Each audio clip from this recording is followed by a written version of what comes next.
following is a presentation of Westwood One Sports. If it's the NFL, it's on Westwood One. Watson under center from his own Cleveland 20.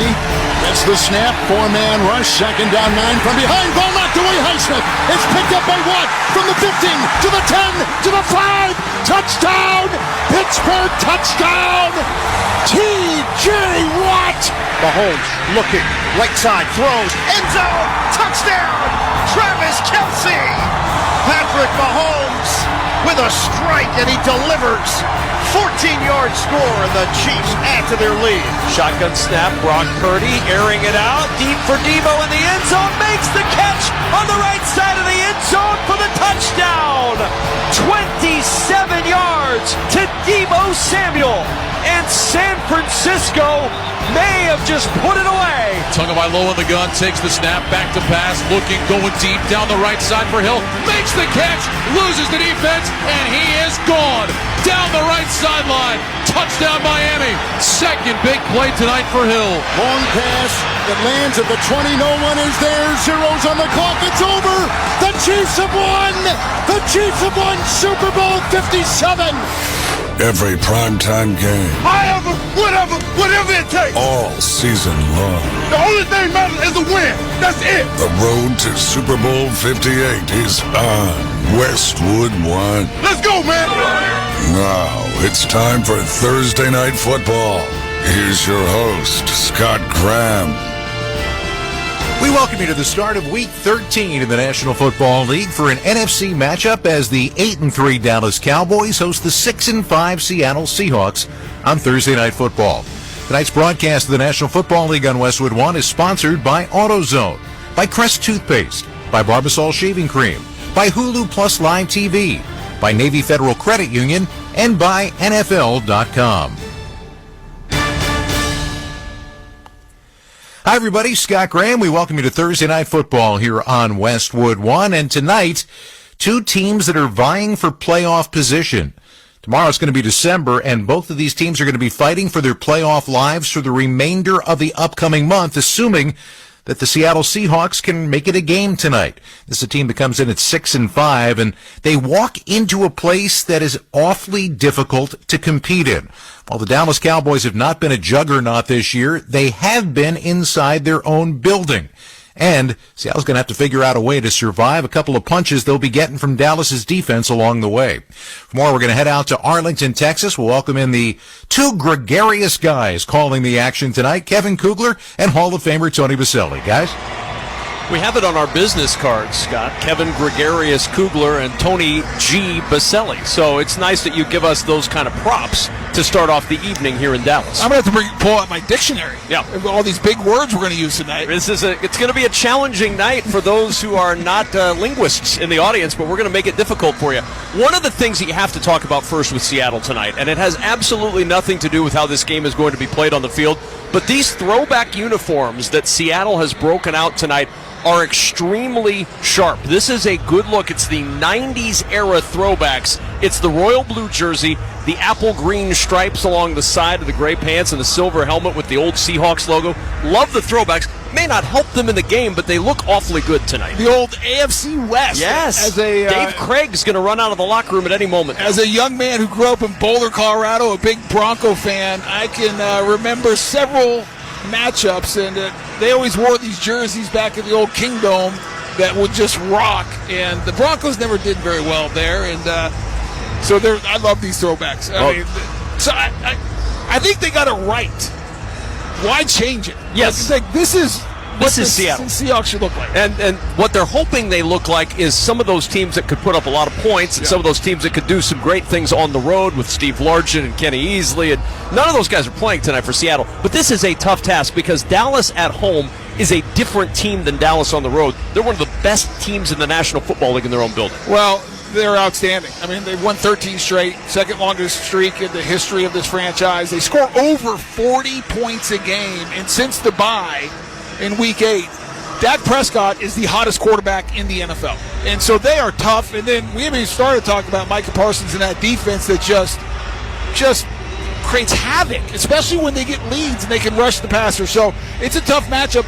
You put that up against the Seattle Seahawks, who are coming in limping a little bit, losing 2 straight, 3 out of 4. Not quite the same thing. Without Kenneth Walker, who's probably their biggest and most important piece on offense, he's being out tonight.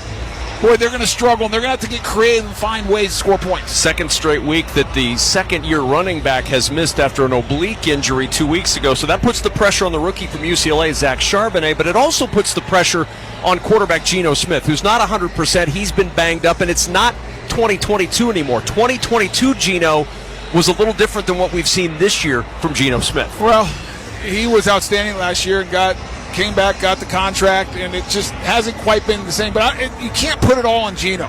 I mean, this is an offensive line that's had some injuries. Lucas is back, their starting right tackle. They're much better with him. They've struggled to protect. Gave up 6 sacks last week.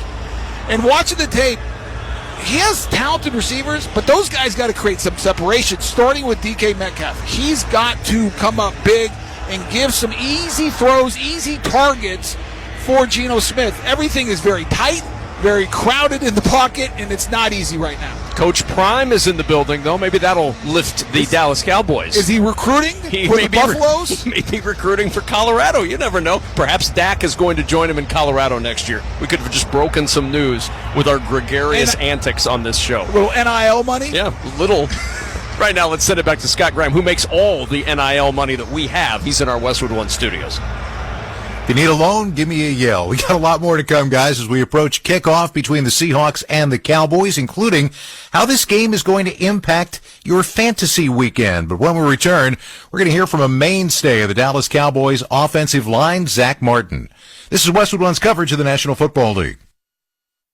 Sirius XM has football covered from every perspective. Hear daily analysis of the National Football League on NFL Radio Channel 88. He's playing some great football. Not good football, but some great football. The most in-depth college football talk on College Sports Radio Channel 84 and our Power 5 conference channels. They want to play fast, gas the defense, hit big plays. And get expert fantasy football advice on Fantasy Sports Radio Channel 87. This guy has a chance to be a baller. He has the most upside in the history of fantasy football. It's an all-out blitz of football talk on Sirius XM and the Sirius XM app.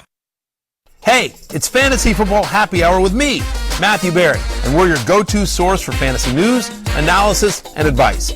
Looking for waiver wire insight? Unsure about line decisions? Your search ends here. Not only are we going to have Roto-World player news every single weekday, but you also find out about my weekly love-hate list, my rankings, and much more. So tune in noon at Peacock, listen on SiriusXM, NBC Sports Audio Channel 85, or wherever you get your pod. Don't miss the all-new Rise and Shine, a SiriusXM podcast. This is Adam Shine. Every Wednesday morning, we're going to make you remember why you love sports. The crack of the bats, the smell of the grass, the thrill of a buzzer beater, the heroes, the underdogs, the moments you remember forever. Join me, Bob Stew, and the most interesting guests in sports for the all-new Rise and Shine. Download Rise and Shine right now on the SXM app, available with all trials and popular plans, or wherever you get your podcasts. That's SCHEIN. The Premier League is built on hope. The hope of discovering a new star. It doesn't take long for Darwin Núñez to make an impression. The hope of rewriting history. And the hope of continuing a dynasty. Unstoppable week after week. This is the Premier League on NBC, USA and Peacock.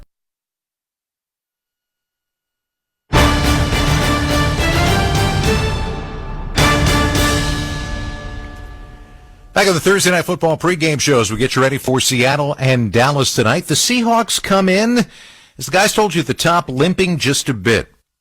350 yards allowed or more in 4 of the last 5 games, and the offense has struggled as well.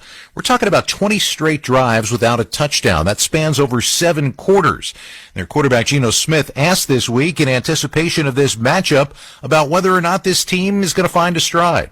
I wouldn't say we haven't found our stride. I think it's been inconsistent. Just 2 weeks ago, I think passed for the most yards I've ever passed in my career. So, we just got to be better at being more consistent. And it starts with me. Of course, I've got to be better overall. And so, we know what we have inside this locker room. It doesn't always show up every single play, every single week. And that's something we got to work on and be better at. For the Dallas Cowboys, it is very clear what they have right now, a team that has been completely dominant at home. Tony told you about it at the top, 13 straight home wins at AT&T Stadium. But how about these numbers?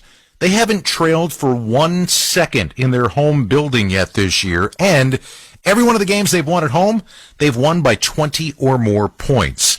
This is a team that's also playing strong offense, and Zach Martin out of Notre Dame has been doing it for a while now. 8 Pro Bowls, 6-time first-team All-Pro. He and I talked about what they've got going on right now in Dallas, and I asked him whether this team is in one of those rhythms that every team hopes to get to. I think we're moving in the right direction. I mean, I think that's been a big emphasis this season. I can speak to previous seasons there where I think we kind of hit our window a little early, and then when we got down to the end of the year, we weren't quite in that rhythm, and I think we're trending in the right direction to hit it at a good time. The type of offense you guys are playing has really kind of evolved over the time that you've been there, and it's changed. How much has that changed for what you're doing, and how quickly do you get comfortable with a different style?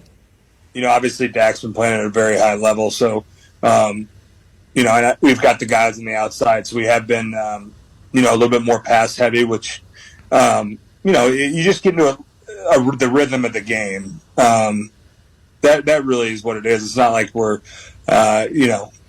only throwing the ball in practice or whatnot. It's kind of, you feel the rhythm of the game early on and say, hey, our skill guys have a big advantage there on the outside. We're going to have to hold up protection and go to work that way. So I know Coach is always trying to be as balanced as possible. I think just in games this year, we've had some great matchups there on the outside, and they've been able to make big plays for us. Watched Dak since he came into the league, and I've watched what he's done and the level that he's playing at right now. And it always felt in the past like he wasn't going to get the credit for being the quarterback that he is straight on through. Is he starting to get that now? Yeah, I think it's a roller coaster here in Dallas, right? 1 week you're great, next week you're nothing. So, I know that what matters is what the guys in the building think, and we've always had full confidence in Dak and what he can do. So, it is nice for him to get some love there from the national the media, because we've known what we've had here for a long time.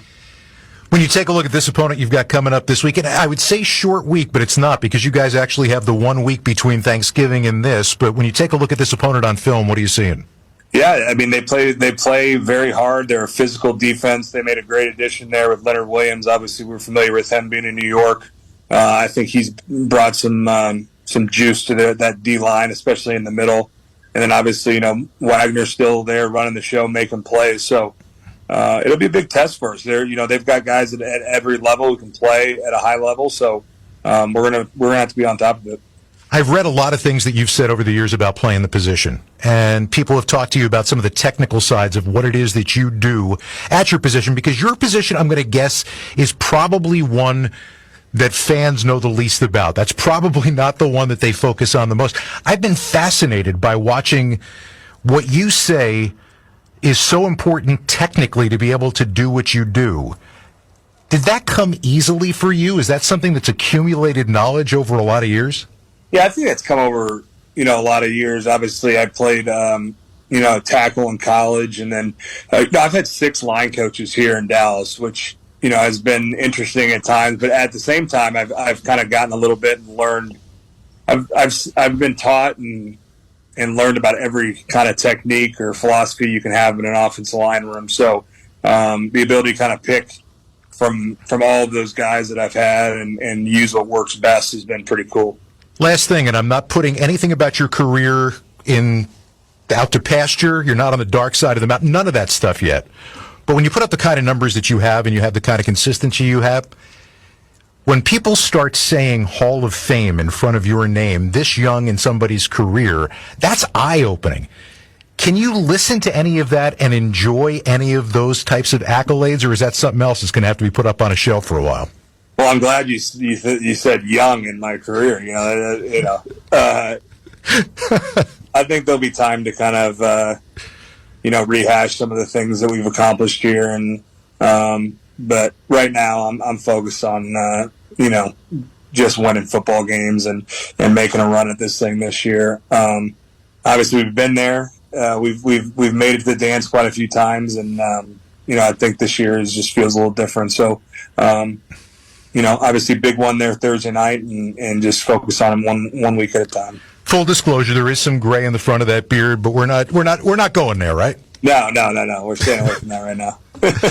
Thanks so much for your time. Really do appreciate it. Good luck the rest of the way. All right, thanks, Scott. Zach Martin is one of the best guards in the National Football League, full stop, and his team right now is playing in a rhythm they probably haven't seen before in Dallas, especially playing at home. It's going to be a tough task for Seattle tonight to try to stop this Cowboys offense. We're going to wait to our kickoff of Thursday Night Football between Seattle and Dallas. Back with more of the pregame show in a moment. But first, time for our weekly Sports Business Journal Thursday Night Buzzcast, sponsored by the United States Postal Service. I'm Ben Fisher, and here's the latest in the business of pro football. Federal regulators have approved the proposed merger of the USFL and XFL spring football leagues, paving the way for the combined league to launch March 30th. It's not yet clear which teams will survive the merger, but XFL CEO Russ Brandon will lead the new entity. The Pittsburgh Steelers bid to host the NFL draft in either 2026 or 2027. The NFL likes to bring the draft to top league cities that can't host the Super Bowl, like Kansas City and Cleveland in recent years. The NFL used so-called flex scheduling for a Monday night game for the first time, shifting an Eagles-Seahawks game from Sunday, December 17th to Monday, December 18th. The owners voted to permit the changes to give rights holder ESPN better matchups for Monday Night Football.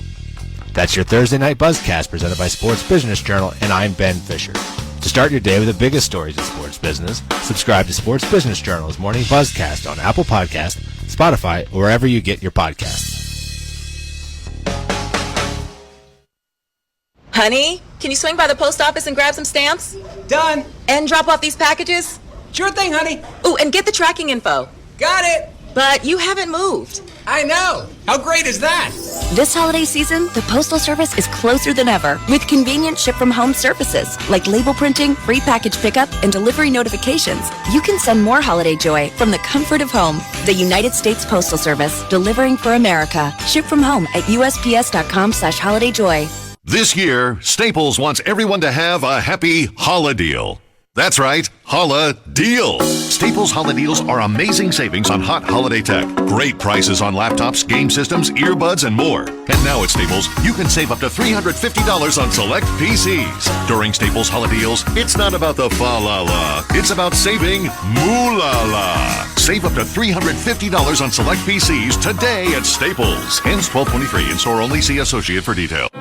If you're like most people, you've had your fair share of financial questions. Questions like, can I afford my son's travel hockey team? What if my daughter doesn't get that soccer scholarship? Will I be able to enjoy golf in retirement? At Empower, we know these questions can be stressful. We're here to help answer your what ifs and empower what's next. Join 18 million Americans and take control of your financial future. Start today at empower.com. Sponsored by Empower Personal Wealth. NFL Sunday Ticket is 50% off. Let's go! Don't miss your favorite NFL team's out-of-market Sunday games for the rest of the 2023 season, starting at $174. Oh my goodness! Only on YouTube and YouTube TV. Sign up now. Rock and roll! Touchdown! 50% off compared to full season price, starting at $174 on YouTube TV with base plan. Terms and embargoes apply. No cancellations. U.S. territories and commercial use excluded. Welcome back to Thursday Night Football on Westwood One. I'm Scott Graham. Time for our weekly fantasy football preview with Sports Illustrated senior fantasy analyst Michael Fabiano, sponsored by Prize Picks, the #1 daily fantasy sports app. Ready to test your skills? Join the Prize Picks community. Must be present in certain states. Visit prizepicks.com for restrictions and details. Michael, welcome aboard. Thank you, and exciting night as my beloved Dallas Cowboys are going tonight against the Seahawks, who are wearing the throwback 90s Royals blues. You know me, I love uniforms and helmets, so I'm pretty excited about this game. And, you know, how often do I get to see an actually interesting game on a Thursday night? We haven't had many of those. Everybody loves the uniform throwbacks. I love your take on that. Nobody cares about your Dallas Cowboys fandom. So let's move on to tonight's game and what's going on with this game. Because people right now, last couple of weeks trying to make the playoffs, this is a very big game in terms of individual players and maybe defensive units. What are we looking at for this one? The Cowboys, basically, every relevant fantasy player is a must-start tonight. Dak Prescott, who's been the best quarterback in fantasy football for the last 6 weeks. And I'm not joking. That he has been number one. Tony Pollard's gotten hot. CeeDee Lamb is elite. Heck, Brandon Aubrey and the Cowboys defense, both really good plays. And you can also throw in Brandon Cooks into the mix because, remember, we have 6 teams off this week. You know, the NFL hit us with another late season by-mageddon. So Brandon Cooks is in the mix. Jake Ferguson also at what's a really thin tight end position. He's probably a lower-end tight end one in this matchup. So you're going to start most of your Cowboys. And remember, the Cowboys are 5-0 against the spread at home this year. Their average margin of victory, Scott, is 29 points, and they're 11-3 against the spread at home dating back to last year. So what does this tell me? The Cowboys are pretty darn good at the Jerry Dome. Now, when we talk about Seattle, I don't see a must-start on this roster. Now, you have to start Zach Charbonnet because running back is thin, 6 teams on a bye. The Cowboys are giving up just 17 points per game to running backs. That's not good. DK Metcalf has not been great this season. Tyler Lockett's been very unreliable. 2 guys, maybe you have to play them. You don't have to like it. The Cowboys have allowed the 3rd fewest fantasy points to wide receivers. Jackson Smith and Jigba's also in the mix because we have so many teams off. But Seattle has gone from a team that last year we felt pretty good about, especially the receivers, with Geno Smith playing at such a high level this year. That's completely different. And Ken Walker, of course, inactive for this game. So Charbonnet will get a featured workload, but that did not work in his favor last week against San Francisco. So you got another by-mageddon, and that means that you're trying to maybe fit some pieces in. Maybe you lost Josh Allen as your quarterback this week or something along those lines. Who are you starting? Who are you sitting around the league? We'll start off with Tua Tagovailoa, who has had 2 bad games in his last 3. He had 7 points last week on Black Friday. But against the Commanders, Scott, he's going to put up 30. If he doesn't put up 20 against the Commanders, I'd be shocked. So you got to play Tua. I like Isaiah Pacheco against Green Bay on Sunday night. Michael Pittman Jr. is a really good play against the Titans, even though he only had 10 points against them earlier in the season. David Njoku is a very strong play against the Rams. He has had 6 straight games with over 10 points. He's been very good. And if you need a sleeper tight end, as we mentioned, tight end is very thin. Juwan Johnson against the Detroit Lions, and Juwan could end up being available in a lot of leagues right now. So you could pick up Juwan Johnson. In terms of the sits, Matt Stafford had 4 touchdowns last week. That is not going to happen against the Cleveland Browns, so don't chase the points. I don't love James Conner. Like, you know me, I love revenge game narratives, and he's playing at the big catch-up bottle, but he has lost his featured role. He hasn't scored in double digits since week 3. That's a problem. So James Conner, probably got to play him. Don't have to like it. Same thing with Drake London. The Jets have allowed no touchdowns to perimeter receivers. They've allowed the fewest fantasy points to perimeter receivers. Drake London, he should not be calling your starting lineup this week. Gerald Everett, that was a bad joke. Gerald Everett against the Patriots, even though he got into the end zone last week, Gerald Everett's not a player that I like this week. And then if you want to beware, what's happened to Cooper Kupp? You probably got to play him. Maybe you temper expectations. You're killing me, Mike. Thanks so much. Really do appreciate it. We'll talk to you again next week. All right, take care. Just ahead, we'll get you one step closer to kickoff time. This is Westwood One's coverage of the National Football League. The Busted Open podcast is now available on YouTube. This is Dave LaGreca, host of Busted Open, the #1 pro wrestling show on the planet. You can now watch and listen to the award-winning Busted Open podcast every single day on YouTube. Our best interviews, behind-the-scenes access, and some of our best content from the past. All available right now when you go to youtube.com/@BustedOpenPodcast. Subscribe right now.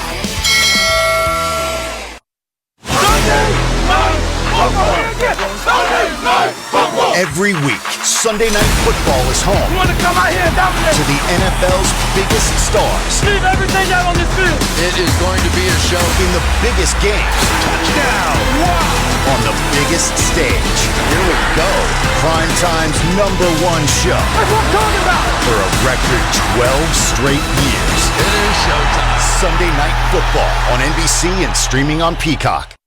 Hey, what's going on? This is your boy Kevin Hart, and guess what? I've got my own channel on Sirius XM, Kevin Hart's Laugh Out Loud Radio, channel 96. We play the best stand-up comedy from some of my favorite comedians, and I got my own show. It's called Straight from the Heart, and I host it with a bunch of unattractive friends of mine. They call the Planet the Cowboys. Every Tuesday and Thursday, real, raw, authentic conversation. 4 p.m. Pacific, 7 p.m. Eastern. Laugh Out Loud Radio right here on Sirius XM, channel 96. Don't miss it.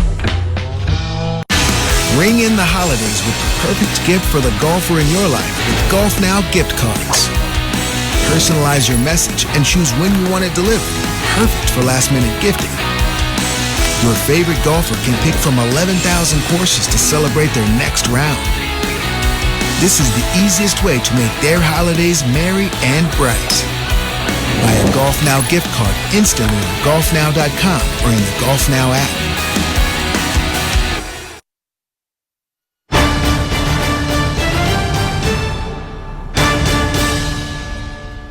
Back at the Thursday Night Football pregame show, the National Football League today settling the Week 15 schedule. And we've got a triple header on Saturday, December 16th here on Westwood 1. Vikings at the Bengals, followed by the Steelers and the Colts, and the Broncos and the Lions. Our coverage here on many of these same stations begins at 12:30 p.m. Eastern Time. They've also made a change for the Monday night game, the first ever flex of a Monday night game. Chiefs and Patriots has been moved to the Sunday early window that week. And the Monday night game here on Westwood 1, we'll have the Philadelphia Eagles and these Seattle Seahawks.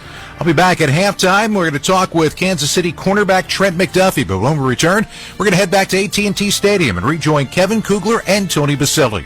You are listening to Thursday Night Football on Westwood 1.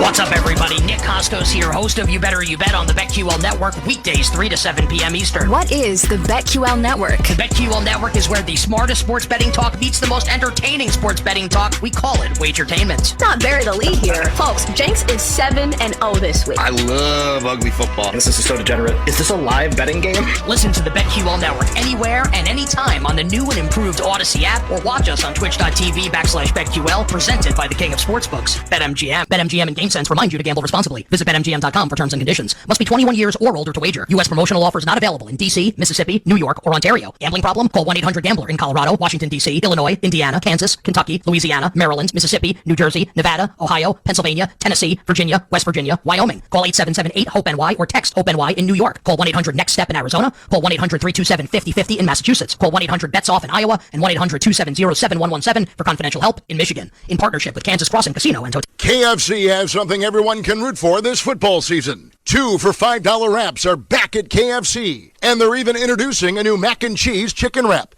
in addition to the classic and spicy slaw wraps.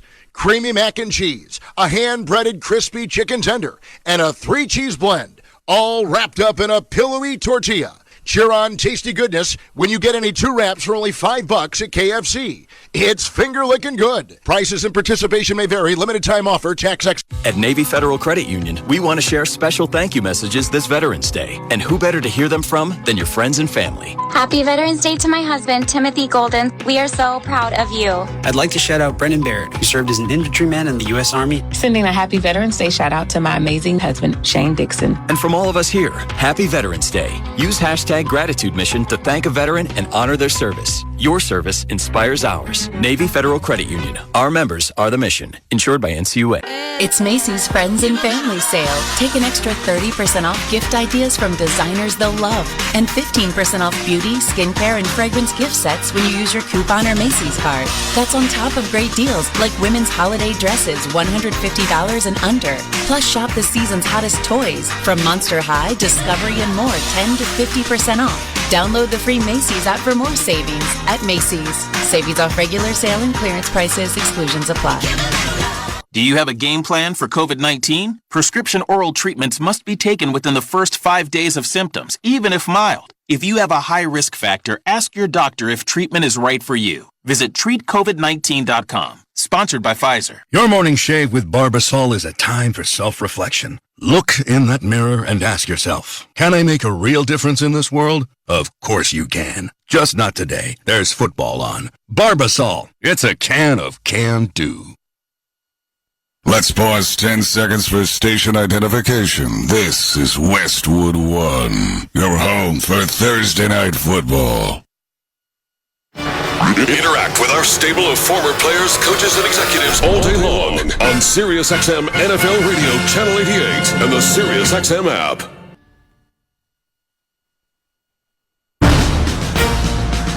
Thursday Night Football is on Westwood One. Throws over the middle, caught, touchdown, untouched, into the end zone, one beyond the hat trick. He's got 4. Tonight, it's the Seattle Seahawks. Gino from the shotgun with 3 receivers near side. Here's a slant route.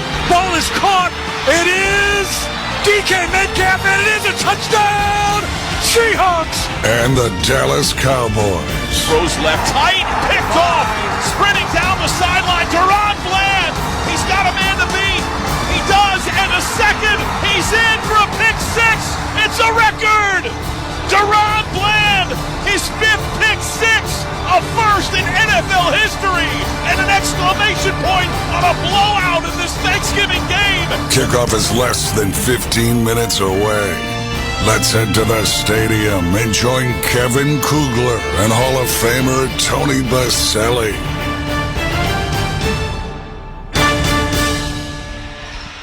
Thank you and welcome to AT&T Stadium in Arlington, Texas for the Seattle Seahawks and the Dallas Cowboys here to start off week number 13. The Cowboys are chasing the Eagles in the NFC East, but the good news for Dallas, they've been unbeatable here at AT&T Stadium, having not lost a game at home this year. Now, it's a tall task tonight for Seattle.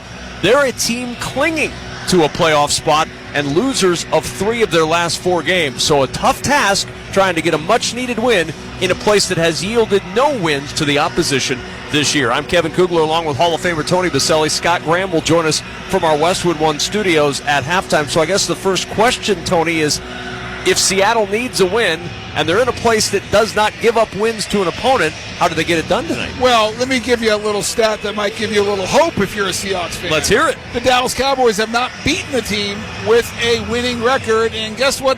The Seahawks still, even though they lost the last 2, are 6-5, so maybe that can combat against all those other stats you threw out of how good this Cowboys team is. But ultimately, they have to make this a physical contest. They can't get into this up and down, high octane game where you got, the scoreboard's breaking with points. The Cowboys score over 40 points a game here in this stadium, and the Seahawks, especially with the injury to Kenneth Walker, have struggled to score points as of late. 20 straight offensive possessions without a touchdown. So, if you're Pete Carroll, really, this is a must-win because of the playoffs where you sit in the NFC. It's a tough task, but we've seen crazier things happen. There's no doubt we have. It's going to be a tougher task because while the Seahawks offense has struggled, the Cowboys offense has not. Dak Prescott is playing maybe the best football of his career right now. Well, and he's doing it behind a really good and healthy offensive line. They are giving him all day back there, and Dak is taking advantage of it and spreading the ball around. CeeDee Lamb is having a huge year. So far, one of the best in the history of this franchise. That combination, Tony Pollard, I think they need to run the ball more, but it's hard to argue what Mike McCarthy's doing because they're putting up points and Dak's playing really well. Well, and it's a troubling statistic when you look at Seattle going against this Dallas defense with that offense. Seattle has struggled on 3rd down all season long. It's been a real problem for Pete Carroll's offense. That's not been a problem for Dan Quinn's defense. In fact, Dan Quinn's defense is playing well on almost every down, but on 3rd down, they're the 2nd best in all of the National Football League. Well, that's because they got a front 4 that can win, only bringing 4, and it starts with Micah Parsons, who, there's a handful of guys you would put it in this category, but one of the most disruptive, if not the most disruptive defensive player. And the struggle, if you're Seattle, is he can line up anywhere. He can line up at either end. He's effective rushing as a right or left defensive end. He'll line up on the interior, right over the center, and he'll come from the linebacker level. And he is tough. He is double-teamed more than any other player in the NFL, and he's still one of the sack leaders at 11.5. He's a fabulous player. You have to account for him on every down, but I think really the way you beat him is you got to run the ball right at him. Great pass rushers are tough to stop if you're playing behind the sticks. But if you can make it physical and take the game to them, maybe you can neutralize him a little bit. Will he be the defensive player of the year this year? He's been second the last 2 years, trying to become the second Cowboy ever to win the award. Harvey Martin, the only Cowboy to ever be defensive player of the year. Micah Parsons could be the second. Stay with us. We're working our way towards kickoff between the Seahawks and the Cowboys. This is Westwood One's coverage of the National Football League. On SiriusXM, the NFL experience goes far beyond game day. And your SiriusXM subscription gives you all the access you need to the NFL content you crave every game. With your hometown announcers on the SiriusXM app. He caught it for a touchdown! Hear live talk shows discussing all the different angles. He's been injured, but he knows how to win. Passionate debates on Mad Dog Sports Radio. Interviews with coaches and players on NFL Radio. And advice on your fantasy lineups on Fantasy Sports Radio. All the NFL content you need, all on the SiriusXM app. High speed, high tech, and filled with high flyers. Formula One is the world's most elite motorsports league. I'm Sarah Eisen, and my new CNBC documentary, Inside Track, The Business of Formula One, takes a detailed look at what's fueling F1's popularity and who's profiting. You'll hear from the biggest names in the sport, including executives, drivers, and sponsors. Follow the Squawk on the Street podcast and listen to Inside Track, The Business of Formula One now. The MLS Cup playoffs have arrived, and there's no better way to keep up with the postseason than with SiriusXM FC. From the flag bearers to the fresh faces. It's stolen away by Cloud, and Cloud scores! Hear every playoff match all the way through the 2023 MLS Cup final. Ali Mukhtar, the header, there's the hat trick! It's the MLS playoffs on SiriusXM FC 157 and streaming on the SiriusXM app. Hey, it's Fantasy Football Happy Hour with me, Matthew Barrett, and we're your go-to source for fantasy news, analysis, and advice. Looking for waiver wire insight? Unsure about line decisions? Your search ends here. Not only are we going to have Roto-World player news every single weekday, but you also find out about my weekly love-hate list, my rankings, and much more. So tune in noon at Peacock, listen on SiriusXM, NBC Sports Audio Channel 85, or wherever you get your podcasts.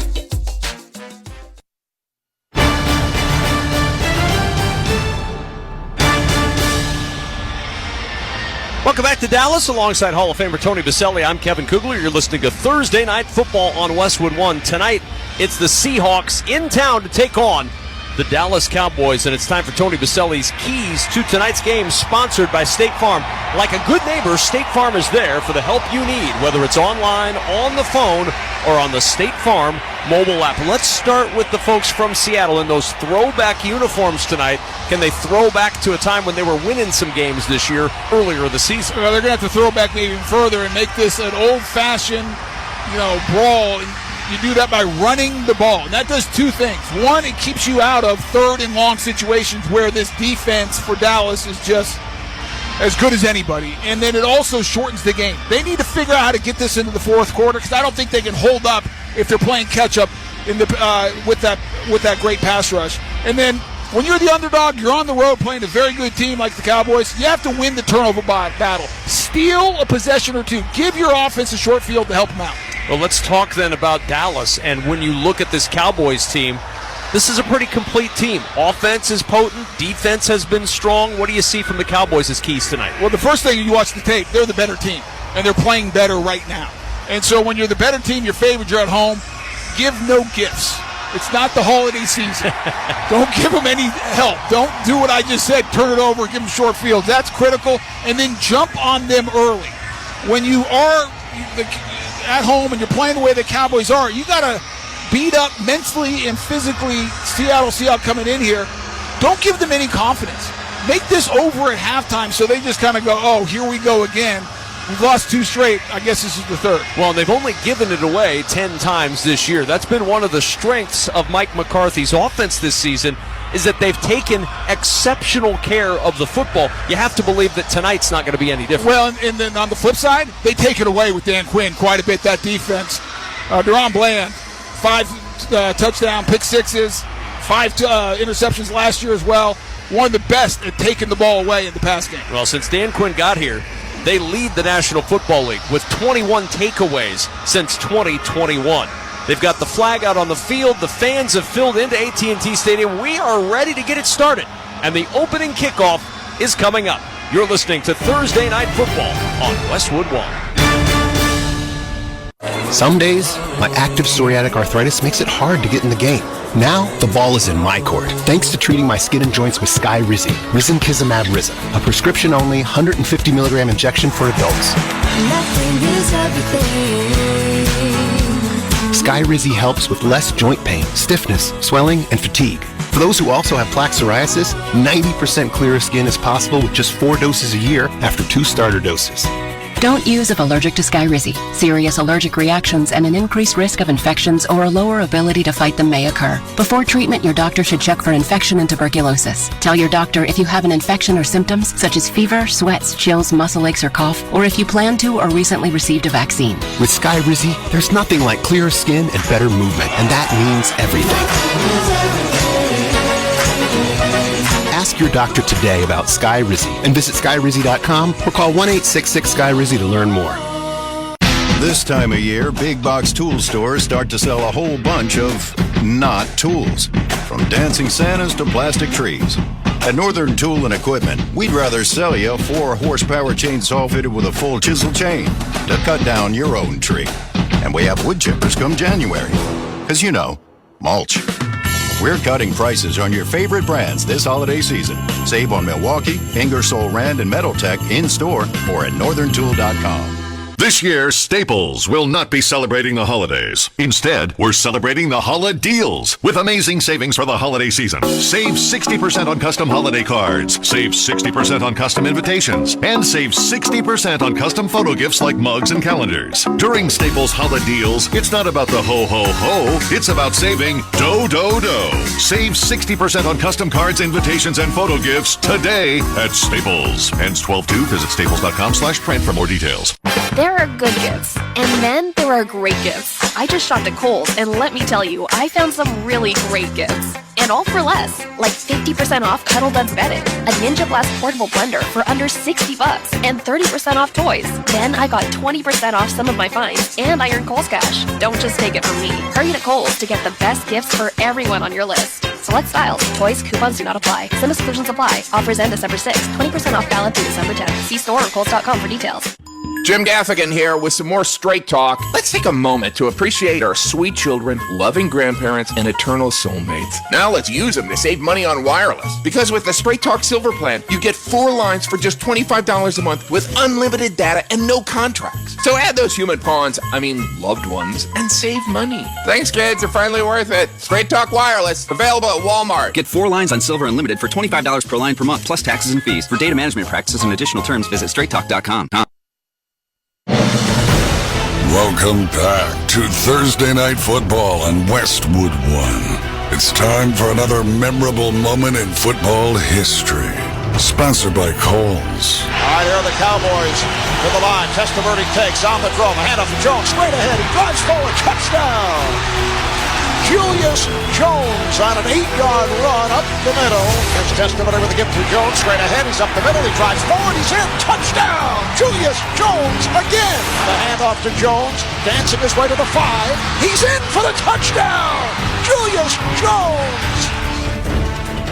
Marv Albert with the 3 touchdown calls right here on Westwood One from the 2004 Monday night meeting between the Dallas Cowboys and Seattle Seahawks. Cowboys rookie Julius Jones had quite the evening, totaling a career-high 198 yards rushing and 3 touchdowns, helping Dallas rally from a 10-point deficit in the final 3 minutes to outlast the Seahawks 43-39. His third score proved to be the game winner, coming with just 32 seconds remaining. At the time, the 82 combined points was the third most in Monday Night Football history, only topped by the 95 points scored by Green Bay and Washington in 1983 and 84 in a 1982 game between the Bengals and Chargers. Since then, though, it's slipped down the list to 7th, and the record is now 105 points set in 2018 when the Rams knocked off the Chiefs 54-51. That's tonight's memorable moment in football history, sponsored by Kohl's. Celebrate the season with gifts, deals, and holiday feels. Find perfect presents for everybody and every budget Shop Kohl's and Kohls.com today. We are ready to get this one started. The Seattle Seahawks and the Dallas Cowboys, Week 13, the final day of the month of November, and a little bit of playoff conversation has started to creep in to our everyday vernacular. Well, I mean, we're going into December. This is where you find out who's going to be in, who's out, but not just that. Positioning yourselves, you got home field advantage on the line, you got a home playoff game, where's the matchups? There's not a better time, in my opinion, for sports than December, January NFL football. You work into the playoffs, and then the playoffs kick it off. And this game has playoff implications for both teams. If the Cowboys want any chance of chasing down the Eagles, because they have another matchup with them coming up, they have to win tonight. If the Seahawks want to make the playoffs, I think they have to win tonight. Well, next week on Sunday Night Football, you'll hear it here on Westwood 1 when Dallas plays Philadelphia. That'll be a huge game. Well, and you got Philly, you got the Eagles, 49ers this week. So, a couple of big ones that'll go a long way to seeing who's in the playoffs. Seahawks won the toss. They've elected to defer. Cowboys are going to get the ball to start the game, and it's time for the opening kickoff, sponsored by Northern Tool and Equipment. Get the tools you need from the brands you trust. Start solving your projects today at northerntool.com. We're made for this. Seahawks from our right to our left, left to right. Go the Cowboys. And the kick driven to the right side of this field and into the end zone for the touchback. And out come the Cowboys, led by Dak Prescott. 331 yards, 4 touchdowns, no picks last week. Joined by Tony Pollard in the backcourt. The wide receivers, CeeDee Lamb, Brandon Cooks, Michael Gallup, the 3 wide receivers, Jake Ferguson, the tight end, Tyler Smith, Tyler Biadasz, Zach Martin, and Terrence Steele from left to right along the offensive line. Pollard is the back to the left of Prescott, who stands along the left hash, moving from our left to our right in the shotgun. And the give is to Pollard. He'll work up the middle, right up the left hash to the 28-yard line. A pickup of 3. Jamal Adams in there to make the stop. And let's set the defense for Seattle. Leonard Williams, Draymond Jones, the ends, with Jaron Reed, the man in the middle. The linebackers, Darrell Taylor and Boye Mafe. Outside, Jordan Brooks and Bobby Wagner. Inside, Devin Witherspoon and Reek Wool in the corners. Quandre Diggs, Jamal Adams, and Julian Love, the 3 safeties. Second down and 7. Play action fake. Prescott to throw over the right side for CeeDee Lamb. He's got it at midfield and noses the football to the 49 of Seattle before Quandre Diggs can stop him. He picks up 23 and a Cowboy first down. Well, he's just going to work. CeeDee Lamb's just going to work straight in between the hash marks and the numbers, and Witherspoon's in coverage, but he gets turned around a little bit. Not a ton of separation, but Dak sees him immediately. No rush, no issues, and a strike. First down and 10 just across midfield in Seattle territory. Motion from the tight end out to the right. Prescott throws left, slant, caught by CeeDee Lamb, planted into the turf at the 42-yard line by Reek Woolen. A 7-yard pickup on first down. And so far, so good for this Dallas offense. Well, last week, again, Thanksgiving Day against the Washington Commanders, CeeDee Lamb did not have a big day. Only 53 yards receiving. Interesting early in this game, Dak trying to get his high-powered receiver going early. Offset backs with Hunter Lipke and Tony Pollard in the backfield. Prescott will go under center. Second down and 2. The give is to Pollard. He'll try to right side, and not much there for Pollard as Bobby Wagner, in his 12th straight year with 100 tackles or more, stops him for no gain, and it's third down. Well, it starts with Jaron Reed. The backside defensive tackle wins and gets penetration, so he forces Pollard to the right side, and Bobby Wagner doesn't have the same speed he once did, but his mind works as well as ever, and he diagnoses plays very quickly. Cooks and Lamb split out to the left of the line. Gallup wide to the right. Play action on third down and 2. Prescott in a clean pocket. Has time, throws. Cooks open at the 25. On across from left to right. And twists down at the 23-yard line. Jamal Adams with an ankle tackle. They needed a couple. They got 19 and a first down. Well, give the 5 guys up front credit, because Dak was sitting back there all day. That's a long developing route. You got Brandon Cooks starting on the left in the slot, and he's just going to work up the field about 20 yards, cut it to the right, and Dak has to hold on to it for quite a while, but no rush, easy pickup. First down and 10 at the 23. Fakes the give to Pollard on the sweep. It's Lamb. Jet sweep to the outside, left side as he goes out of bounds inside the 20-yard line. chased out by Quandre Diggs, but they give it to Lamb on that sweep, and he picks up 6. You know, over the last couple of years since Mike McCarthy's been the head coach of the Cowboys, some of the criticism is not a lot of creativity. Well, you watch this year, there's a lot of pre-snap movement, and here we see early a little flip reverse to CeeDee Lamb. Lamb will split out wide to the left of the line. 3 receivers to the right side. Out of the shotgun, Prescott looks, throws a screen for Pollard at the 20, dances through the 15-yard line, and tripped up with a first down at the 12. So Pollard tracked down by Draymond Jones after a 5-yard gain, but it's first down at the 12. No score, but the Cowboys pounded on the door in the red zone. Well, right now this drive is easy. The Cowboys are getting whatever they want. Give Draymond Jones credit, though. He reverses back off the pass rush against Tyron Smith and chases down Pollard. Otherwise, that would have been a bigger pickup. 3 tight ends on the right side of the line now on first down and 10 from the Seattle 12. Prescott, 3-step drop, throws a slant, deflected off the hands of CeeDee Lamb by Reek Woolen in coverage.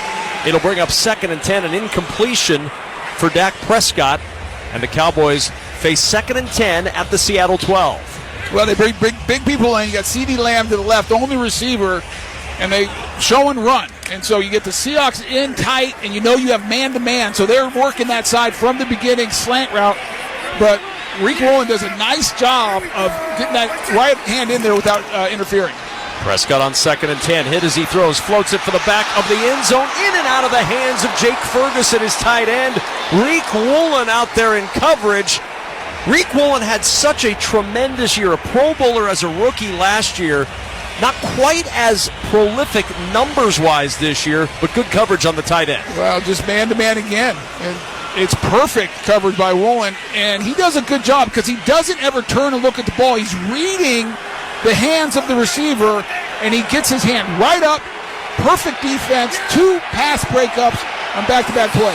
3 receivers right, 2 wide left, empty backfield, 3rd and 10 at the 12. Prescott to throw, has time, looks right, nobody open, looks left, now throws for the goal line. Leaping up at the 3 to make the catch is Kevontae Turpin.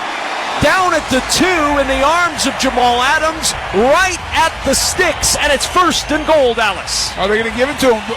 Looking initially, and we got a flag on the field, Kevin, on the right side, the Seattle side of the field, just outside the 10-yard line.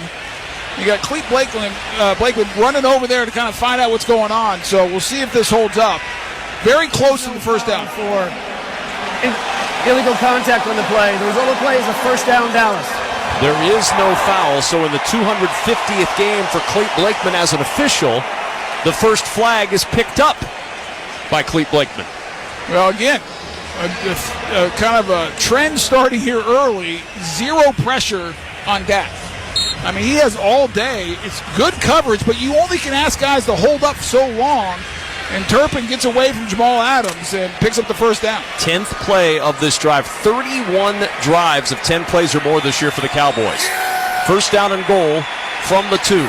Motion from the tight end on the right side of the line. Backs in the eye. The give is to Pollard. Tries the left side. Picks his way over that left side. He'll go nowhere. In fact, may have lost a half yard as he tried to find room. Nick Bellore in there. Jordan Brooks in there.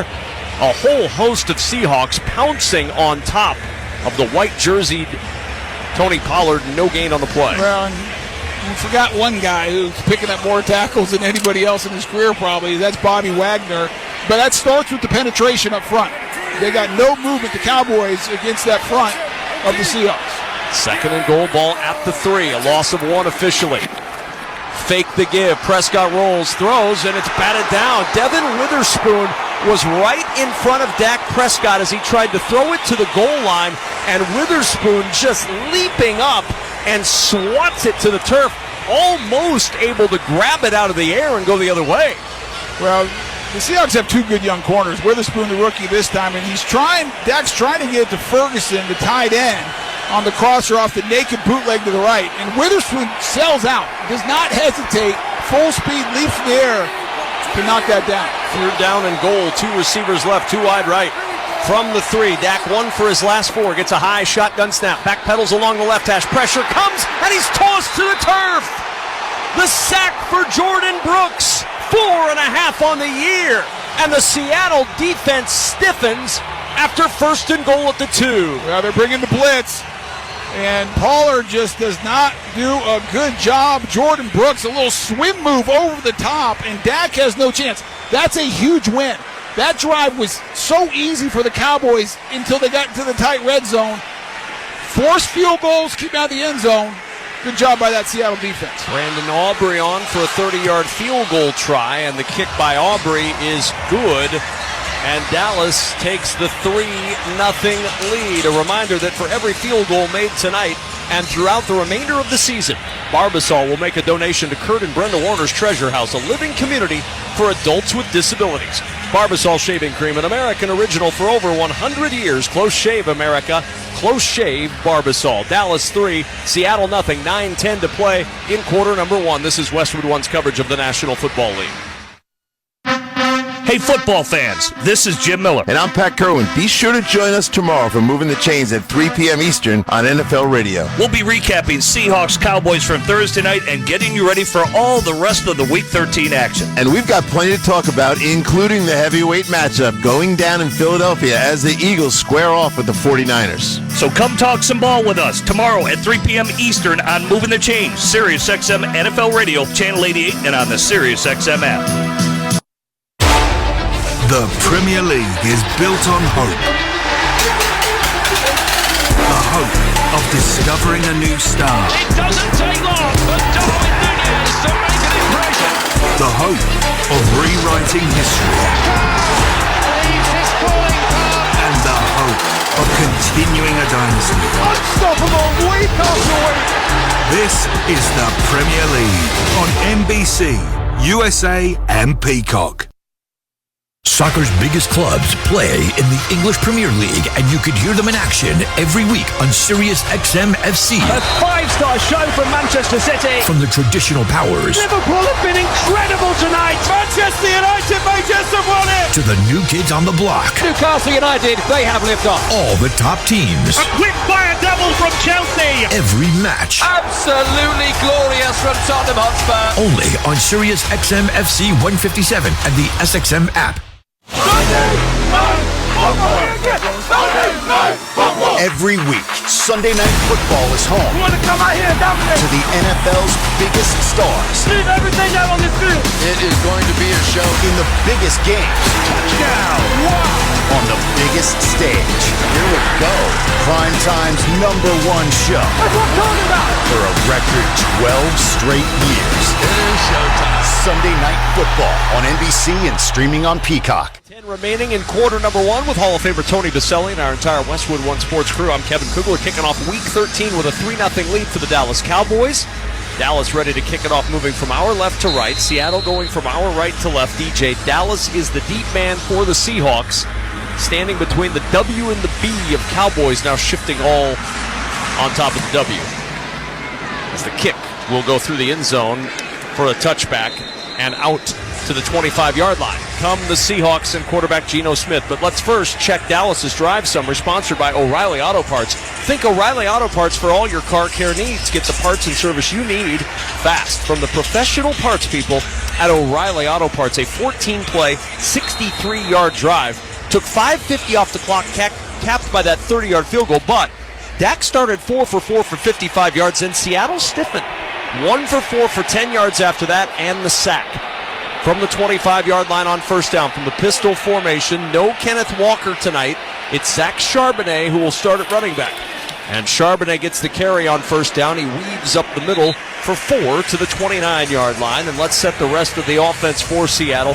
Charles Cross, Damian Lewis, Evan Brown, Phil Haynes from left to right along that offensive line with Abraham Lucas and Jason Peters. You're going to see them going back and forth at the right tackle spot. DK Metcalf, Tyler Lockett, Jackson Smith, and Jigba the wide receivers. Zach Charbonnet is the running back. He's rushed for over 300 yards in his rookie year from UCLA. And Geno Smith at quarterback. 2nd and 6 at the 29. The give is to Charbonnet. Met in the backfield by Parsons. He breaks that tackle and gets positive yardage to the 31-yard line. Oso Odighizuwa there to clean him up. You don't break contact often from Micah Parsons in the backfield, Tony. Well, he's such a good player. He's going to line up at the right defensive end and makes a great inside move. And he's right there to make the play, probably for a 1 or 2 yard loss. But give Charbonnet credit. He does a good job breaking that tackle. And now you set yourself up in third and manageable. 3 receivers to the right of the line, 3rd and 4 for Seattle. DJ Dallas motioning, now back into the backfield, and now movement up front. Running across the line is DeMarcus Lawrence on 3rd and 4. He just sort of sauntered into the backfield. No one else moved, unless there was a flinch. False start. And there was. Offense number 63. 5-yard penalty. Third down. And that's the center who flinched, so you assume that there's either a head bob or a ball flinch when it's the center called for a false start. I didn't see it. I'd like to look at that again, and we're seeing it right now on Amazon Prime. Boy, I disagree with that call. That's normal procedure. He put his head down to signify to the rest of the offensive line the snap is coming, lifted it. That's a bad call in my opinion. And 3rd and 9 is the result. Smith to throw, has a clean pocket, throws it, it's caught by DK Metcalf on the run at midfield, showing the speed to the 30, Metcalf inside the 20, striding to the 10, and he's gone! 73 yards, leaving Donovan Wilson and Malik Hooker in his dust, and Seattle takes a 6-3 lead. And for the first time this season, the Dallas Cowboys trail at home. What a play. This is the start that Seattle looked. 3rd and long, you worry about it. It's just an in-cut from the left side by DK Metcalf. It starts with protection. No one in Geno Smith's face. And it's just a big-time throw. He uses the length of DK to throw it out in front because it's pretty good coverage there by Bland. But DK just runs away from everybody. 20 straight possessions without scoring a touchdown for Seattle, erased on a strike from Geno Smith to DK Metcalf. And with 7:28 to go in the first, the Cowboys trail for the first time this year at home, 7-3. You're listening to Thursday Night Football on Westwood One. Hey guys, Chris Brockman here. Prize Picks, it's the most fun I've had, winning up to 25 times my money this football season. And now I can play during basketball season too. I can take combo projections across both sports. Just select 2 or more players, pick more or less their projection, and place your entry. You could turn $10 into $250 with just a few taps. Easy gameplay, quick withdrawals, and an enormous selection of players and stat options are what makes Prize Picks the #1 daily fantasy sports app. And Prize Picks is the only DFS platform with an injury insurance policy, keeping you in the game if one of your players goes down. Join the Prize Picks community of more than 7 million football fans who have already signed up. Right now, Prize Picks will match your first deposit up to $100. Just visit prizepicks.com/primetime and use the code PRIMETIME. That's code PRIMETIME at prizepicks.com/primetime for a first deposit match of up to $100. Prize Picks, daily fantasy sports made easy. Must be present in certain states. Visit prizepicks.com for restrictions and details. This magical holiday moment is brought to you by KFC's 2 for $5 chicken wraps. This time of year is so magical. I know. KFC brought back their wraps, and they're even introducing a new mac and cheese chicken wrap in addition to the classic and spicy slaw. I was talking about mac and cheese chicken wrap. Yeah, and you can get 2 for only $5. Wow, that is magical. KFC wraps are back. Choose 2 for just $5, like the new mac and cheese chicken wrap. It's finger-licking good. Prices and participation may vary. Limited time offer. Tax extra.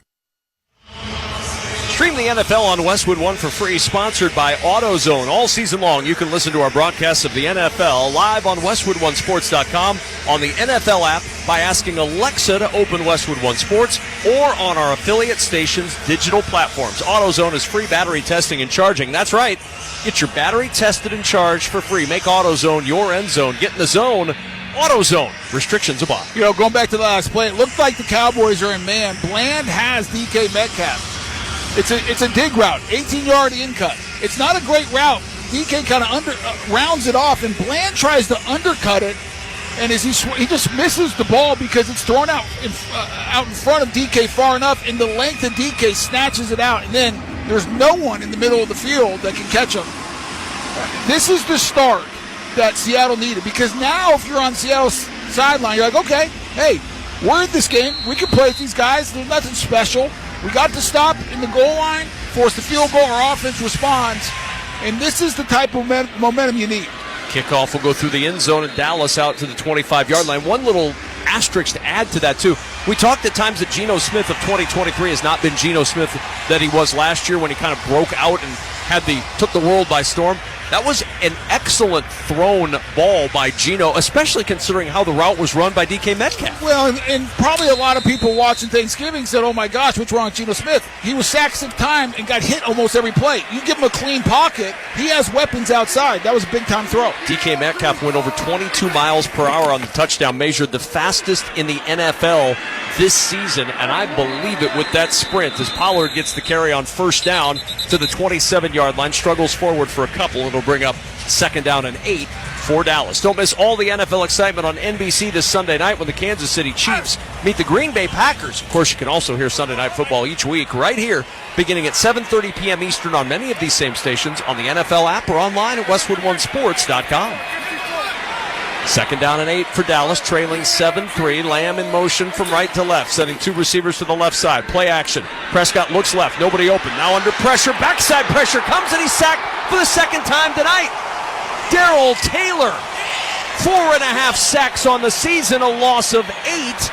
And Dak Prescott, who hadn't been sacked in 3 straight games, has been sacked twice in the first quarter tonight. Well, you got to give the secondary credit here, because Dak has time initially. And as he's scanning the field left to right, right to left, there's nobody open. And give that rush credit, because Taylor just did not quit, run the long hump all the way and got to the backside of Dak Prescott. Empty backfield on 3rd and 16. Seattle rushes 4. Prescott has time, steps to the left, checks it down short to his tight end, Jake Ferguson. Ferguson at the 30-yard line, across the 35, and Jake Ferguson has a first down at the 36-yard line. Bobby Wagner finally able to catch up with him, but Jake Ferguson on a play they needed 16 gets 17. Well, it's interesting. It starts with a big-time chip by Ferguson. He actually knocks Taylor all the way inside, so there's no contain. So then Dak just kind of rolls out there. There's no one open, but everyone forgets about Ferguson sitting in the flat. He had 10 yards of cushion. That's too easy. On first down, Prescott to throw, has time, airing it deep. Down the left sideline, a jump ball, and it's batted away, and here comes a flag. He lobbed it up to Jalen Tolbert, who was working against Reek Woolen. The near official didn't call the flag, but the flag came from the opposite side of the field. It'll be against Seattle, and Pete Carroll is in the ears of the officials already. Pass interference, defense, number 27. Molly plays to the spot of foul. First down. And that's a 46-yard penalty, Tony, and it's going to march this one inside the 20-yard line. Boy, not a lot of contact, though. He gets the left hand on the shoulder pad of Tolbert, but it sure didn't look like it impacted him. But I'll say this, Reek Woolen afterwards says, hey, it's on me. But that was a little bit of a ticky-tack call. First down and 10 at the 17. Pitch to Rico Dowdle trying to get to the edge, tiptoeing along the sideline as he was shoved by Cameron Young towards that far sideline, and he tiptoes out near the 15-yard line. Yeah, they run a little toss crack. Gallup's going to try to block down, pin the defensive end. Tyron Smith is going to pull to the outside, and Dowdle's just trying to get behind the perennial Pro Bowler. But a good job of the Seahawks stretching it to the sideline and forcing him out of bounds. I formation now. Lipke the fullback. Pollard back in at running back. Lamb and Cook split wide to the left, single wide right is Gallup. Now motion from Lamb from left to right. 2nd down and 8. Prescott looking, throws for the end zone, jump ball, and Lamb plucks it out of the sky for a touchdown. CeeDee Lamb leaping up with 2 gloved hands to rip it down for a 15-yard score. And the Cowboys trail no more, leading 9-7. Well, that didn't take long, and the key play on that drive is the third and long pickup. This time CeeDee Lamb is going to start to left, go in motion, and is going to end up on Witherspoon, who has the coverage. Just gives him too much separation. He tries to undercut it, but Dak throws that ball up high. CeeDee Lamb climbs the ladder, touchdown. And Aubrey's extra point is good to make it a 10-7 lead for the Dallas Cowboys. Back and forth we go with 4:48 remaining in the first, and Dallas back on top by 3. You're listening to Thursday Night Football on Westwood One. Get in the zone, AutoZone. Welcome to AutoZone. What are you working on today? One of my headlights went out. We've got the right bulbs right here. Get in the zone. Wait, what kind should I get? How about Sylvania Silver Star Ultra? They have the farthest down road vision, and you can earn a $10 bonus reward when you buy 2. Get in the zone. Why get the pair? Replacing both bulbs will give you the best visibility. Ah, I see. Get in the zone. AutoZone. Restrictions apply. Offer valid for AutoZone Rewards members. Need to hire? Indeed has some top talent on speed dial. Their end-to-end hiring solution makes it easy to attract, interview, and hire candidates all from one place. The moment you post a sponsored job, you'll get instantly matched with quality candidates whose resumes on Indeed meet your job description. And you can then conveniently schedule and conduct virtual interviews right from Indeed's hiring platform. Get $75 in credit towards your first sponsored job at Indeed.com/credit. Terms and conditions apply. For the ones who keep stadiums buzzing and shop floors running, there's Grainger. Keep your operations humming with professional-grade maintenance, safety, and industrial products from Grainger. Offering supplies and solutions for every industry, plus same-day pickup and next-day delivery on most orders, Grainger can help you stay on top of your game. Not sure exactly what you need? Huddle up with Grainger's product specialists. They'll tackle your toughest questions to help you move your team forward. Call, clickgrainger.com, or just stop by. My name is Jim Conroy, and I am the CEO at Boot Barn. Family and the holidays go hand in hand, and they impact our lives in incredible ways. As the hardest working people I've ever met, my parents' impact brought me to Boot Barn, where community comes first and togetherness and heritage are celebrated. This holiday, as we reflect on the past and look forward to the future, we thank you for further impacting our lives and being a part of the Boot Barn family. Welcome back to the Grainger broadcast booth at AT&T Stadium. Along with Hall of Famer Tony Baselli, I'm Kevin Kugler. Huddle up with Grainger to get more done.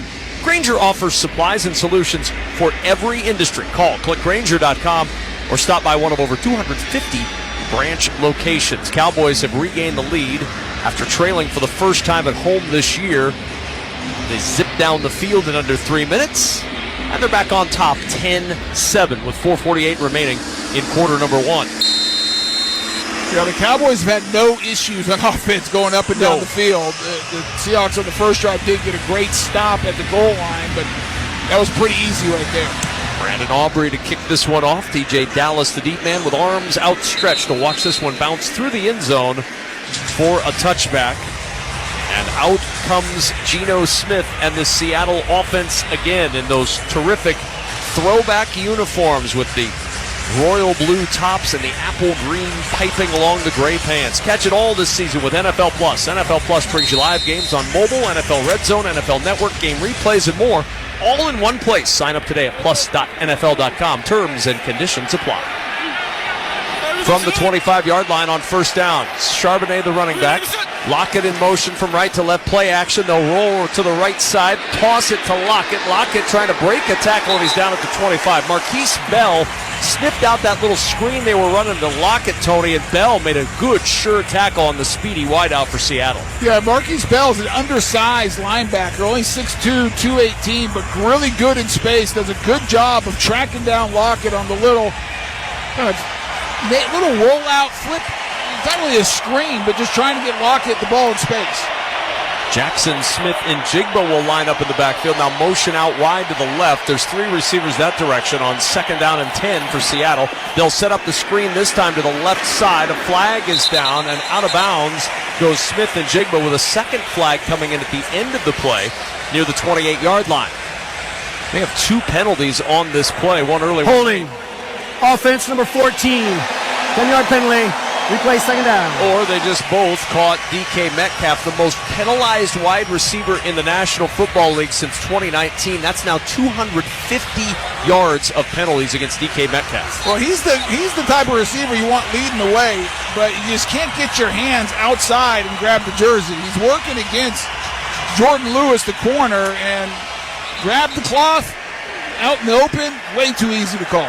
So back him up. It's second down and 19 now. They're going to shift the spot. I think they declined it. Yep, Dallas just declined the penalty, so they shift it back up to the 27-yard line, and it's third down. Well, this is where Dallas is just so dangerous on third and long. Now, last third and long is when they had the big play to DK Metcalf that led to the touchdown. But Dan Quinn does a lot of different things. He'll line up 3 defensive linemen to one side, single rush the other side, and then run a lot of twist games, try to create confusion and get one-on-one rushes. So it's 3rd and 7. Seattle, one of the worst on 3rd down. Dallas, the second-best 3rd down defense in the league. And on 3rd and 7, with flags down, Smith throws to the sideline, and a juggling catch made by Lockett as he goes out of bounds at the 41. Jordan Lewis on the coverage. We'll see if it stands with the penalty flag. It's going to stand. It's offside on Dante Fowler. The right defensive end jumped into the neutral zone. Offside. Defense, number 56. That penalty's declined. Result of the play is a first down. And I don't know if you could hear that. I think you could, and if you couldn't hear it, that's a problem because this is an audio medium. But there is a pretty significant contingent of Seattle fans in this building tonight. That's a loud roar. They were excited, and what a catch by Lockett. He goes up and fingertip, just two. I mean, I think he only got like 2 fingertips on it, and somehow brings that in, controls it through the ground, stays in bounds. Nice job. First down and 10 at the 41 from the shotgun. Geno Smith, the give to Charbonnet, trying the right side, ends up along the right hash and plows forward for 2 to the 43. Could not plow through his former UCLA Bruin mate, Osa Odigizua, and it's 2nd down. Yeah, I think Charbonnet's going to be a good back. Watching him on film, it feels like he's trying to kind of feel his way through it a little bit, not as decisive as he needs to be, but when he gets going, I mean, he's a big, powerful guy, and you got to stick to the run. It's okay getting, a couple yards, 2-3 early, keep it going, set up 3rd and manageable. 2nd down and 8. Smith and Jigba in motion from left to right. Play action. Geno Smith will air it down the left sideline for DK Metcalf. Oh, he drops it in! A drop in the bucket over the right shoulder of DK Metcalf on the sidelines. A perfect throw out of bounds at the 23. A pickup of 34 to DK Metcalf. What a throw. I mean, that could not have been better. And DK Metcalf never puts his hands up to the last minute, so Bland has no idea where the ball is. First down and 10 at the Dallas 23. Charbonnet starts to the right and then runs into Micah Parsons, and Parsons will not let go. He finally does, well after the whistles have blown this one dead. No gain on the play, may have even lost a yard. There's an injured Seahawk, a little slow to get up was Anthony Bradford, the offensive lineman out of Muskegon, Michigan, who's being ushered to the sideline now by the athletic training staff. Yeah, I think his legs got rolled up on in the pile. He was run blocking there, right guard, and trying to keep those feet moving, but that happens. You get stuffed up, you get kind of stalemated, and then all the trash piles up on you. I think he's okay. He walked off under his own power, but he spent enough time on the turf that the officials blew the play stoppage and had the trainers come out. Well, Jason Peters comes in now at right guard. So Peters at right guard. He's been at right tackle, but Lucas is back at right tackle. And it's 2nd down and 11 for Seattle from the 24. And the give is to Charbonnet, right up the right hash. Falls forward to the 19-yard line in the arms of Odigizua and DeMarcus Lawrence. And it brings up 3rd down for Seattle. You talk about Jason Peters. 40 years old. 20th year in the league. And let's not forget, one of the best left tackles at his prime. I mean, there wasn't many better. No. Undrafted out of Arkansas. Pretty good run. 3rd down and 6 from the 19. 2 receivers left. 2 wide to the right. Smith in the shotgun. Gets the snap. Facing a 4-man rush. Looking left. In trouble. Throws as he's going down. In the area was DJ Dallas. Smith didn't realize that Parsons was in there and dove at him. Almost got him down by the ankles, and he just got rid of the football in time to avoid the sack. Well, Micah Parsons, great inside move. He's working against the left tackle, Charles Cross. Lines up outside and just swims inside. And they're actually sliding that way, but Damian Lewis, the left guard, is late on the slide. He's got to get out there. Where's the biggest threat? It's not inside. It's number 11, Micah Parsons. Go pay attention to him.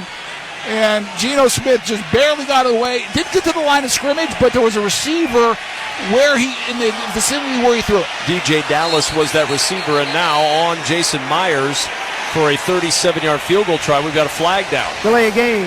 Offense. 5-yard penalty. Still 4th down. Pete Carroll's upset. He's saying you moved the ball around, you moved the ball, and that took time. Well, yeah, that's just bad operation there, and looked like some confusion. The punter, Michael Dixon, who is the holder, is asking for the ball, and he never received it. So a 42-yard try now for Jason Myers. He's missed 6 this year. Good snap, good hold, bad kick. Missed it wide right. It was on line, and then it began to bend. And Seattle comes up empty on a 42-yard try from Jason Myers. Still 10-7 Dallas Cowboy ball with 58 seconds left in quarter number 1. When we return, you're listening to Thursday Night Football on Westwood One. Get ready for holiday feast season with Pepto-Bismol. Uncle Derek's here with his famous fried turkey. Hey, Aunt Mary brought the mac and cheese. Donna's here with the potato salad. Pepto-Bismol provides fast 5-symptom relief for unexpected stomach upsets. So enjoy the holidays. Pepto has you covered, no matter who made the potato salad. When you have nausea, heartburn, indigestion, upset stomach, diarrhea. Pepto-Bismol. Use as directed. Keep out of reach of children.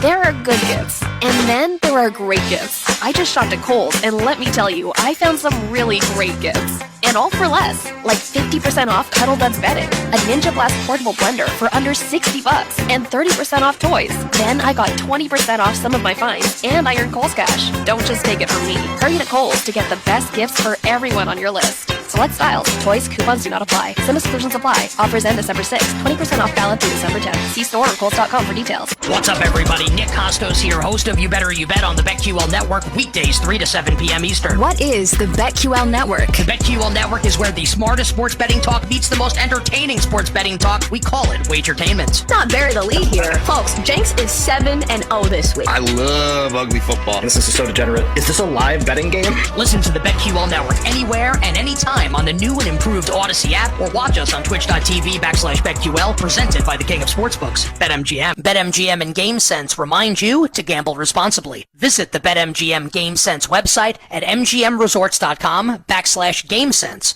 for information on setting limits, guidance on odds and probability, and resources for problem gambling support. Plus, you can learn strategies and get tips on how to gamble more responsibly, discover the symptoms of problem gambling, and find out whom to call if you need help anytime, anywhere. Stay safe and have fun with BetMGM and GameSense. Please gamble responsibly. A reminder that you can still listen to every remaining Westwood One NFL broadcast this season for free via the NFL app. Monday Night Football, Sunday Night Football, Thursday Night Football, late December Saturday games, Christmas Day, plus the entire postseason. From now until Super Bowl 58 in February, the NFL is on Westwood One, and it's on the NFL app too. Download for free day. On first down, quick toss over the middle, and the catch made for the Cowboys by Luke Schoonmaker, tight end out of Michigan, the rookie, with the grab. Julian Love on the tackle out near the 44-yard line. A pickup of 12 and a Dallas first down. That missed field goal after a nice drive is what you worry about if you're Pete Carroll and the Seahawks, because you're going kind of back and forth, toe-to-toe, and now it's up to your defense to get you a stop. And 3 receivers to the right of the line with Pollard to the left of Prescott, who stands in the shotgun. On first down from the 44, play action fake, swing pass, and it dribbles right through the hands of Cavante Turpin, the speedster from TCU.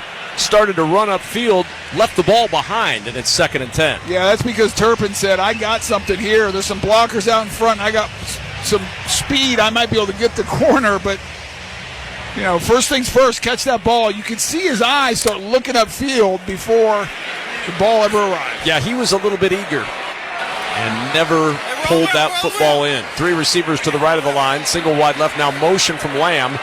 He'll bring 2 receivers to either side. Prescott out of the shotgun, play action. He'll throw to Lamb on the edge. Woolen with the tackle out of bounds at the 49-yard line, and then Woolen a little extracurricular. No flag is down as he tossed Lamb to the sidelines, and Rick Woolen walking off the sideline with his palms outstretched. Remember Alfred E. Newman of Mad Magazine? Sort of a what, me worry? I didn't do anything. What did I do? Well, it's harmless. I mean, you got CeeDee Lamb fighting, trying to make something happen. Woolen is trying to hold him in place. Good no call. And that's how we end the first quarter. Can't call that. 10-7. Cowboys through one. You're listening to Thursday Night Football on Westwood 1. Selling online is a lot like football. You need guts. You need stamina. You need conversions. Touchdown! And Shopify is the best converting checkout on the planet. Now, we're not just talking 2-point conversions. Shopify's checkout converts up to 36% better than other leading e-commerce platforms. So whether you're just starting out or scaling up, score more sales with Shopify. Start your $1-a-month trial today at shopify.com/football. At CDW, we get you can't lock up your devices. Your workforce needs the freedom to roam. Final boarding call, flight 555 to New York. And wherever they go, productivity is key. But with Microsoft Surface devices pre-configured and deployed by CDW experts, you'll get multi-layered security and seamless experiences to help productivity really take off. IT orchestration by CDW. People who get it. Find out more at cdw.com/surface. Michael Fabiano here, and if you want even more excitement on game day, it's time to get on Prize Picks, the best way to win big on fantasy sports. Here's how it works. Just pick 2 to 6 players and choose more or less on their stats. If you get them right, you can win up to 25 times your cash. It's quick and easy to make your picks, and with fast and safe deposits and withdrawals, Prize Picks is the place to play this season. Prize Picks has awesome weekly promotions, and they're the only daily fantasy platform with an injury insurance policy, keeping you in the game even if one of your players goes down. Watch your entry update in real time and continue the fun by making picks on second half and fourth quarter stats. And right now, when you go to prizepicks.com/primetime and use code primetime, Prize Picks is matching your first deposit up to $100. That's prizepicks.com/primetime with code primetime for a 100% deposit match. Prize Picks, daily fantasy sports made easy. Must be present in certain states. Visit prizepicks.com for details. Let's pause 10 seconds for station identification. This is Westwood 1, your home for Thursday Night Football. We're bringing the pop and sizzle with me, Adam Shine, on Shine on Sports every weekday from 9 a.m. to noon Eastern on Sirius XM Mad Dog Sports Radio, Channel 82. Welcome back to Dallas alongside Tony Baselli. I'm Kevin Kugler. Our score, Dallas 10, Seattle 7. The start of the second quarter was sponsored by Prize Picks, the #1 daily fantasy sports app. Ready to test your skills? Join the Prize Picks community. Must be present in certain states. Visit prizepicks.com for restrictions and details. Second quarter begins with Dallas facing a 3rd and 4. We flip sides of the field. The Cowboys moving from our right to our left. The ball at the 49 of Dallas. They need to get to the 46 of Seattle. Prescott in the shotgun. He's got 3 receivers to the right side of the line. He'll fake the give and keep it himself. Runs around the left side, and an ankle tackle by Julian Love trying to yank him short of the first down, and I think the yank worked. He pulled him just shy of the yardage for the first.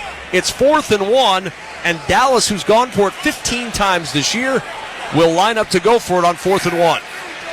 Prescott under center. Pointing out Jordan Brooks on the defensive side for Seattle. Now back under center. Barking out his cadence, standing up again, looking right, looking left, trying to draw Seattle offsides on 4th and 1. Now he'll snap it. The give is to Pollard, sweeps the left side. He's got the first down and more. Out of bounds inside the 40, near the 37. Quandre Diggs ran him out, and Dallas going for it on 4th converts. Great job. I like what they did there. They went through several cadences, almost getting the defense to relax a little bit, thinking they're just trying to draw them off sides. They're going to take the delay of game. And then with the play clock at about 3 or 4 seconds, he snaps it. The Seahawks had everyone inside. Good job on the left side, led by Tyron Smith, to seal the edge and let Pollard pick up an easy first down. First down and 10. Play action. Prescott has time. Now the pocket collapses. He shovels it ahead to Tony Pollard. Pollard starts right, reverses back to the left at the 30, and it's down at the 24-yard line. That's a first down and a gain of 12 as he zigzags his way to move the chains. Well, Jamal Adams is going to come on the blitz off the offensive right side, and Pollard's responsible for picking him up. And he tries to go low and isn't effective. Adams gets up and is about to sack Dak, but then Pollard says, well, I missed the block. He turns around. I'm like, throw it to me. No one's there. Turns it up. Not exactly how Mike McCarthy designed it, but it worked perfectly. And now first down inside the 25 of Seattle at the 24. Shotgun snap to Dak Prescott. Steps away from pressure, slings it to the left side. Catch is made, and then the ball is knocked out. It's an incomplete pass. Devin Witherspoon got there at the same time Cavante Turpin had the ball hit him in the hands, and Witherspoon just drove through that attempted catch and knocked it to the turf. Well, I think the drop actually happens before Witherspoon gets there, but I think Turpin heard Witherspoon coming because he was on a dead sprint. He reads it immediately. He's 15 yards back and just breaks on it and is coming downhill, and I would bet money that Turpin's like, someone's coming at me right now, and I'm about to take a big shot. And that's the second drop of the night for Turpin at a timeout used by Seattle. 12:54 remaining in this second quarter. Pete Carroll's a little frustrated right now. His arms outstretched. He's looking at his defense and saying, what are we doing here? Timeout has been called. COVID-19 can keep you on the sidelines if you're more likely to get very sick from COVID. Ask your doctor if prescription oral treatment is right for you. Visit treatcovid19.com. Sponsored by Pfizer.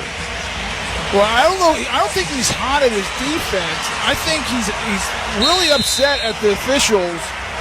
And I don't know if it's a situation where the Cowboys substituted and they didn't give the Seahawks time to match it, but whatever it is, Pete Carroll was not happy, called the timeout, and shared his feelings with the officials. Second down and 10. I'm sure they appreciated that. Rico Dowdle to the right of Prescott is on the right hash in the shotgun. Moving from our right to our left, delayed handoff to Dowdle, and Dowdle trying to pick his way through traffic, breaks one tackle of Jamal Adams and gets extra yardage down to the 16 before Julian Love leads a host of Seahawks there to stop him. That's a good 8-yard run by Dowdle on a play, Tony, that didn't look like there was much there. Well, Quandre Diggs is right there. About a 1-yard gain, and instead of wrapping up, he tries to deliver a knockout blow, and Dowdle just bounces off and picks up the 8. Third down and 2 now. Dallas with a 10-7 lead early second quarter. 2 receivers left to the line, 2 wide right. Pollard in the backfield.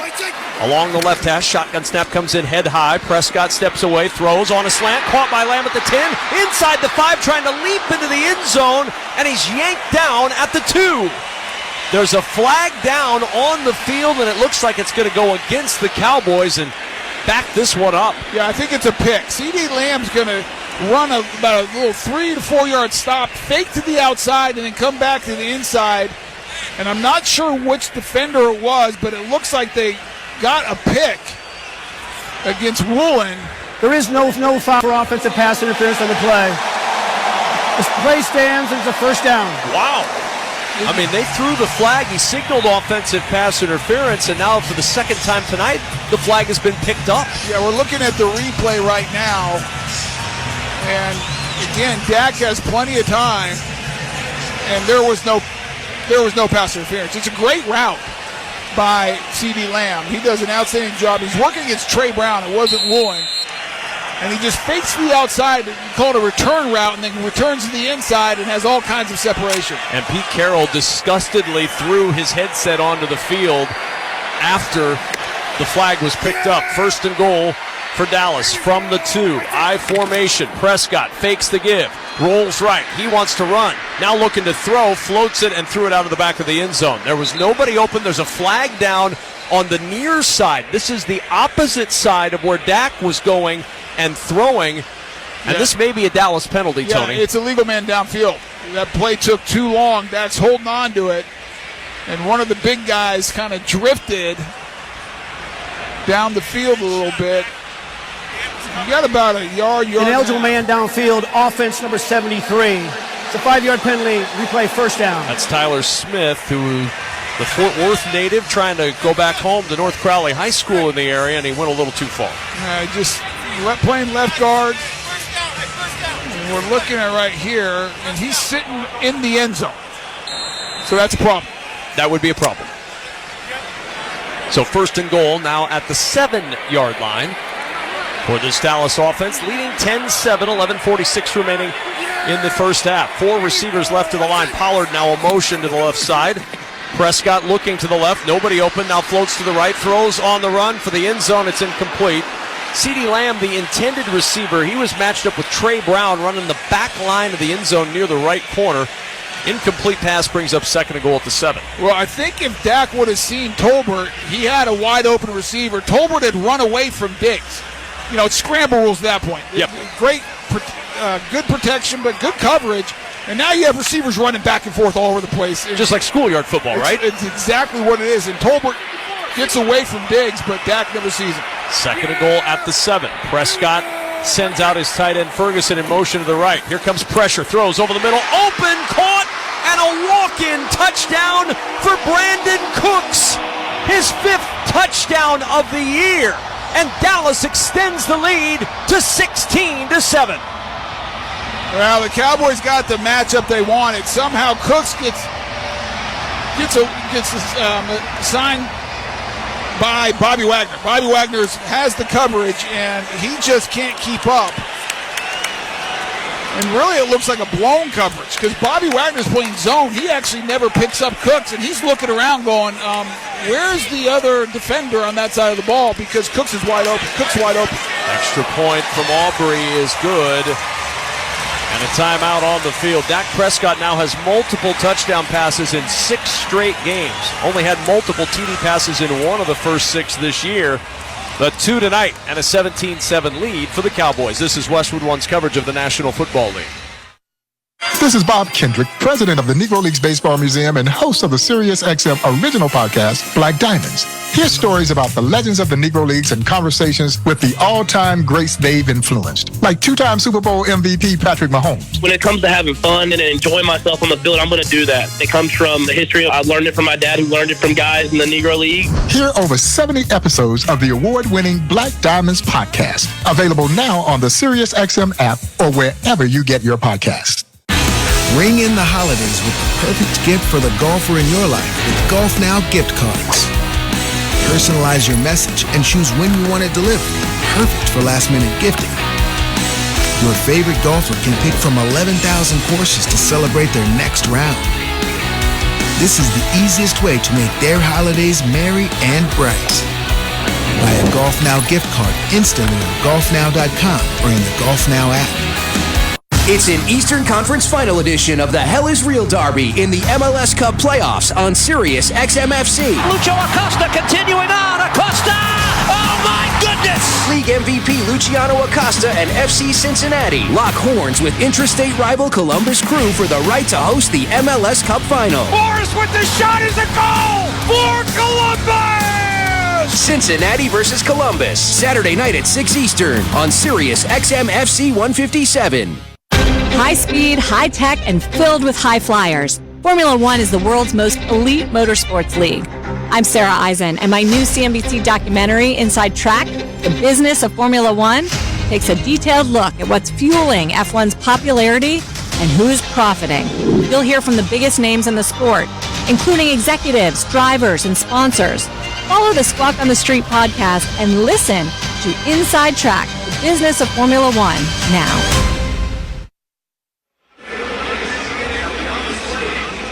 Let's check the drive summary for the Cowboys, sponsored by Macy's. It's time for Macy's Friends and Family Sale. Take an extra 30% off top brands and 15% off beauty, skincare, and fragrance gift sets when you use a coupon or Macy's card. Savings off regular sale and clearance prices. Exclusions apply. 17-7 lead for Dallas, an 11-play, 68-yard drive, 7-yard touchdown, makes it a 17-7 lead for the Cowboys, who will kick it off. DJ Dallas back prowling the end zone to our left. Moving from left to right are Seattle and the offense when they get on the field. Kickoff from right to left goes through the end zone for a touchback and back out to the 25-yard line. So a perilous moment here, Tony Baselli, for the Seattle Seahawks. They miss a field goal. Dallas takes that missed field goal and with a shorter field goes down the field in 11 plays and scores a touchdown. Seattle's got to find a way to answer here. Well, you got to match them. I mean, they had a chance to tie it up. You talked about the missed field goal, but right now, offensively, you got to get points here because so far your defense has no answer for this Mike McCarthy offense, led by Dak Prescott. 17-7 lead as Geno Smith goes under center on first down and 10 at the 25. Noah Fant, the tight end, in motion from right to left. Smith, 5-step drop, throws to Fant, open at the 30-yard line. Fant with a catch and out of bounds near a first down at the 35-yard line. It will be a first. 10-yard pickup to Ron Bland with the tackle, and the Seahawks move the chains. Well, the positive so far for Seattle, they're not getting overwhelmed with the pass rush. I mean, last week on Thanksgiving Day, the 49ers had 6 sacks, and who knows how many times they hit Geno Smith. I mean, they were in the backfield the whole game. So far, this offensive line is doing a better job. First down and 10, just across the 35-yard line. Charbonnet, the single back. 2 tight ends on the right side of the line. Smith will turn and give it to Charbonnet, who starts to the right, 1 step to the left, and then lowers the pads and gets 5 to the 40-yard line. Good strong run on first down for Seattle, and it's 2nd and 5. Yeah, not a huge hole. Kind of just picks his way through. And guys are staying on their blocks. Bradford's back in at right guard, has a really nice block there.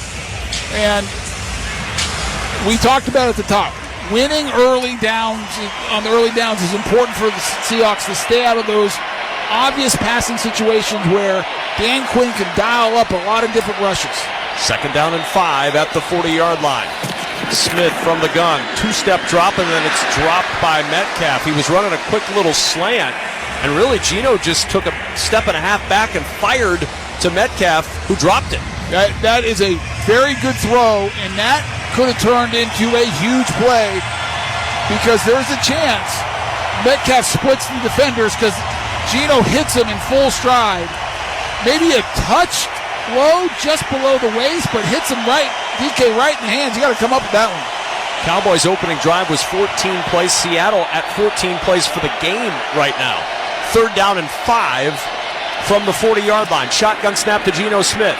Looking to the left side. Catch is made at the 42-yard line. Smith-Njigba breaks a tackle and goes out of bounds with a first down in Dallas territory at the 49. Deron Bland had him dead to rights, Tony, short of the first down, and Smith-Njigba, like a fish getting off the hook, just wiggled free and gets the first down. Yeah, Smith-Njigba, I think Bland thought he was going to go to the sideline and try to turn the corner.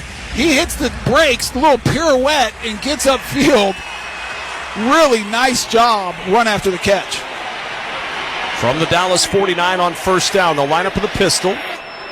Charbonnet standing behind Geno Smith, leaning in on his left foot on the left hash. Play action fake. Steps up in a clean pocket. Smith now unloads over the middle for Lockett. A flag is down as Lockett is interfered with at the 10-yard line by Rashaan Evans. It was an underthrown ball which played right into the hands of Lockett, and Evans ran into the receiver. Flags all over the field.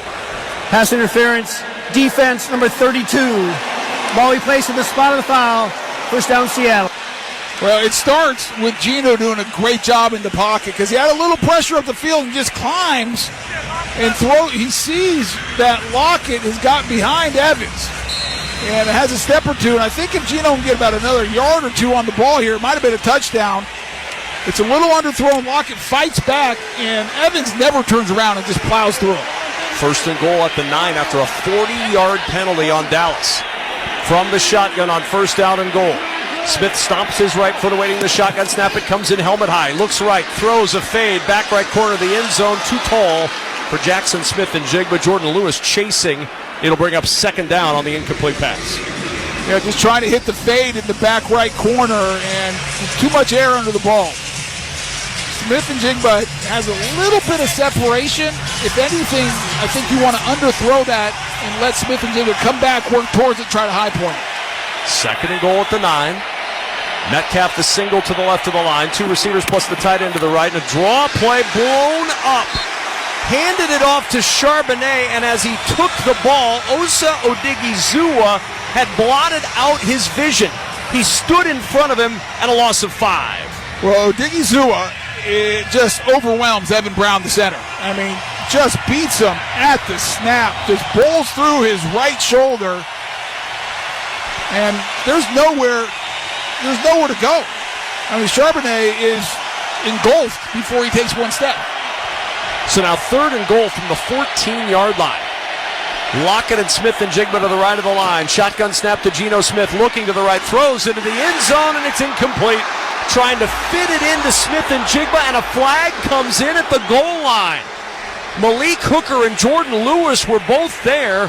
Stephon Gilmore in the area as well, and the flag may give Seattle new life. Yeah, I think it's Gilmore working against Smith-Njigba, and Smith-Njigba runs a slant. Pass interference, defense number 28. The foul occurred in the end zone. The ball he plays at the 1-yard line. First down, Seattle. Malik Hooker called for the pass interference. I'd like to see that again. Look at it. It's a nice route. I don't see Hooker anywhere near touching him. No, I think they called the wrong guy. I think they called the wrong guy, and I don't see a penalty there. I don't see a lot of contact by Gilmore against the rookie. First and goal, though, from the 1.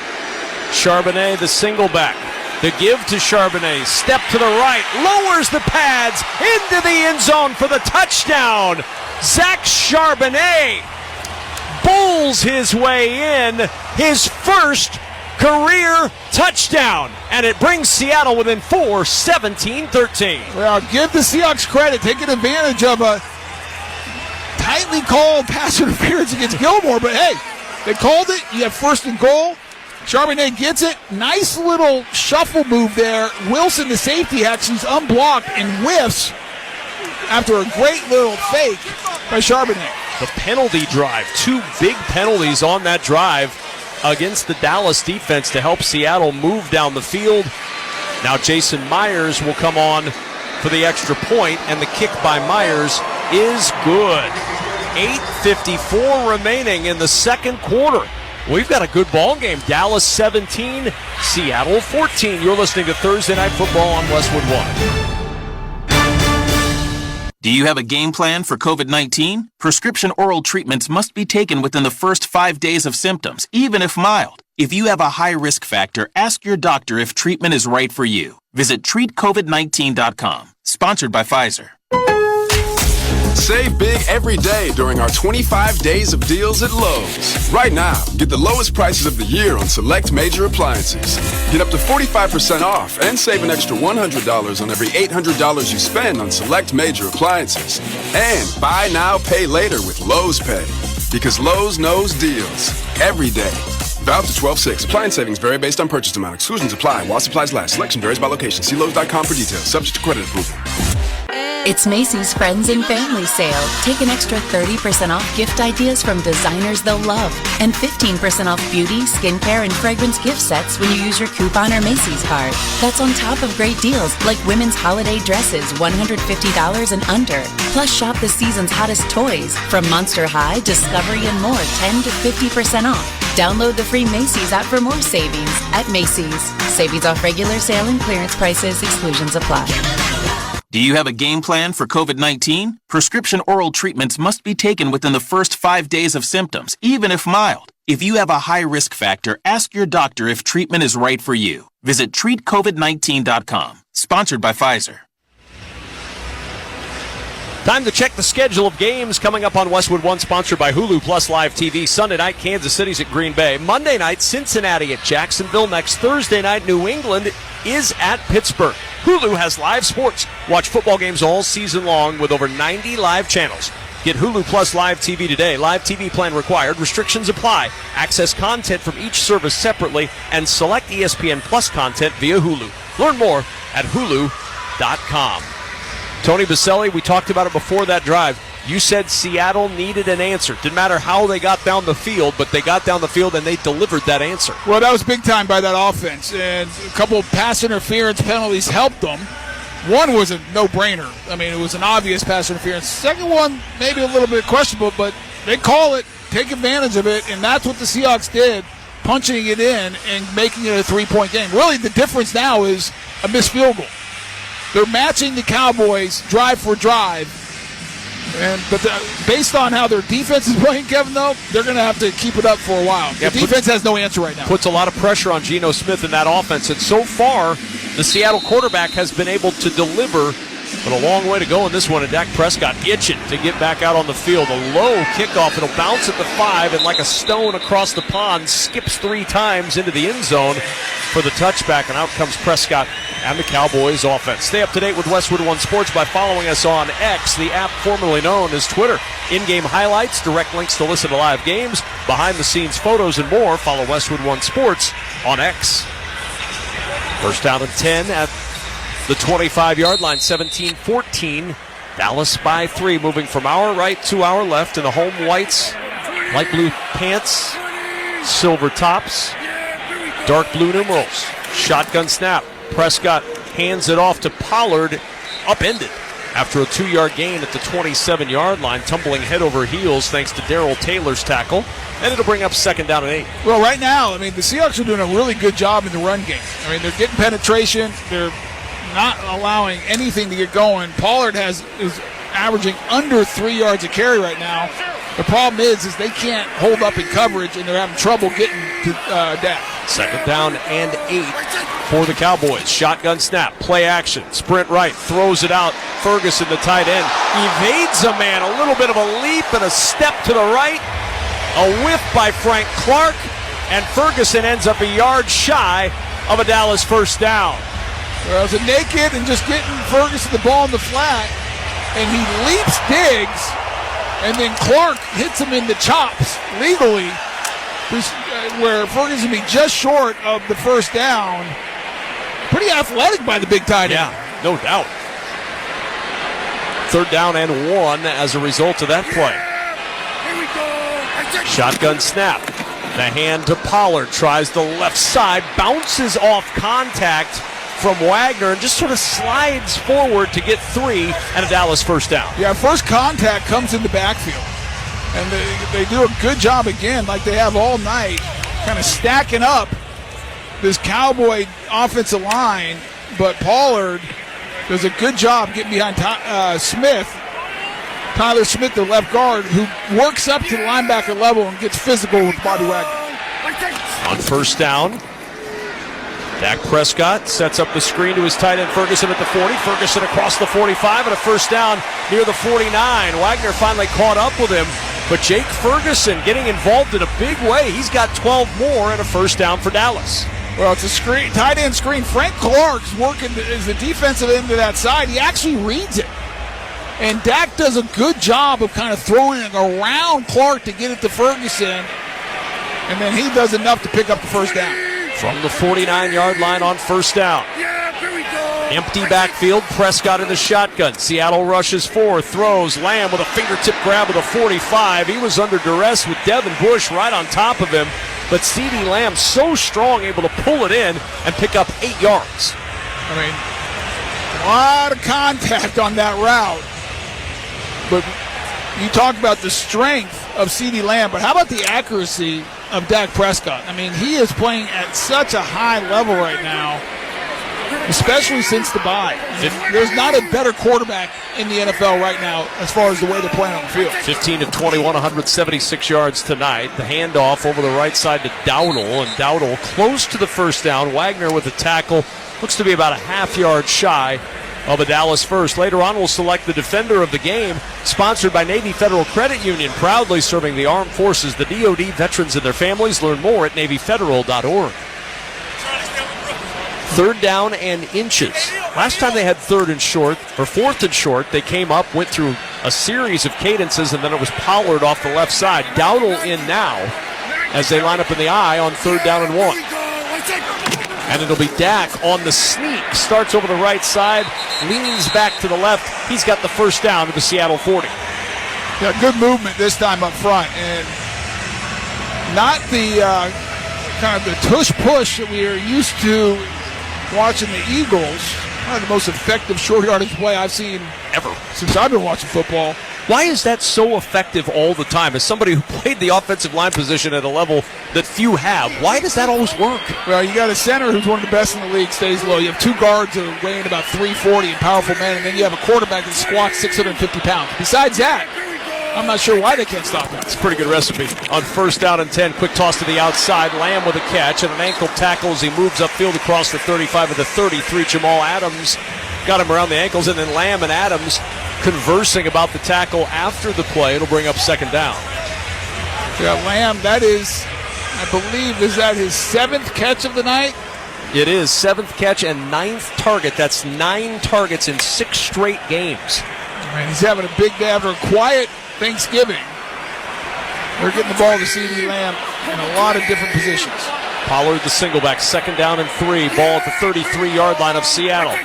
Dallas on the move once again. Pollard to carry, gaping hole on the right side. It closes quickly, but not before Pollard gets the first down to the 29-yard line. They're just going to hand it off to Pollard. He's just going to go right up in the line of scrimmage and jump cut to the right. Really, it's just a dive play and let Pollard read it. Get a man on a man. And the Cowboys offensive line does a good job of sticking the guys, getting movement. Dallas up 17-14 on first down. Handoff to Pollard, and he's tossed to the turf for a loss by Jaron Reed. Penetration kills run plays, and Reed got major penetration there. 4-yard loss on the carry for Pollard. Well, they're trying to run outside zone, and Reed working from his he's working as the nose right on top of Biadish and just swims him to the front side, and Biadish is lost. And Reed is way in the backfield. No chance in that play. Second down and 14. 3:05 remaining in the first half. Shotgun snap, play action. Prescott jumps it over the middle to Dowdle. Dowdle at the 30, makes a move to the 27-yard line, but can't get much beyond that. They'll give him progress to the 26. Love and Wagner combine to make the stop after the 7-yard gain, but it does create a more manageable third down for Dallas. Don't miss all the NFL excitement on Fox this Sunday when the San Francisco 49ers meet the Philadelphia Eagles. Check your local listings for more details. Catch the NFL on Fox. Yeah, it's still 3rd and 7. One of the longer third down situations for the Cowboys. The Cowboys are 6 for 8 so far in this game. This is a situation the Seahawks have to get them off the field, force a field goal. 3rd down and 7. Ball at the Seattle 26-yard line. Head high shotgun snap. Prescott with time. Throws over the middle. Open at the 10-yard line is Cooks. Breaks one tackle and is down at the 10. There were 3 Seahawks spinning around him. He broke the first tackle, and then Jamal Adams wrapped him up. 16-yard gain. First down at the 10. Well, Cooks is just going to work in the middle of the field and sit it down, and Diggs comes flying across his face trying to knock that away before it gets there, but it's just a rifle shot by Prescott. And good concentration as things are flashing in front of Cooks. He makes the catch. And we have reached the 2-minute warning sponsored by First Alert. Help protect your home and family by installing First Alert smoke and carbon monoxide alarms on every level and in every bedroom of your home. Protect your moments with safety you can trust by visiting firstalert.com. 17-14 Dallas, 2 minutes remaining first half. You're listening to Thursday Night Football on Westwood 1. Your home, your family, your moments. First Alert is reminding you to be prepared and install smoke and carbon monoxide alarms on every level in every bedroom of your home. Don't forget to add First Alert fire extinguishers on every level, plus the kitchen, and know how to use them. Protect your moments and your home with safety you can trust by visiting firstalert.com and Lowe's stores today. Lowe's knows how to save pros time and money. Right now, get up to 40% off vanities. And there's more. Get up to 50% off select tools and accessories from trusted top brands like DeWalt and Craftsman. Visit us in-store or online for more deals you can't beat. Because Lowe's knows savings. Lowe's knows pros. About 11/30 through 12/6. While supplies last, selection varies by location. Need to hire? Don't let the transfer market send you into overtime. Indeed's all-in-one hiring solution helps employers source, interview, and hire candidates all from one place. When you post a sponsored job, you get access to a large pool of quality candidates who have uploaded a resume to Indeed. You can then review their profiles to make sure they meet your must-have requirements. Make the hiring process work for you. Log in and get started today at Indeed.com/hire. You're all set with your Medicare prescriptions, Mrs. Brown. This is not just low-cost copays at Walgreens. I can actually help you set up 90-day refills if you want. This is having a partner you can trust. Get low-cost copays, 90-day refills, and delivery from your neighborhood Walgreens. This is being independent. Together. Walgreens. Restrictions apply. For details, see walgreens.com/pharmacy. Welcome back to the Grainger broadcast booth at AT&T Stadium. Along with Tony Baselli, I'm Kevin Kugler. Tackle your to-do list with Grainger. From locker rooms to plant floors, Grainger offers supplies and solutions for every industry. Call, click Grainger.com, or just stop by. 17-14 Dallas, first and goal at the 10. Jordan Brooks was in the medical tent for Seattle He's now headed to the locker room. A big loss if Brooks is knocked out of this game for the Seattle defense. First down and goal at the 10-yard line. Dak Prescott in the shotgun. CeeDee Lamb in motion from left to right. Prescott fakes the give. He'll keep it himself, runs over the left side, and Prescott in a designed QB run takes it to the 6-yard line, and Pete Carroll calls timeout. Seattle using a timeout here to try to get the football back.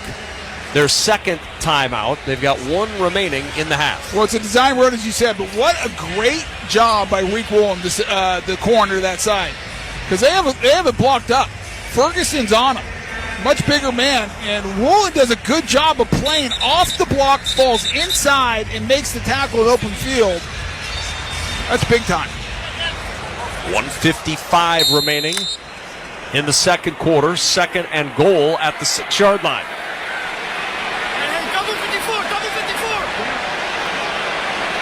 Cowboys have all 3 timeouts if needed. Second and goal from the 6. Shotgun snap. Prescott looking. Pressure comes. Dak's in trouble. Flag is down. Prescott is down as well. Sacked at the 11-yard line. A flag down on the play as Leonard Williams, who came over from the Giants on November 1st, gets the sack. Holding. Offense, number 73. 10-yard penalty. Replay second down. There's all kinds of bodies all around Dak Prescott. It starts with a really good TE between Williams and Jones. Jones comes up to the inside, beats Tyler Smith, and that's where the hold happens. Dak's trying to get away, and then by the time he does, there's about 3 or 4 Seahawks in the area to bring him down, and I think Leonard Williams is going to get credit for that sack.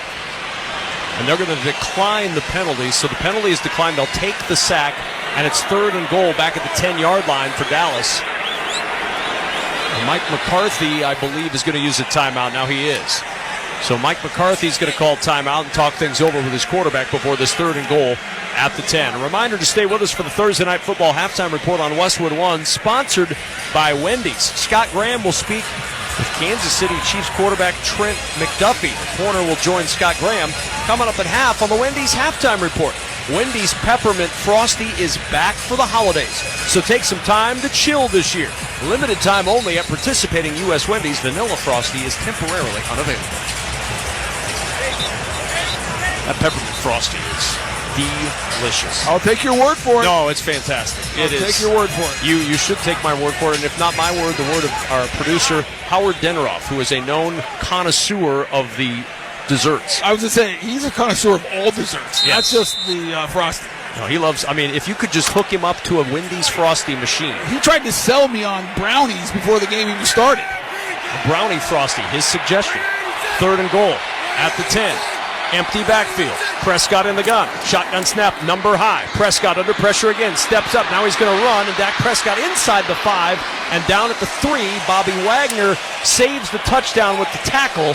And it'll bring up fourth down. And now Pete Carroll will use his final timeout, stopping the clock with 1:38 and trying to give his offense a chance to get back out on the field. As of now, the Dallas offense is staying on the field on fourth and goal from the 3.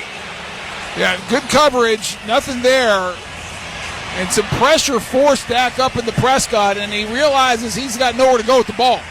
And so he tries to make something happen, able to pick up about 6 yards, 7 yards, bring it to the 3, and I am shocked that Mike McCarthy is going for this on fourth down and not taking the points.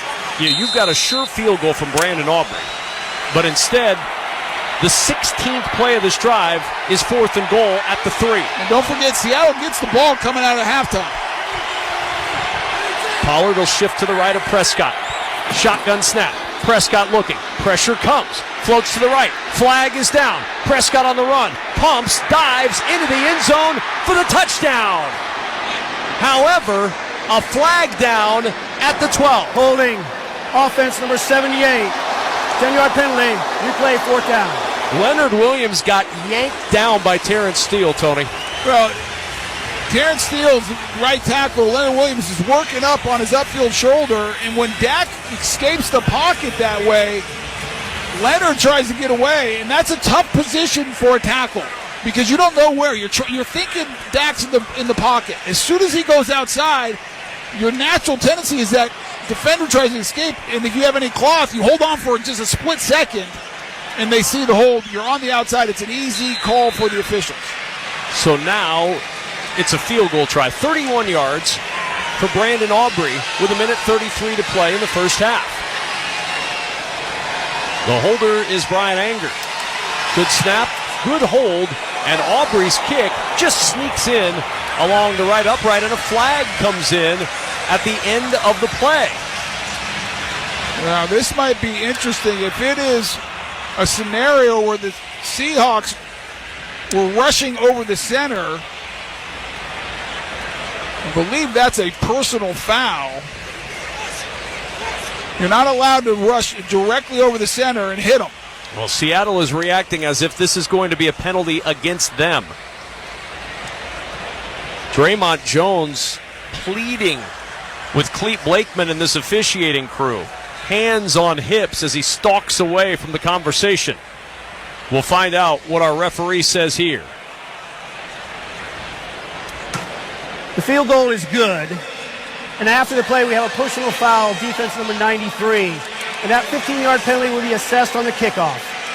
Timeout. So not as bad as it could have been for Seattle. Absolutely. I'm like, if this gives them an automatic first down, that would not be good.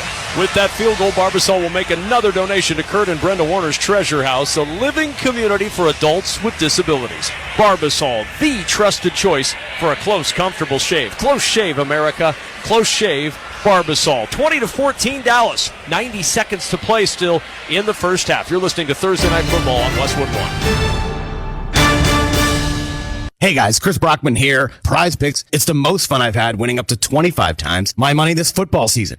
And now I can play during basketball season too. I can take combo projections across both sports. Just select 2 or more players, pick more or less their projection, and place your entry. You could turn $10 into $250 with just a few taps. Easy gameplay, quick withdrawals, and an enormous selection of players and stat options are what makes Prize Picks the #1 daily fantasy sports app.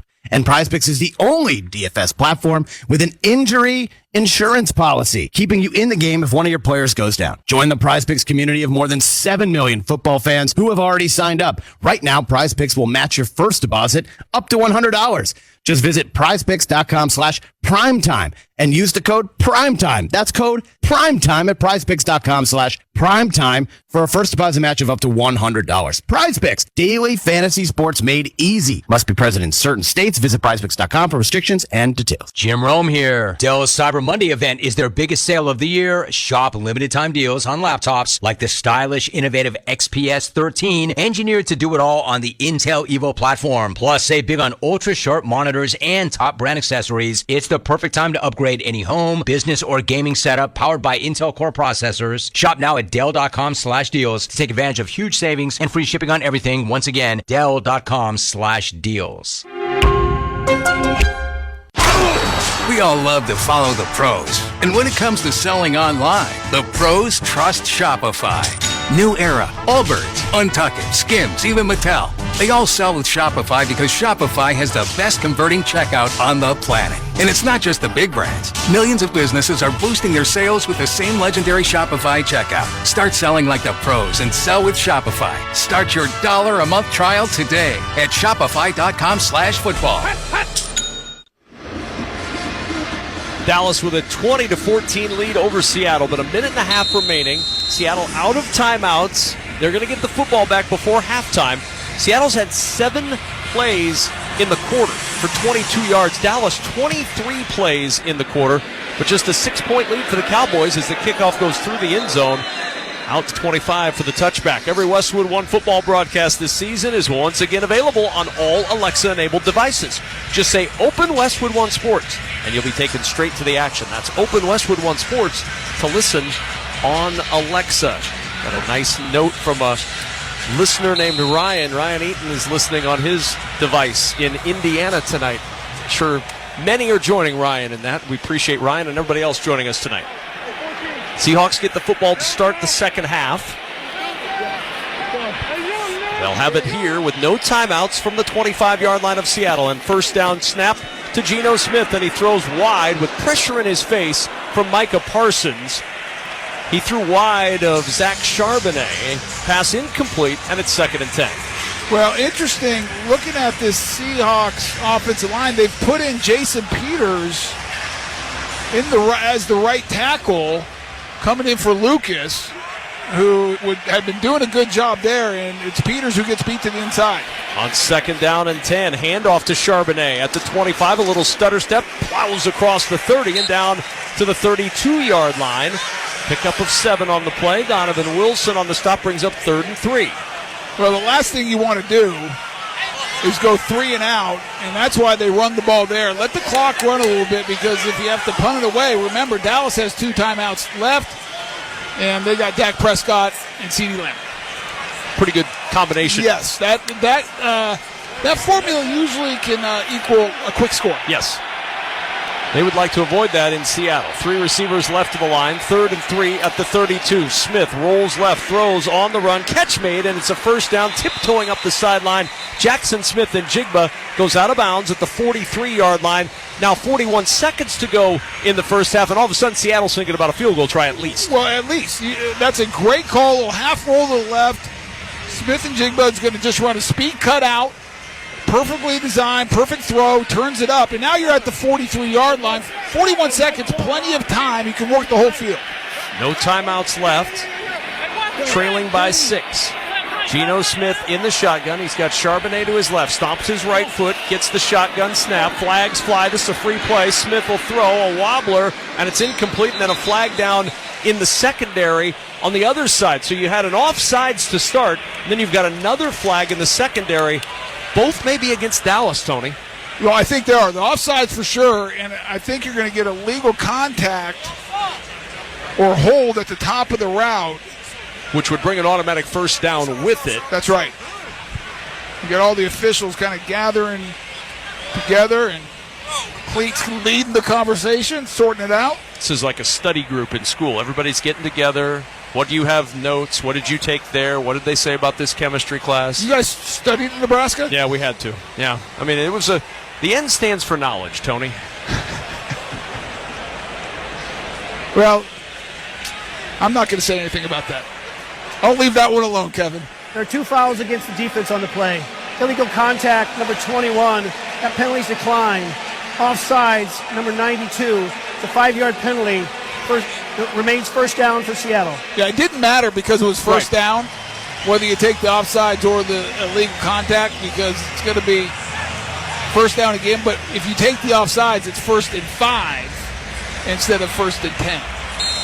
So 1st and 5 it is. 73 yards of penalties for each team, by the way, if you'd like the unique statistic of the first half.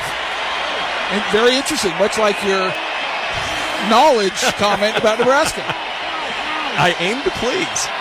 1st and 5 now for Seattle at the 48-yard line.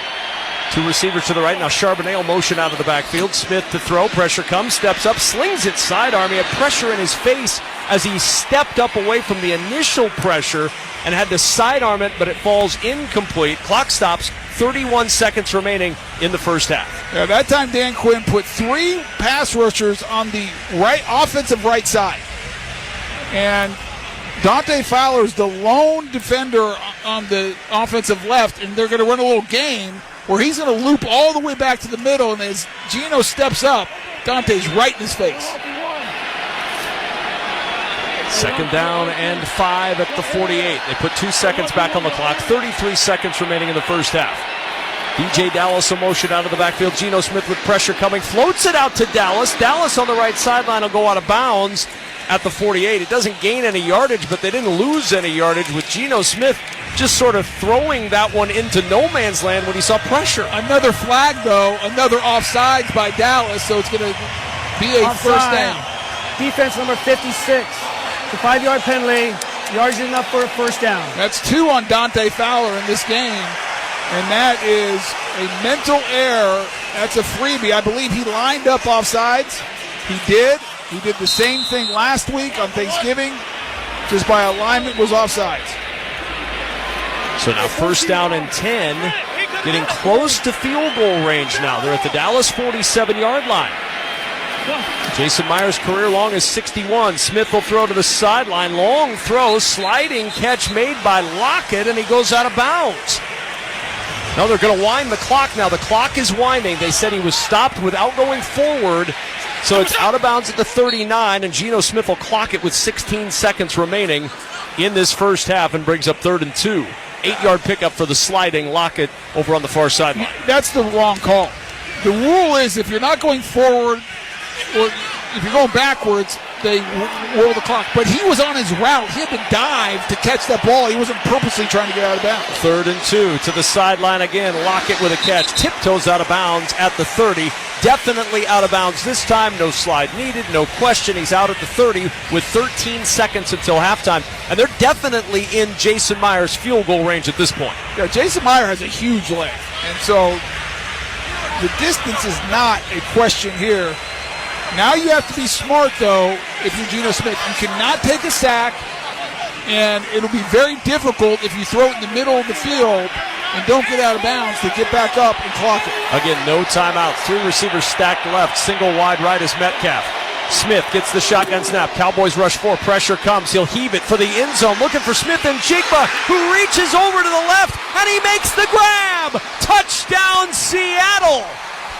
Geno Smith heaving it into the left corner of the end zone. Smith and Jigba there for the touchdown. Pass interference, defense number 26. Penalties decline. Is over play. Is a touchdown. And Seattle ties it up at 20 on the toss from Smith to Smith and Jigba. Smith and Jigba is just going to run a corner route. It's man-to-man coverage. Now, they might look at this. Definitely PI.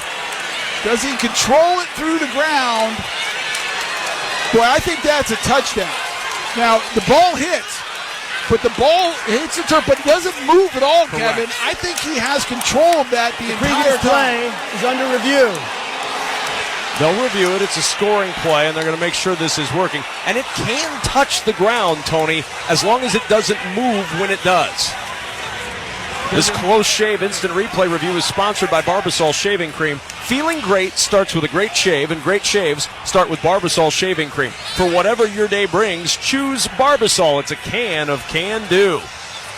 Right now it's 20-20, 7 seconds remaining in the half. We'll tell you if that's the score when we return. You're listening to Thursday Night Football on Westwood One. If you're like most people, you've had your fair share of financial questions. Questions like, can I afford my son's travel hockey team? What if my daughter doesn't get that soccer scholarship? Will I be able to enjoy golf in retirement? At Empower, we know these questions can be stressful. We're here to help answer your what ifs and empower what's next. Join 18 million Americans and take control of your financial future.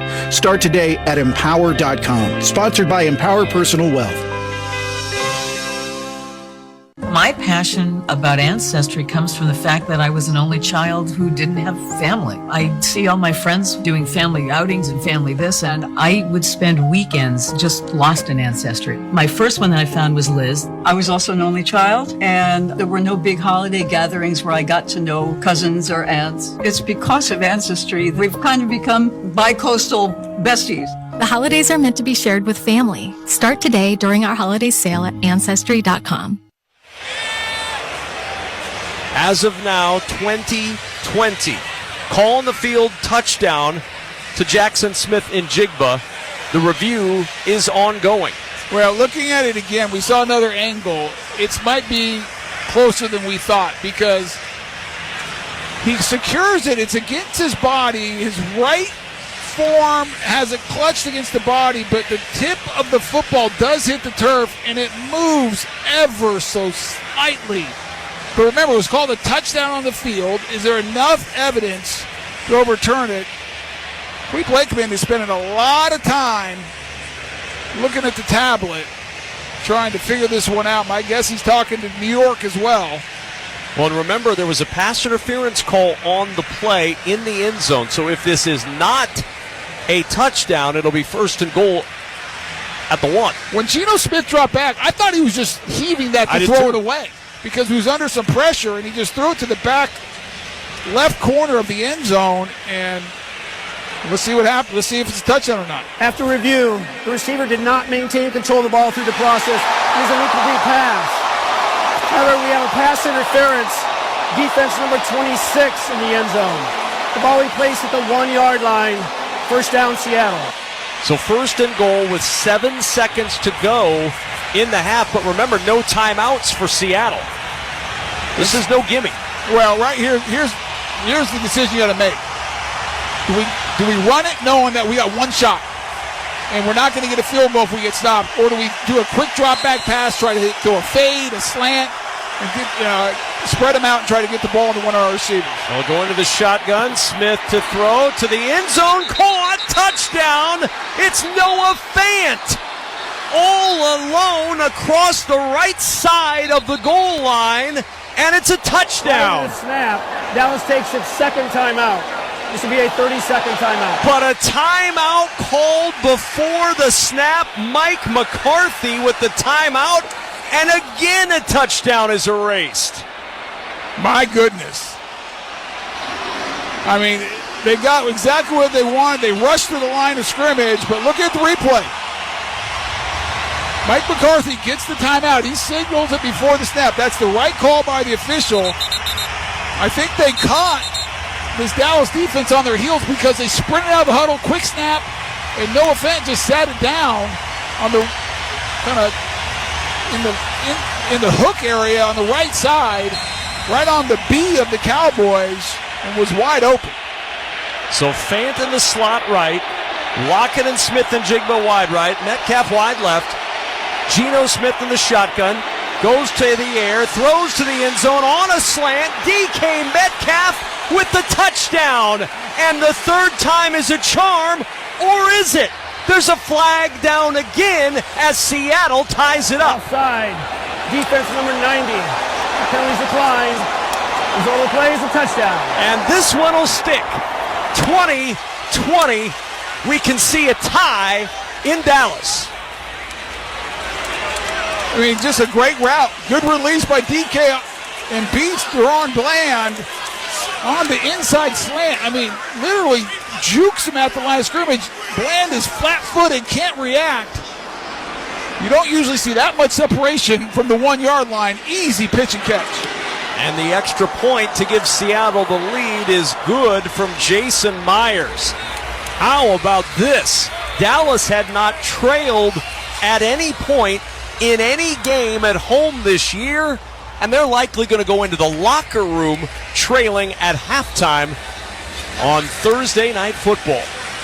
The copyright of tonight's broadcast of Thursday Night Football on Westwood 1 is owned by the NFL on behalf of its member clubs. All rights to this broadcast are reserved, and any rebroadcast, recording, retransmission, or any other use of this broadcast without the express written permission of the National Football League is strictly prohibited. Well, and Kevin, Deron Bland is having a tough night. He is. Remember, he gave up the first touchdown to DK. The pass interference on Smith and Jigba. And now a slant at the goal line. DK beats him for another touchdown. He's given up 137 yards in those touchdowns tonight in the first half alone. And remember, we're talking about a guy who set the NFL record last week with his 5th pick 6 of the year. Well, they say it's a week-to-week league. It is indeed. It changes quickly. Well, it's certainly changed for Seattle. No touchdowns in their previous 20 drives, 3 in their 4 tonight. And a squib kick will bounce along the turf, scooped up for Dallas by Hunter Lipke, and the rookie from North Dakota State will rumble out across the 35, and that'll take us to halftime here in Dallas. This has been an entertaining game, played by two teams, Tony, that are clearly interested in getting off to a great start in Week 13 with playoff implications large for both. Well, both offenses right now are going. The only people not involved in this game are the punters, because neither offense has been stopped. You know, you have field goals, you have a missed field goal, a bunch of touchdowns, and nobody thought Seattle could go toe-to-toe, and they are right now. And don't forget, they get the ball coming out of halftime. If you're a punters club that gathered around your devices tonight to listen to this game, you're going to be sorely disappointed so far. Not much going on. Not much happening, but a lot happening elsewhere. The end of the first half, Seattle 21, Dallas 20. When we return, Scott Graham rejoins us from our studios with the Wendy's halftime report. You're listening to Thursday Night Football on Westwood 1. I know a lot of you really want the State Farm personal price plan, but what's with the oversharing? Like this voicemail from Leah. Jake from State Farm. Listen, so sometimes I like to nibble on licorice and pretend I'm a teeny mouse, chewing through wires. You don't need to get that personal. The State Farm personal price plan helps you create an affordable price just for you. Like a good neighbor, State Farm is there. Call or go to statefarm.com for a quote today. Prices vary by state. Options selected by customer. Availability and eligibility. The holidays are back, and they can be a lot, but luckily, something else is coming back this season. Wendy's Peppermint Frosty. That's right.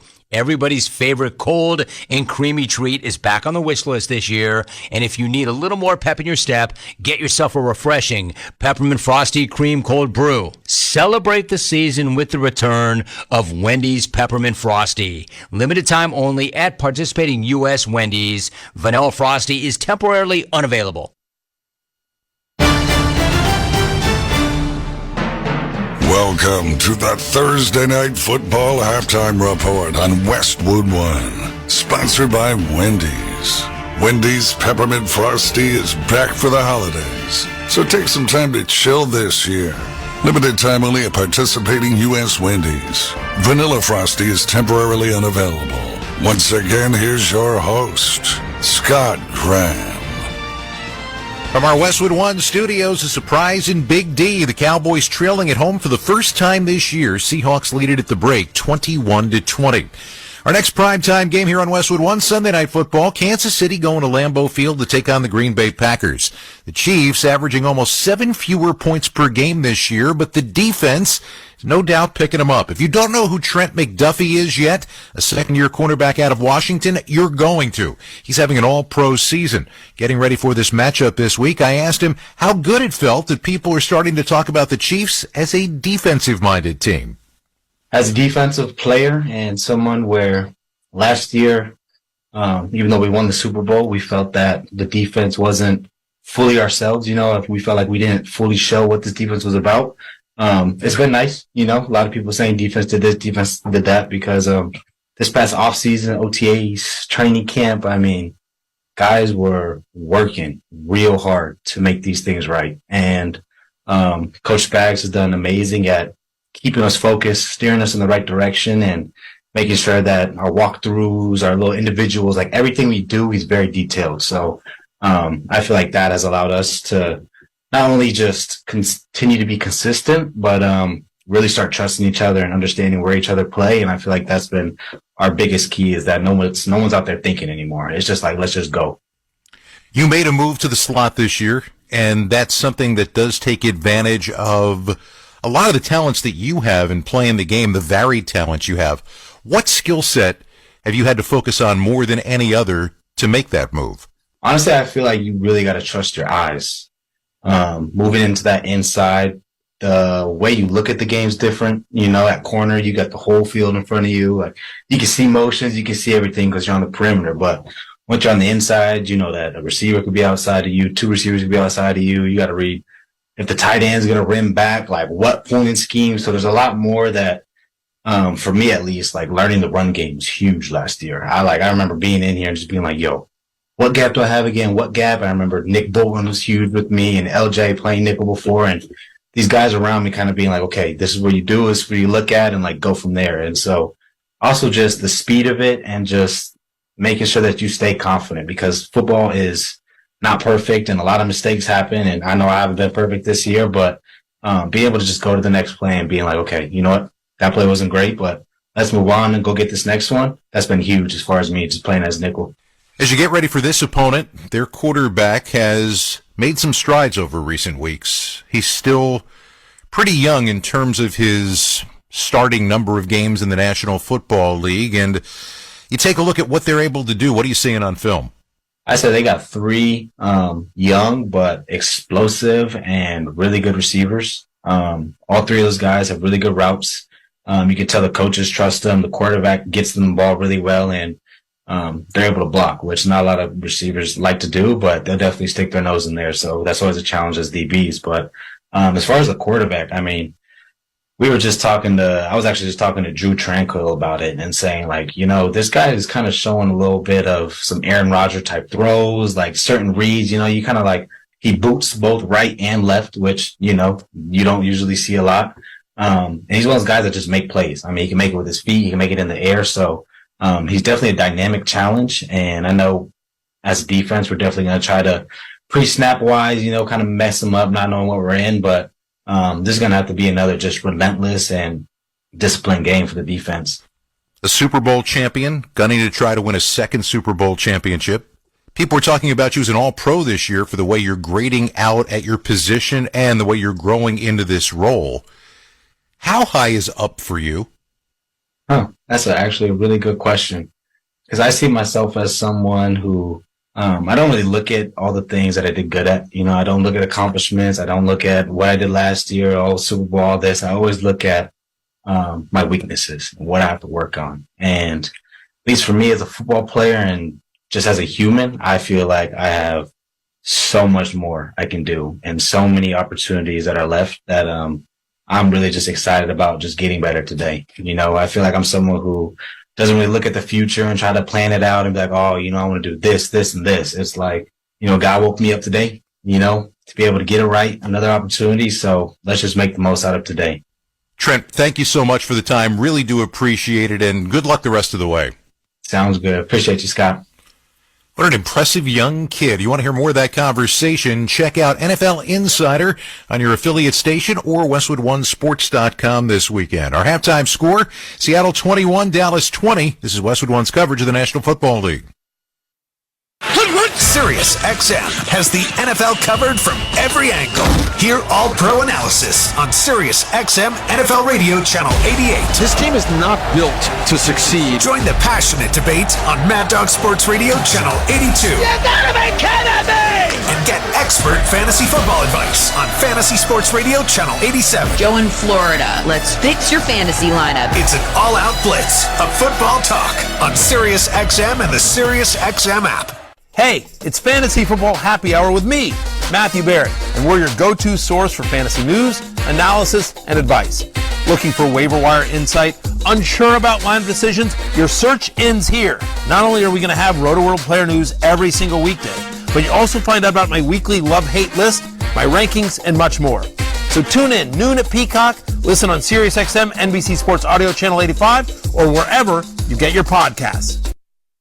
Hey, what's going on? This is your boy Kevin Hart, and guess what? I've got my own channel on Sirius XM, Kevin Hart's Laugh Out Loud Radio, Channel 96. We play the best stand-up comedy from some of my favorite comedians, and I got my own show. It's called Straight From the Heart, and I host it with a bunch of unattractive friends of mine. They call the Plastic Cup Boys. Every Tuesday and Thursday, real, raw, authentic conversation. 4 p.m. Pacific, 7 p.m. Eastern. Laugh Out Loud Radio right here on Sirius XM, Channel 96. Don't miss it. The Premier League is built on hope. The hope of discovering a new star. It doesn't take long for Darwin Núñez to make an impression. The hope of rewriting history. And the hope of continuing a dynasty. Unstoppable week after week. This is the Premier League on NBC, USA and Peacock.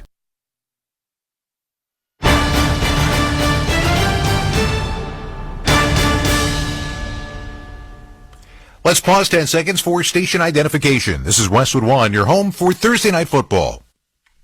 Hear every game all season long with your hometown announcers on the SiriusXM app. With SiriusXM, wherever you are, your team plays here. Back at the Thursday Night Football halftime show, the Seattle Seahawks were outgained in total yards, rushing yards, passing yards, and ran 18 fewer plays in the first half. And they have got themselves a 1-point halftime lead. This has been the Thursday Night Football Halftime Report on Westwood One, sponsored by Wendy's. Wendy's Peppermint Frosty is back for the holidays, so take some time to chill this year. Limited time only at participating U.S. Wendy's. Vanilla Frosty is temporarily unavailable. Our halftime score, Seattle 21, Dallas 20. When we return, Kevin Kugler and Tony Baselli will have the second half kickoff. You're listening to Thursday Night Football on Westwood One. Some days, my active psoriatic arthritis makes it hard to get in the game. Now, the ball is in my court, thanks to treating my skin and joints with Sky Rizzi, Risankizumab Rizza, a prescription-only 150-milligram injection for adults. Sky Rizzi helps with less joint pain, stiffness, swelling, and fatigue. For those who also have plaque psoriasis, 90% clearer skin is possible with just 4 doses a year after 2 starter doses. Don't use if allergic to Skyrizi. Serious allergic reactions and an increased risk of infections or a lower ability to fight them may occur. Before treatment, your doctor should check for infection and tuberculosis. Tell your doctor if you have an infection or symptoms such as fever, sweats, chills, muscle aches, or cough, or if you plan to or recently received a vaccine. With Skyrizi, there's nothing like clearer skin and better movement, and that means everything. Ask your doctor today about Skyrizi and visit skyrizi.com or call 1-866-SKY-RIZZI to learn more. Hulu has live sports. Watch your favorite football teams with over 90 live channels, including ABC, CBS, ESPN, Fox, NBC, and more. Plus, get access to Hulu's entire streaming library, filled with top shows, movies, and originals. With Hulu Plus Live TV, get access to Disney Plus and ESPN Plus, all in one plan. Say goodbye to extra cable fees and get all the sports and entertainment you need with Hulu Plus Live TV today. Live TV plan required. Restrictions apply. Access content from each service separately and select ESPN Plus content via Hulu. Learn more at hulu.com. iPhone 15 Pro on Verizon. For a limited time, trade in any iPhone in any condition for the new iPhone 15 Pro with titanium and iPad and Apple Watch SE. All on us with Unlimited Ultimate. Act now. Visit Verizon.com. iPhone requires Unlimited Ultimate plan first. Service plan required for iPad and Apple Watch. $999.99 device payment or full retail purchase with new smartphone line required first. Less $1,000 trade-in/promo credit. Up to $459.99 device payment purchase with new line on eligible plan required per Apple Watch or iPad. Less up to $459.99 promo credit per device applied. 0% APR. Additional terms and conditions apply. Welcome back to Dallas alongside Hall of Famer Tony Baselli. I'm Kevin Kugler. You're listening to Thursday Night Football on Westwood 1. Tonight it's the Seahawks and the Cowboys and a 21-20 lead for Seattle as we get set to start the second half. Let's check the halftime stats. Sponsored by Indeed. You don't need a job platform. You need a hiring partner. Indeed lets you schedule and conduct virtual interviews all from one place. Start at Indeed.com/credit. How about this? The Cowboys received the opening kick, have scored on every drive, garnered 236 yards and 17 first downs, 7 of 10 on third down. They held the ball for 20 minutes and 19 seconds. They've run 44 plays. Seattle's run 26, and they trail at the half because Geno Smith has thrown for 173 yards and touchdowns. DK Metcalf, 3 catches, 108 yards, both scores. Dak Prescott's been terrific. 206 yards, 2 touchdowns, a quarterback rating of 128.1. Neither team has really been able to run the football, but it has just been an offensive showcase, Tony, for both teams. Well, and you look at going into the second half, the real question is, Kevin, who can get the first stop? Right. Who can force the first punt? And we have no turnovers either. Now, looking at this, it still feels like Dallas has. It's been easier for Dallas until they got into the red zone. And it's been big plays for Seattle. So I still think Seattle has to get a turnover in this second half if they want to win the game.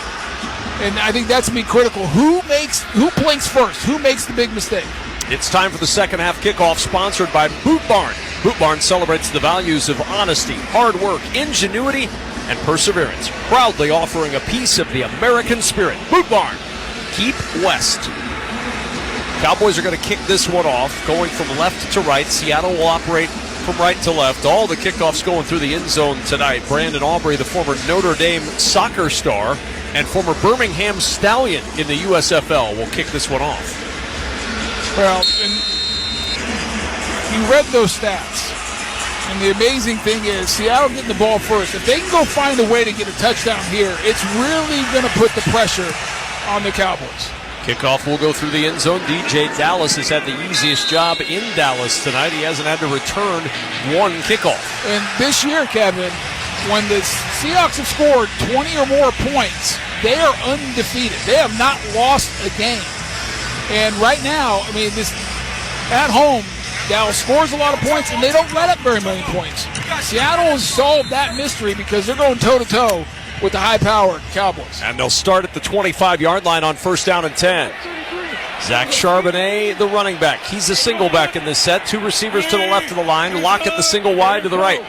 Geno Smith will go under center on 1st down. The hand is to Charbonnet, trying to pick his way over the left side. A jump cut back to the right to find 2 yards That's all he's going to get. Jonathan Hankins and Dante Fowler there to combine on the stop. Yeah, he's just trying to run off tackle left, and I don't mind the cutback, but you got to go.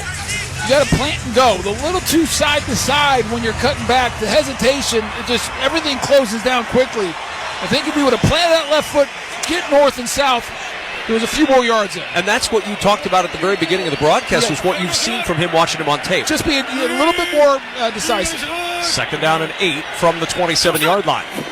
Heavy formation, play action. Smith will roll right, throws on the run, caught by Smith and Jigba at the 25, across the 30. And Jackson Smith-Njigba, who's become a bigger and bigger part of this offense as he's grown more accustomed to this role as a rookie, gets out to the 33-yard line. It's a 6-yard pickup, 3rd and short coming up for Seattle. Yeah, just a little naked boot to the right. You got Smith-Njigba in the flat. They actually throw it behind the line of scrimmage. And he turns it up. Nice pickup, setting up a 3rd and short. 3rd down and 2.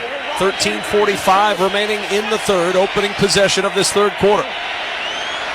Smith in the shotgun, 2 receivers, Lockett and Metcalf to the right. High shotgun snap. Smith throws to the sideline. Catch by DK Metcalf at the 40. Twists away from contact and out of bounds across the 45 at the 46. It'll be a 1st down. Stephon Gilmore got shrugged aside by the bigger DK Metcalf, and he picked up extra yardage after contact. Well, DK Metcalf's about bigger than anyone out there that's not on the line of scrimmage. Right. I mean, he is such a physical presence. Just a little speed cut to the outside, and DK breaks the tackle. Easy pickup. Just his 2nd 100-yard game of the season tonight.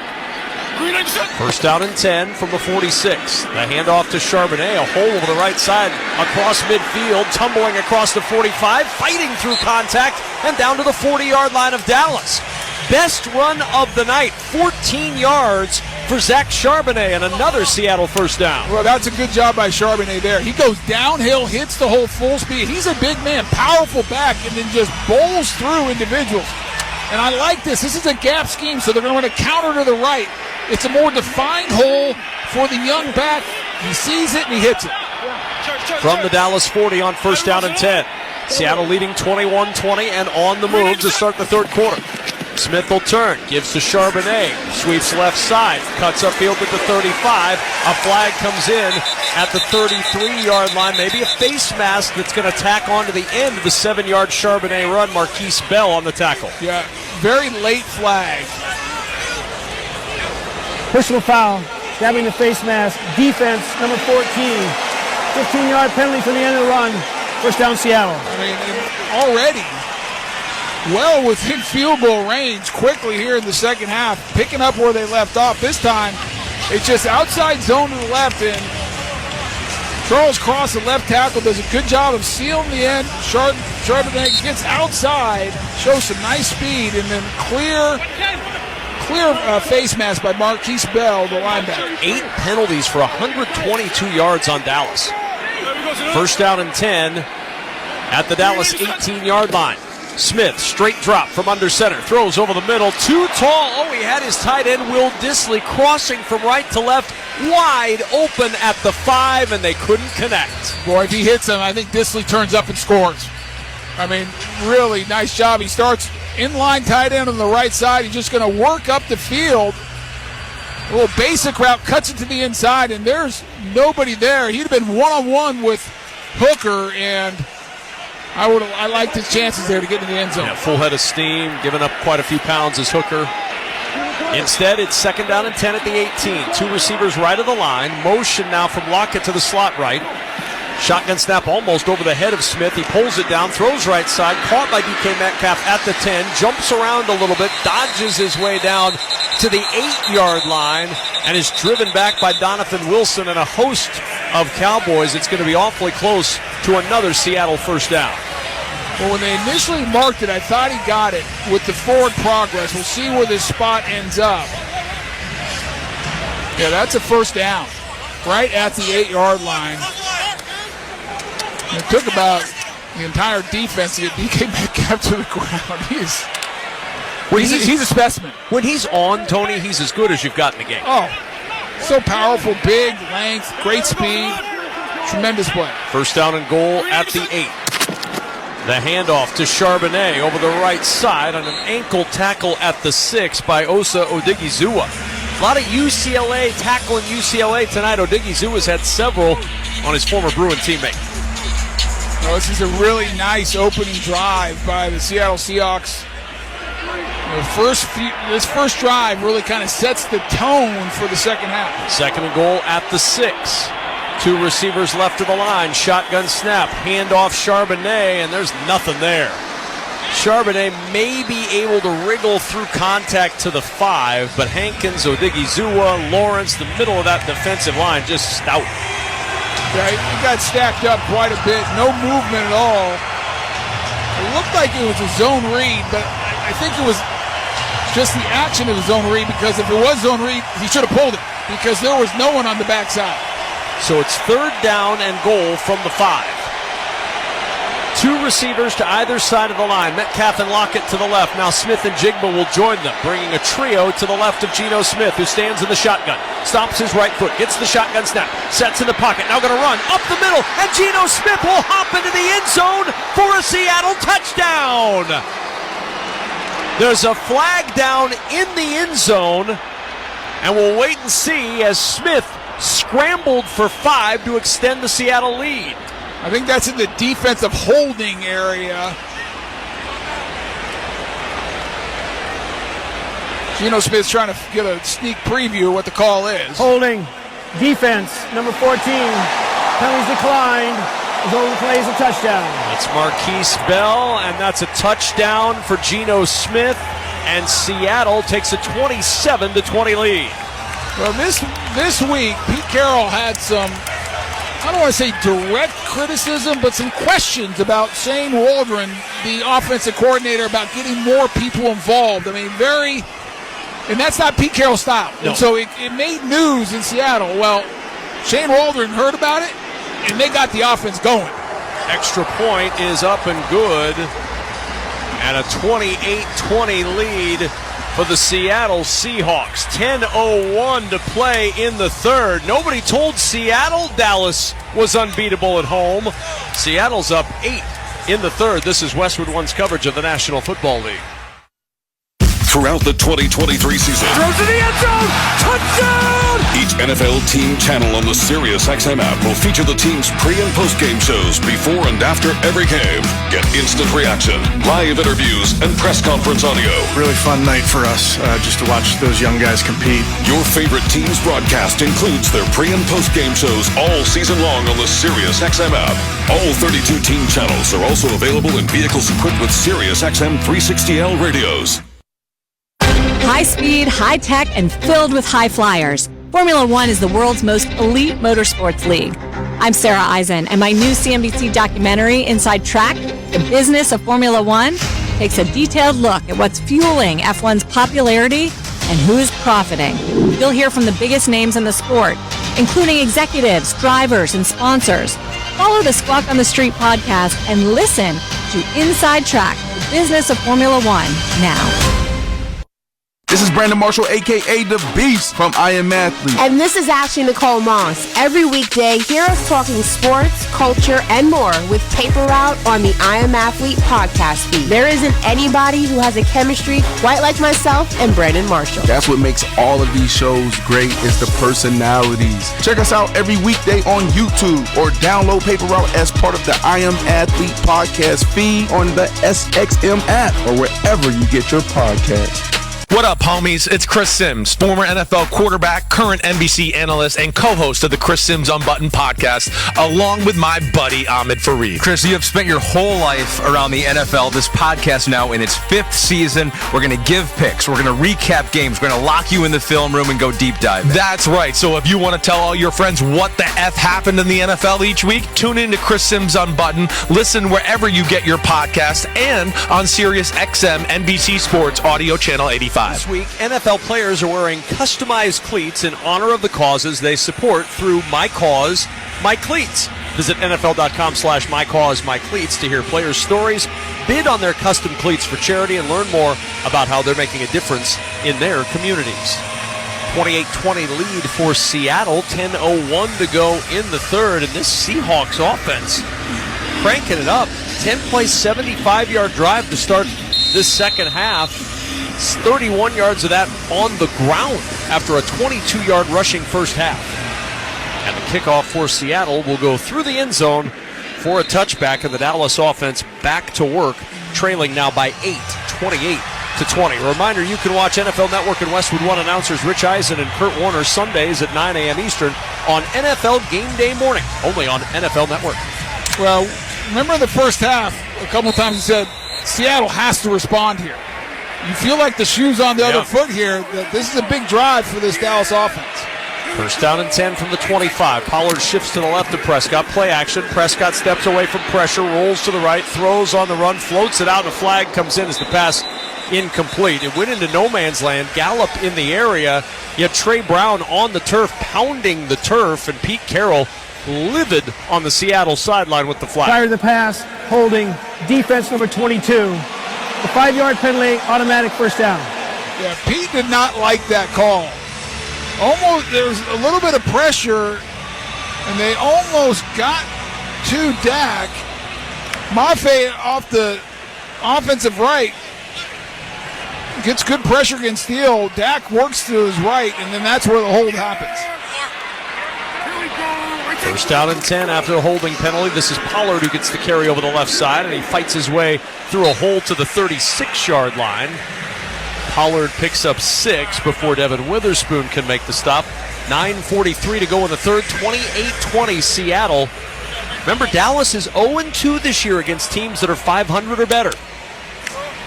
Well, right now, Seattle at 6-5 would be one of those teams. It would be. They got an 8-point lead. Second down and 4. Motion from left to right from Kevontae Turpin. 3 receivers now to the right of the line. Prescott will hand it to Pollard. Pollard will plow forward across the 40 with a first down to the 41-yard line. 5-yard gain and a good run by Pollard. Didn't look, Tony, like there was much there for him. They got an injured, and it's Jamal Adams for the Seahawks on the ground. Took his helmet off. Was laying on his back, sat up, and got the medical staff out there talking with them. And Bobby Wagner listening in as well. You know, you were talking about how upset Pete Carroll was, and good news, Jamal Adams jogging off the field. Might have got the wind knocked out of him. Seems like he's fine. You're talking about Pete Carroll being livid. He's been giving the officials an earful during this game, not happy with some of the calls, and you're watching him on the sideline. You would never guess that he is 72 years old. Not a chance. I mean, he is. You just watched him, you think he's about 45. He runs up and down the field to practice, too. First down and 10. Hand off to Dowdle, up the middle. Now a step to the left, runs into the arms of Jaron Reed, and moves the football to the 43-yard line before he goes down.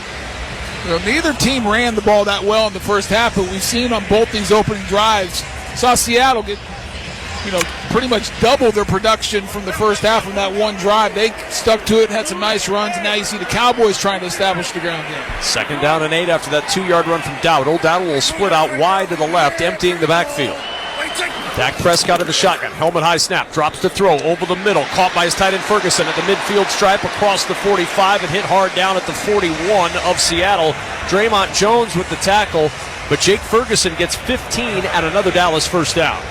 And I'm not sure how he got so wide open. There is absolutely nobody near him. He's going to work on the outside. CeeDee Lamb in the slot. CeeDee gets all the attention. He just cuts it in at about 8 yards and is wide open in the middle of the field. They'll spot it at the 42. It's a first down and 10 from there. Again, empty the backfield out with Pollard going wide left. 3 receivers to the right of the line. Shotgun snap. Dak Prescott with a flag down. He's going to air it deep, and that ball's going to be intercepted at the 5-yard line by Quandre Diggs. Tackled there by Luke Schoonmaker. But Diggs thinks his interception may be coming off the board with that flag down. Yeah, I mean, Dak knew he had a free play. Offside. He just threw that up. Defense number 53 in the neutral zone at the snap. The 5-yard penalty. Replay second down. That's Boye Mafe who was called for the offsides. Yeah, Mafe clearly in the neutral zone. The hard count got him, and Dak's a smart player, veteran guy. He knows exactly the situation. He says, I'll throw it up there, and there's no one really open, but maybe I get lucky. Get a flag, get something. He got the flag. but just for 5. So it's first down and 5. Put the ball at the 37-yard line of Seattle. 2 receivers left, 2 wide to the right. Pollard stands to the right of Prescott in the shotgun. Fake the give to Pollard. Prescott flush. He's going to run to the left side. Throws on the run to the sideline. Pass deflected and incomplete with a flag down on the sideline. Reek Woolen out there to knock that football away. We'll wait and see about yet another flag. Yeah, they're going to get Reek Woolen. The question is it a hold or is it pass interference? It happens at the top of the route. Prior to the pass, holding defense number 27. The 5-yard penalty, automatic first down. And Reek Woolen is not happy. I mean, he is pleading his case. He's working against CeeDee Lamb. And he has man coverage. Boy, again, a lot of contact, but the contact's initiated by CeeDee Lamb. I did not see a hold there. But a first down at the Seattle 32. 15 combined penalties for 210 yards tonight. Handoff, Pollard over the left side, and Pollard gets 2 to the 30-yard line. Not much there with Cameron Young bottling him up, the rookie from Mississippi State. Kevin Kugler and Tony Baselli here in the Grainger broadcast booth at AT&T Stadium. Give your team an edge with Grainger. You'll find supplies and solutions for every industry, plus fast delivery and 24/7 support when you call, click Grainger.com, or just stop by. 28-20, Seattle leads, but Dallas on the move from the Seattle 30, 2nd down and 8. 2 receivers left, 2 wide right. Prescott's on the left hash, leaning in on his left foot, awaiting the shotgun snap. It comes in helmet high. He'll backpedal on the left hash, throws to the left sideline, and a diving catch made by CeeDee Lamb, who got a little space from Reek Woolen and is down at the 21-yard line. A first down for Dallas and a pickup of 9. Yeah, CeeDee Lamb's just going to sprint up the field, a little 12-yard comeback, and that ball's thrown low and outside. Great body control by CeeDee, because as he's coming back, he has to adjust his body and dive to the outside, cradles the ball, doesn't allow it to touch the turf. Really nice play. 6:20 to play in the third. First down and 10 from the 21. Play action fake. Prescott from the shotgun. Steps left, pumps, pressure comes. Now he'll just throw this one away. He looked behind him and he saw Darrell Taylor breathing down his neck and realized there was nowhere else to go, got rid of the football. And the ball gets across the line of scrimmage easily. He's really close to still being in the tackle box. But I think if he's outside of it, it's by about a yard. That broke a string of 9 straight completions with that incomplete pass there, and it's 2nd down and 10. 5th trip into the red zone once they get inside that 20-yard line. If they do, they've had 4 trips so far, 2 touchdowns, 2 field goals. 2nd down and 10. Play action fake. Prescott will jump the pass over the middle. He just wanted to dump it off to his running back, Pollard, and a flag comes flying in. Bobby Wagner pouncing on Pollard, maybe a beat early. Yeah, I think he was early. And that's a bad penalty because it's going to be a first down. It only would have been about a 2-yard pickup. Pass interference, defense number 54. Ball replaced at the spot of the foul. First down, Dallas. Well, and I'll say this about the officials. They're consistent. Yep. They're calling it very, very tight. And boy, again, it's a bang-bang play. That ball's not even catchable. I was going to say, that's the question I would have had with it. It's low and outside. I don't think it's a penalty, but again, they're consistent. They're calling it really tight tonight. From the 19 with a first down. Empty backfield now. Prescott gets the helmet-high shotgun snap. Backpedals on the left hash. Pressure comes. Breaks 1 tackle and then goes down. He was able to break initial contact, but then Jaron Reed caught up to him and got his 5th sack of the year. Yeah, Jaron Reed did 2 things. He got a hit on the quarterback, and then he got a sack on the quarterback because he misses him the first time, runs right by him. A little move by Dak to avoid him, runs through the arm tackle, but Dak has nowhere to go, and give Reed credit. He stayed with it, didn't give up on the play, and gets the sack. A loss of 3 rather. 2nd down and 13 back at the 22-yard line. Motion across from Tolbert from right to left. Prescott in the shotgun. Had to pull it down with his right hand. looking for the end zone, floats it back right corner, and he overshot CeeDee Lamb, and a flag comes flying in again. 107 yards of penalties on the Dallas defense, 80 yards of penalties on the Seattle defense, and that 80-yard number is going up on this play. Prior to the pass, illegal contact, defense number 22. 5-yard penalty, automatic first down. I actually think this is the right call. CeeDee Lamb's going to run a double move. He fakes the hook and then spins and goes, and there's definitely contact by Trey Brown in the route. He reaches out with his left and tries to grab the waist of CeeDee Lamb. That is a penalty. That's the right call. 5 penalties for 22 yards on the drive against the Seattle defense. First down and 10 at the 17. Dallas continuing to inch down the field here in the third, 28-20 Seattle. Prescott under center, turns and gives to Pollard. Pollard tripped up from behind. Jamal Adams knifing into the backfield. Got him around the ankles, back at the 20-yard line. Little run blitz, safety blitz. Jamal Adams comes on the right in the A gap on the offensive left side. That's between the center and guard. He hits it full speed. Pollard sees him and tries to bounce it to the outside, but Jamal Adams just tracks him down with a sure tackle for the loss. Second down and 13. Ball back at the 20-yard line. 2 receivers left, 2 wide right. Prescott sets up a screen for his tight end Ferguson, breaks the tackle to the 15, Ferguson to the 10, inside the first down yardage and down near the 6. Leonard Williams caught up with the tight end, then a little pushing and shoving after the play. Adams pointing at Ferguson.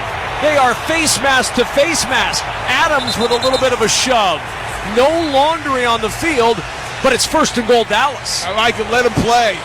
And it all starts, Ferguson on the tight end screen does a great job working upfield. And Quandre Diggs comes up and just hammers him with a forearm and a shoulder pad right in the chin. Legal play.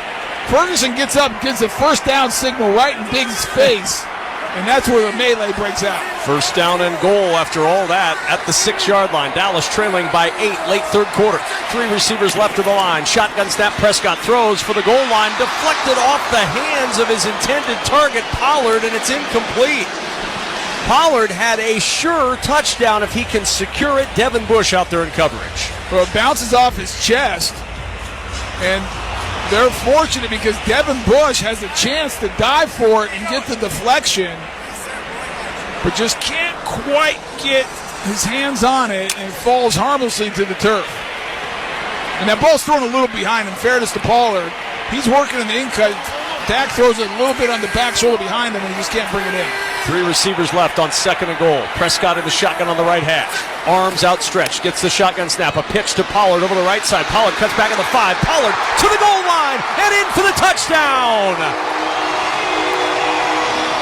Tony Pollard from 6 yards out puts 6 on the board for the Cowboys, down 2 with 3:41 to play in the third. It's a little pitch to the right. And Pollard's going to get outside, gets a couple blockers, and it looks like he wants to try to get to the corner, but he puts the brakes on, gets north and south, runs through a couple of arm tackles.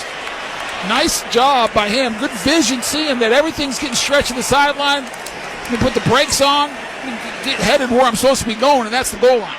I'm sure everybody was wondering at AT&T Stadium, would they go for 2 in the tie? They will not chase that point. They'll kick the extra point. Brandon Aubrey makes it a 1-point game. Seattle 28, Dallas 27, 3:41 to play in the third. Great start to Week 13. You're listening to Thursday Night Football on Westwood Walk. Visit Boot Barn this week to save on quality holiday gifts. We're offering holiday specials this week only, where you can get up to $40 off Western boots for men and women and 25% off select men's outerwear, Western shirts, and work pants. We're also offering savings on a large assortment of men's jeans, including buy one, get one free deals. Visit us this week to save on top quality holiday gifts.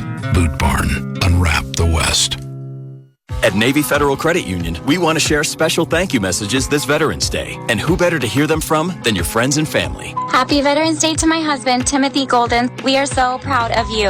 I'd like to shout out Brendan Barrett, who served as an infantryman in the U.S. Army. Sending a happy Veterans Day shout out to my amazing husband, Shane Dixon. And from all of us here, happy Veterans Day. Use hashtag Gratitude Mission to thank a veteran and honor their service. Your service inspires ours. Navy Federal Credit Union. Our members are the mission. Insured by NCUA. Do you have a game plan for COVID-19? Prescription oral treatments must be taken within the first 5 days of symptoms, even if mild. If you have a high risk factor, ask your doctor if treatment is right for you. Visit treatcovid19.com. Sponsored by Pfizer. Try Barbasol 1919 Classic Shaving Cream. Paying homage to the original invented over 100 years ago. This non-aerosol formula features enhanced ingredients, an exceptional glide, and crisp fragrance for a winning shave experience. Learn more at Barbasol.com. A reminder to join us Saturday, December 9th for Westwood One's exclusive coverage of the Army-Navy game presented by USAA. John Sadak, Ross Tucker, and Tina Servasio will bring you all the tradition, pageantry, and excitement from Gillette Stadium in Foxborough, Massachusetts. It's the 124th Army-Navy game presented by USAA beginning at 2 p.m. Eastern right here on most of these same Westwood One stations. For more information or to listen to the live stream for free, log on to WestwoodOneSports.com. If not for the missed field goal by Jason Myers tonight, we would be at 10 drives and 10 scores between the two teams in this game. As it stands, 9 out of 10 ain't bad, and it's 28-27 Seattle with 3:41 to play in the third. Well, both offenses are clicking and playing really good football, and neither defense so far has an answer. We have not gotten a stop. No punts. It's been, outside the penalties, it's been a super clean game. Now we have a bunch of penalties. 17 accepted penalties between the two teams for 217 yards. Meanwhile, Brian Anger and Michael Dixon, the two punters, were seen leaving the stadium about an hour ago, knowing they were not needed tonight. Kickoff will go through the end zone for a touchback. Seattle back out to the 25 with a first down. Stream the NFL on Westwood One for free, sponsored by AutoZone. All season long, you can listen to our broadcast of the NFL live on WestwoodOneSports.com, on the NFL app, by asking Alexa to open Westwood One Sports, or on our affiliate stations' digital platforms. AutoZone has free battery testing and charging. That's right. Get your battery tested and charged for free. Make AutoZone your end zone. Get in the zone. AutoZone. Restrictions apply. From the 25-yard line on first down and 10 from the pistol formation, the give is to Charbonnet, and Charbonnet gets 2, maybe 3 as he rolls forward to the 28. Odigizua with another tackle up the middle, and it's second down for Seattle. They made a concerted effort, Tony, on that opening drive of the second half to get the run game going, and it paid dividends. Absolutely, I like it. Like, get the young back going. And it takes some, as an offensive lineman, dropping back passing every play and trying to block these guys is not an easy task. Let them get going, be physical, slow down the rush. 2nd and 7 at the 28. Charbonnet, the single back. Parkinson in motion from left to right, the tight end. Smith will throw to the left sideline. Jump ball for DK Metcalf, working one-on-one against Stephon Gilmore. Gilmore thought he was fouled. No flag on the play. And it's 3rd down and 7 for Seattle. Yeah, I think Gino wanted to throw the back shoulder, but Gilmore's right there, and DK Metcalf ends up having to play defense there because Gilmore's in better position than he is.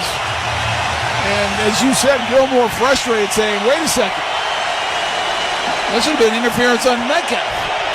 Now 3rd and 7. 3 minutes and 2 seconds to play in the third. Seattle by 1. Geno Smith with Fant in motion to the slot right. Gets the shotgun snap. Dallas brings pressure. Smith throws to the right sideline. Jump ball, and it's intercepted! Deron Bland with his 8th interception of the year! 4 straight games with a pick for Deron Bland, and the Cowboys are in business as Bland takes it away again. He's working against Lockett, and he's been burned a couple times, but he never turns his hips.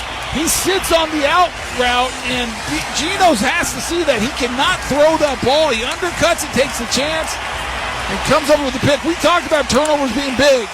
This is the first one of the game. And it'll be Dallas ball on the Seattle 38 when we return. 2:56 to play in the third. 28-27 Seattle. You're listening to Thursday Night Football on Westwood One. Selling online is a lot like football. You need guts. You need stamina. You need conversions. Touchdown! And Shopify is the best converting checkout on the planet. Now, we're not just talking 2-point conversions. Shopify's checkout converts up to 36% better than other leading e-commerce platforms. So whether you're just starting out or scaling up, score more sales with Shopify. Start your $1-a-month trial today at shopify.com/football. eBay Motors is here for the ride. So minivans, sedans, JDMs, roll out. Go ahead, feel your engine. Admire that perfectly installed exhaust. Your vehicle's moving along this freeway like it was made from fresh installs and a whole lot of love. And with eBay Motors, you get over 122 million parts to keep it running. And with eBay Guaranteed Fit, they'll be the perfect fit every time. Plus, at these prices, well, we're burning rubber, not cash. Keep your ride or die alive at ebaymotors.com. Eligible items only. Exclusions apply. Need to hire? Indeed has some top talent on speed dial. Their end-to-end hiring solution makes it easy to attract, interview, and hire candidates all from one place. The moment you post a sponsored job, you'll get instantly matched with quality candidates whose resumes on Indeed meet your job description. And you can then conveniently schedule and conduct virtual interviews right from Indeed's hiring platform. Get $75 in credit towards your first sponsored job at Indeed.com/credit. Terms and conditions apply. Darius, look who just figured out how to find my Medicare plan options. Just typed in my zip code and boom. This is not just a search tool. Look at you go, Mom. This is Walgreens making it easy to find a Medicare plan with low-cost copays. During open enrollment, use Walgreens Find RX coverage to help you find the right Medicare plan for you. This is being independent. Together. Walgreens. You can catch The Rich Eisen Show every weekday from noon to 3 p.m. Eastern on many of these stations, and be sure to look out for 2 new podcasts from Rich Eisen Podcasts. All the NFL hot takes you can handle on Overreaction Monday, and each Tuesday, download What the Football with Susie Schuster and former Raiders CEO Amy Trask. Get them wherever you get your podcasts. Dallas with a first down and 10 after the Deron Bland interception, his 8th of the year from the 38-yard line of Seattle, trailing by 1. And on first down, the handoff to Rico Dowdle. Devin Witherspoon meets him in the hole, and he fights forward to the 35. A pickup of 3 on the play, and it'll bring up 2nd down and 7. And this is where, if you're the Seahawks defense, sudden change, nothing more than a field goal. I mean, listen, your offense puts you in a tough spot, your own territory. You have to find a way to get a stop right here and force a field goal if at all possible. Best starting field position for either team on any drive by over 30 yards. 2nd and 7 at the 35. Prescott off the play fake, throws left side. CeeDee Lamb is planted by Reek Woolen as he makes the catch. Good clean hit, but a sure tackle from Woolen. Lamb can't turn it up from the 33, just gets 2. I mean, both these corners, Reek Woolen, second year, had a great rookie year. Good in coverage and are both physical. It's physical. And then Witherspoon, the rookie this year, having a great rookie campaign. Also a physical, good open field tackler. The Seahawks have 2 good young corners that are going to be good for a long time at that position. One of them going off the field right now, and Devin Witherspoon. He was slow to get up. Athletic training staff came out. He's walking off under his own power. Seems like he's okay. Hopefully that's the case because he is a talent. 3rd down and 5. First 3rd down of the second half comes with 2 minutes to play in the 3rd. And now they'll set the football. It had gotten moved around down there. They put it down where it was at the 33-yard line. 3rd down and 5 for the Cowboys. Lamb in motion from right to left. Prescott in the shotgun. Backpedals on the left hash. Pressure comes, throws. It is caught by Cooks, but he can't turn it upfield. Bobby Wagner met him at the 30 and stoned him 2 yards short of a Dallas first down. Well, it's a really nice tackle because it looks like when Cooks catches that, he's going to have no problem picking up the first down. But right on the spot is Bobby Wagner, who stops him in his tracks. Going to set up 4th down, and Mike McCarthy doesn't even hesitate. Keeps the offense out there. They're going for it. This would be about a 47-yard field goal if they opted for it. Instead, it's 4th and 2, and the offense says, we're going. Ferguson motioning on the right side of the line. 3 receivers that side. Prescott rolls that way, throws, and it's dropped. Dropped at the 28 by C.D. Lamb. Devin Witherspoon was right back out on the field, helped to break it up, and the Cowboys are turned away with nothing to show for the interception. That's what you want from your defense on a sudden change. You couldn't draw that up any better. They do the sprint out right with just a short out route by CeeDee Lamb. He has separation, but can't come up with it. 1:04 to go in the third. Seattle ball with a 1-point lead when we return. You're listening to Thursday Night Football on Westwood One.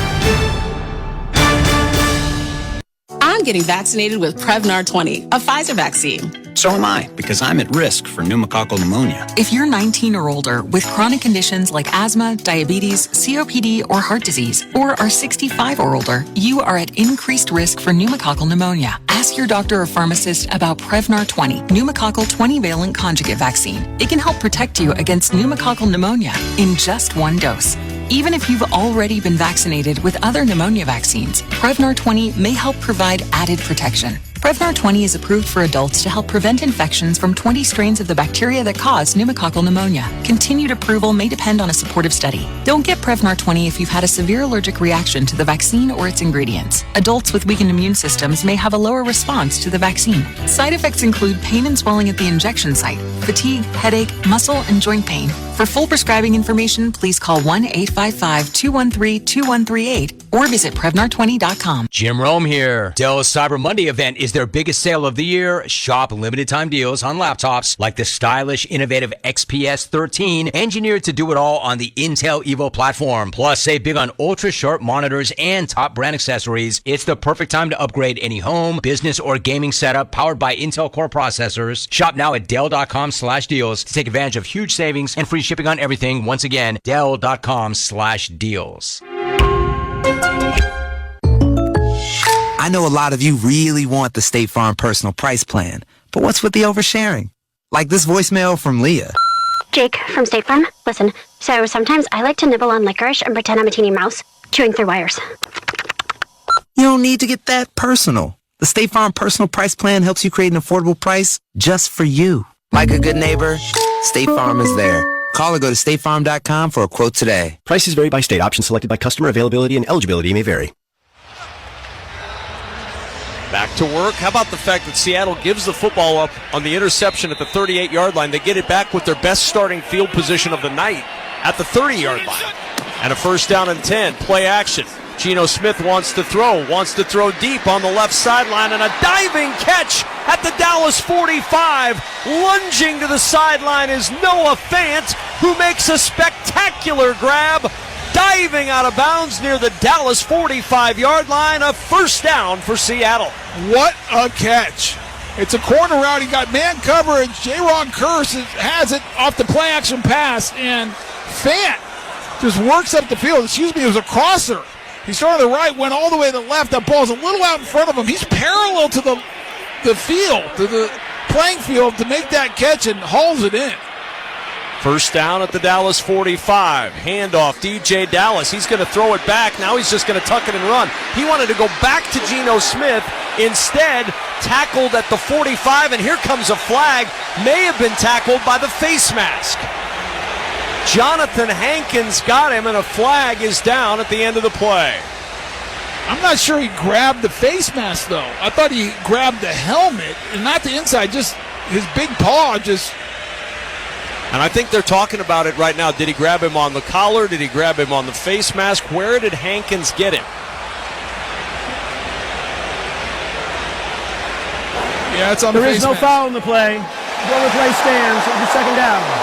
It's on the face mask, but he doesn't grab it. Right. It's an open palm, and he just kind of reaches his long arm and hand around and has his whole face, but he doesn't grasp the face mask.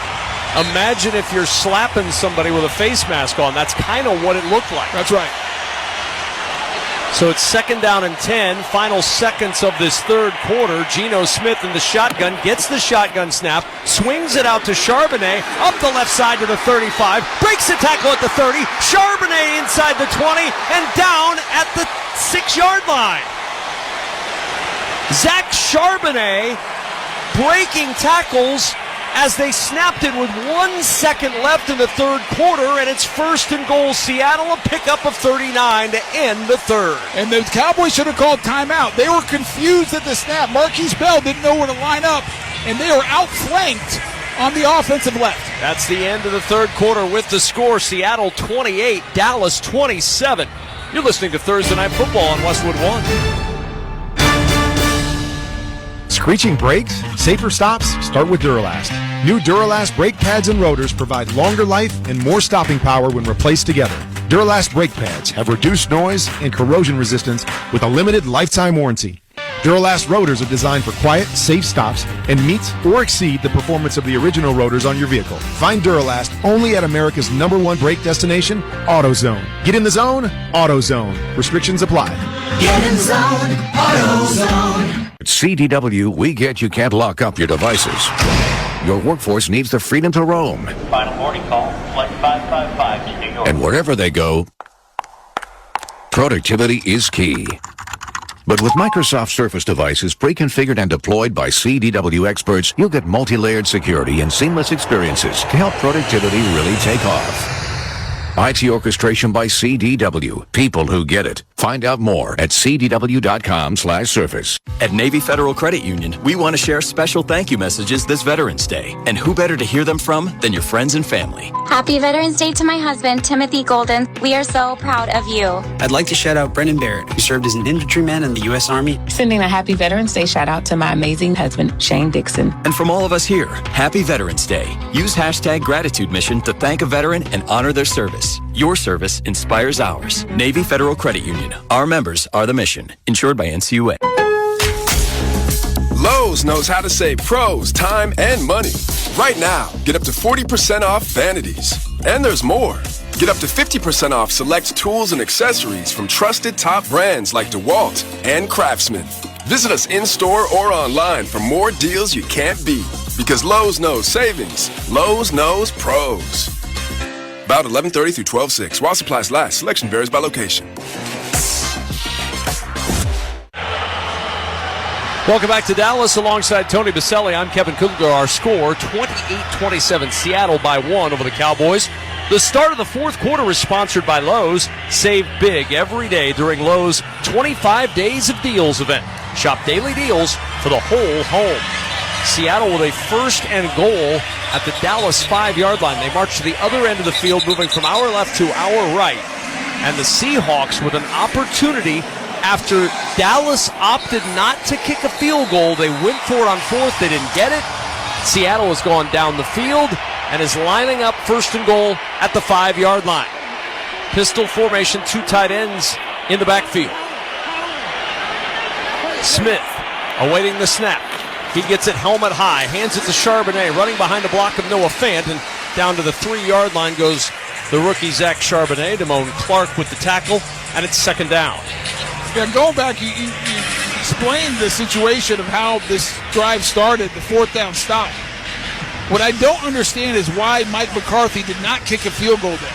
It's late in the third quarter. You're down by 1. You have a chance to take a lead.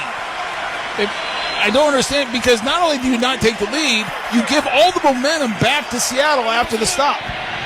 And now 2nd and goal for Seattle as a result of marching down the field. Geno Smith, play action fake, backpedals, throws, and he lobs it to the back of the end zone where DK Metcalf runs alone. From right to left across the back end line of the end zone, he's got his 3rd touchdown catch of the night. And Seattle leads 34-27 early in the 4th. Well, it's off play action, after a play action fake, and DK Metcalf's going to line up on the right side. And he's just going to kind of jog off the line of scrimmage, and all the traffic, through the traffic, and Gilmore gets picked by his own player. And all of a sudden, Metcalf is wide open, and then he finds a Seattle fan in one of the on-field boxes and hands the ball to him. Extra point from Jason Myers is good. DK Metcalf had 3 touchdown catches all year. He has 3 touchdown catches tonight. 6 catches in all for 134 yards, and Seattle with an 8-point lead. And for Dallas fans, that is definitely a Pepto-Bismol upsetting moment. Pepto-Bismol provides fast 5-symptom relief from unexpected stomach upsets. Be ready for game day with Pepto-Bismol. Use as directed. Keep out of the reach of children. Well, and Kevin, and now going back to the decision by Mike McCarthy not to kick the field goal. Not only would he have the lead, but if you got Seattle's playing good offense, your defense is struggling. Now instead of being down 35-30, a touchdown takes the lead. Now you need a touchdown, a 2-point conversion just to tie it up. Take the points. This is a back-and-forth game, and I didn't understand it when he did it, but it could come back to bite him. Turned down what would have been about a 47-yard field goal try. Well within the range of their kicker. And now the kickoff through the end zone for the touchback over the head of Cavante Turpin. And this Dallas offense, still a ton of time, 14-17 to go, will come out to the 25-yard line. Don't miss all the NFL action next Thursday night on Amazon Prime Video when the New England Patriots meet the Pittsburgh Steelers. Of course, you can also hear Thursday Night Football each week right here beginning at 7:30 p.m. Eastern on many of these same stations on the NFL app or online at westwood1sports.com. At the 25-yard line, first down and 10. Dak Prescott, 249 yards and 2 touchdowns tonight. He'll line up under center, sending Cooks in motion from right to left, joining Lamb on the left side of the line.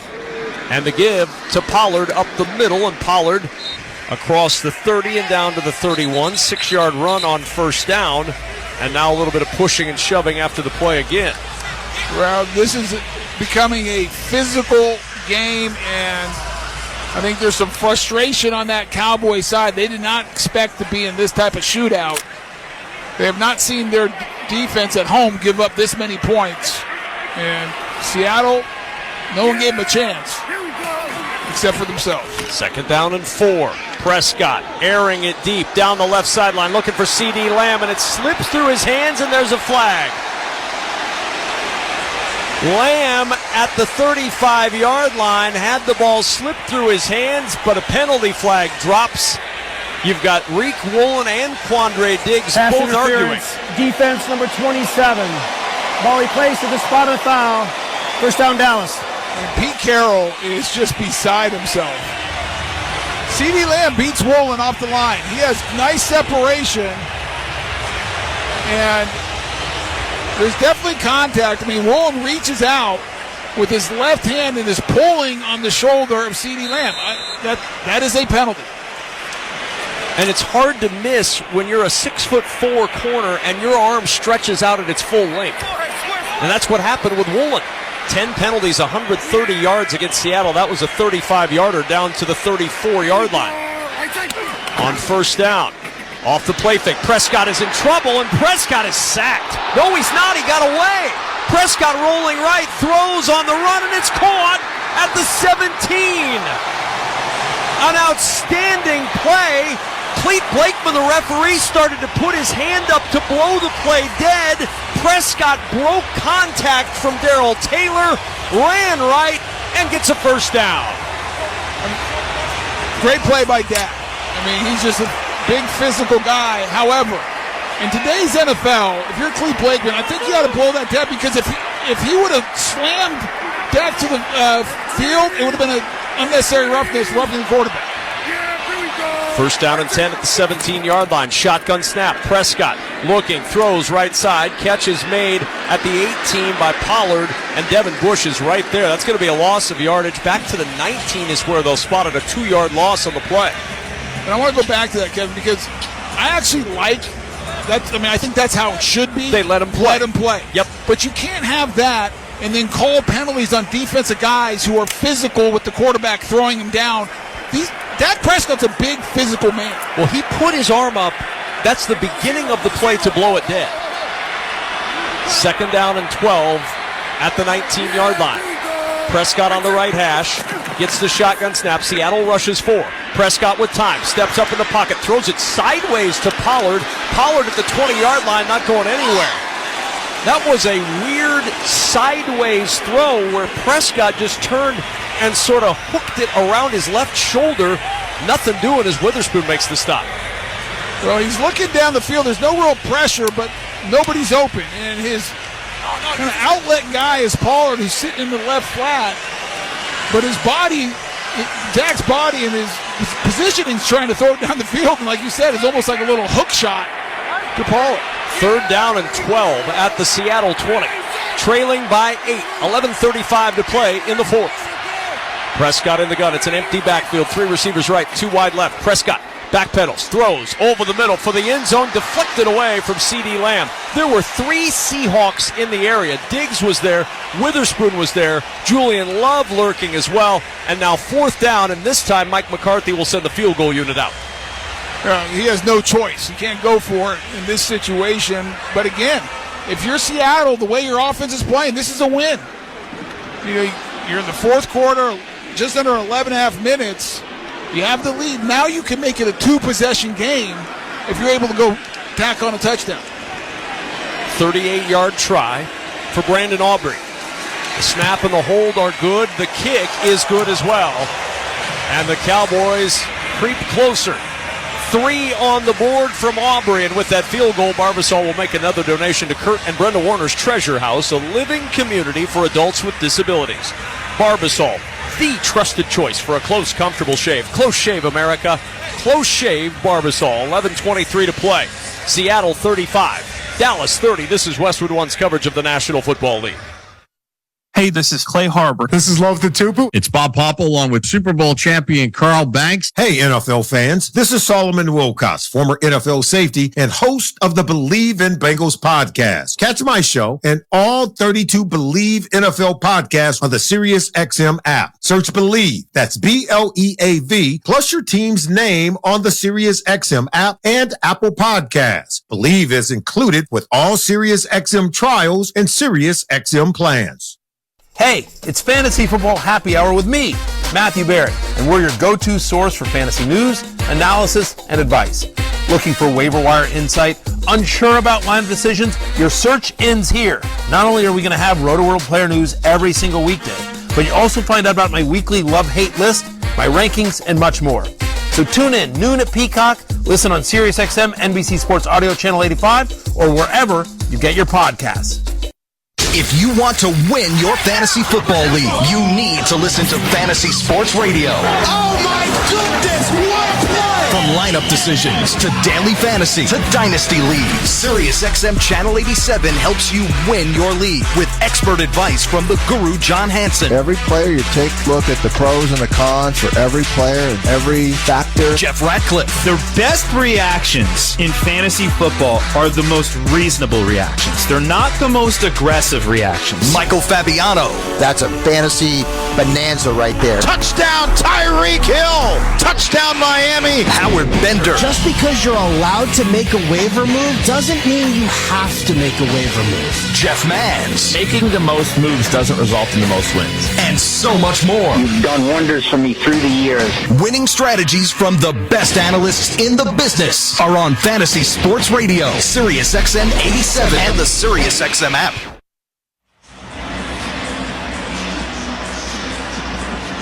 .35-30 Seattle. Let's pause 10 seconds for station identification. This is Westwood One, your home for Thursday Night Football. Tune to SiriusXM NFL Radio Channel 88 all year long to hear expert opinions and analysis from former players, coaches, and executives. After the field goal, Cowboys will kick off to Seattle, trailing by 5, 35-30, and the kickoff through the end zone for the touchback. And now Seattle back to work from their own 25-yard line. If you can't get to a radio to hear us each week, you can listen online to any and every football game we broadcast this season for free by going to our website, westwoodonesports.com. Really interesting possession coming up here, Tony Baselli, for this Seattle Seahawks team. Up by 5, 11:23 to go, and a chance to really make some hay here against this Dallas defense. Yeah, the pressure is on this Dallas defense to try to keep this a one-possession game in the fourth quarter. From the 25-yard line on first down, Bobo in motion from right to left. Toss play. Charbonnet starts left, comes back right. A little zigzag up the middle. And he went back and forth like a pendulum and ends up getting 3, maybe 4 yards before DeMarcus Lawrence can make the tackle. Yeah, and this is another example where I think if he's a little more decisive, that 3-yard run's probably a 5 or 6 yard run. And he's a good back. He'll get there. He's just young, and you can see it at moments. He has power. He has nice speed. He gets downhill with good pad level. Just a little bit better or quicker decisions, more definitive decisions when he gets the ball. They'll give him 4, so it's 2nd and 6 from the 29. 2 receivers to either side. The tight end in motion, Will Dissly from left to right, and now back to the left again. Geno Smith calls timeout. Looked up, saw the play clock winding down, and Seattle will use the timeout here. Yeah, it's first timeout of the second half. Yeah, Dissly was not aligned correctly. You could see Geno Smith immediately, once he went in motion, return motion, he said, okay, hold on, this is not right. And this is an important drive, so you want to get it right. Kevin Kugler and Tony Baselli here in the Grainger broadcast booth at AT&T Stadium. For the ones who get it done, there's Grainger, offering over 1 million industrial-grade products, fast delivery, and free technical support. Call, click Grainger.com, or just stop by. 3530 Seattle. Geno Smith's been a little more oft criticized this year because it hasn't been as successful an individual season as it was last year in Seattle. But Geno's played a pretty good game tonight, Tony. Other than the pick, 3 touchdowns passing the first time this year, he's managed this well. He's been outstanding, and it's a team effort because he's getting good time, good protection for the most part. The receivers are making plays. 2nd down and 6, Charbonnet in motion. Fake the give to the motion man. Quick toss out to Smith and Jigba. Got a block, and Smith and Jigba close to a first down. It was the veteran Jason Peters who got out there on the edge, Tony, and made a block to open up a crease. He's going to end up about a half yard shy of the first down. Yeah, interesting. They're rotating Abraham Lucas and Peters at right tackle. Remember, Lucas is coming back after being out for most of this season. I think Lucas has played very well tonight. On 3rd down and short, it'll be Geno Smith who goes to the left and gets the quarterback sneak for the first down to the 35-yard line. Move the chains. Damone Clark on the stop, but Geno with the quarterback sneak to get the first. They did not get a friendly spot. They barely got there. I thought he clearly got across the 35, but the far line judge came running in right on the 35, and I'm not sure. Yeah, looking at the replay, he got the spot right. He barely made it. Just got there. It's a first down. Clock running, 9.5 to play in the 4th. From the 35-yard line. Charbonnet is the single back. Smith will send Smith and Jigba in motion. The give is to Charbonnet. Starts to the left side. A little hop again and a hesitation before lowering the pads and working his way up near the 38-yard line. Marquise Bell with the tackle. Yeah, they're trying to run inside zone to the left and just nothing there. And again, he jump cuts to the right, and he does a good job finishing the run. He has low pad level, getting what he can. It's well defended by the Cowboys. Kenneth Walker on the bench for the 2nd straight game, injured his oblique against the Rams, and now 2nd down and 7. Smith off play fake is hit, and the ball wobbles out. It's incomplete. He faked it to Charbonnet, rolled to the left, got hit as he threw. The pass is incomplete. Pressure from DeMarcus Lawrence, and it's 3rd and 7. Yeah, and there's no intentional grounding there because he's getting hit as he's throwing, and the ball ends up going in the direction of a player of his tight end, and it's Lawrence who has the pressure. Mike McCarthy has the challenge flag in his hand. He's going to put it away. He was waiting to see if he should challenge whether that was a pass or a fumble. 3rd down and 7. Smith alone in the backfield.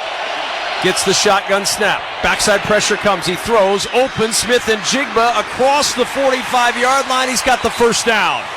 He just nosed the ball to the 45, which is where he needed to get it for the first down. And boy, Seattle, Tony, is not getting these first downs by much. They're going line to line. It's like station-to-station baseball. But outstanding job by the rookies, Smith and Jigba, because he catches that 2 yards short. He doesn't waste time. He immediately pivots and gets north and south with low pad level and just barely gets to the 45-yard line. And it's 1st down and 10. Clock running, about to slide under 8 minutes to play. Seattle up 5, 35-30. Shotgun snap, Geno Smith wants to throw, sets up, looking for Lockett, turns, juggles, and incomplete.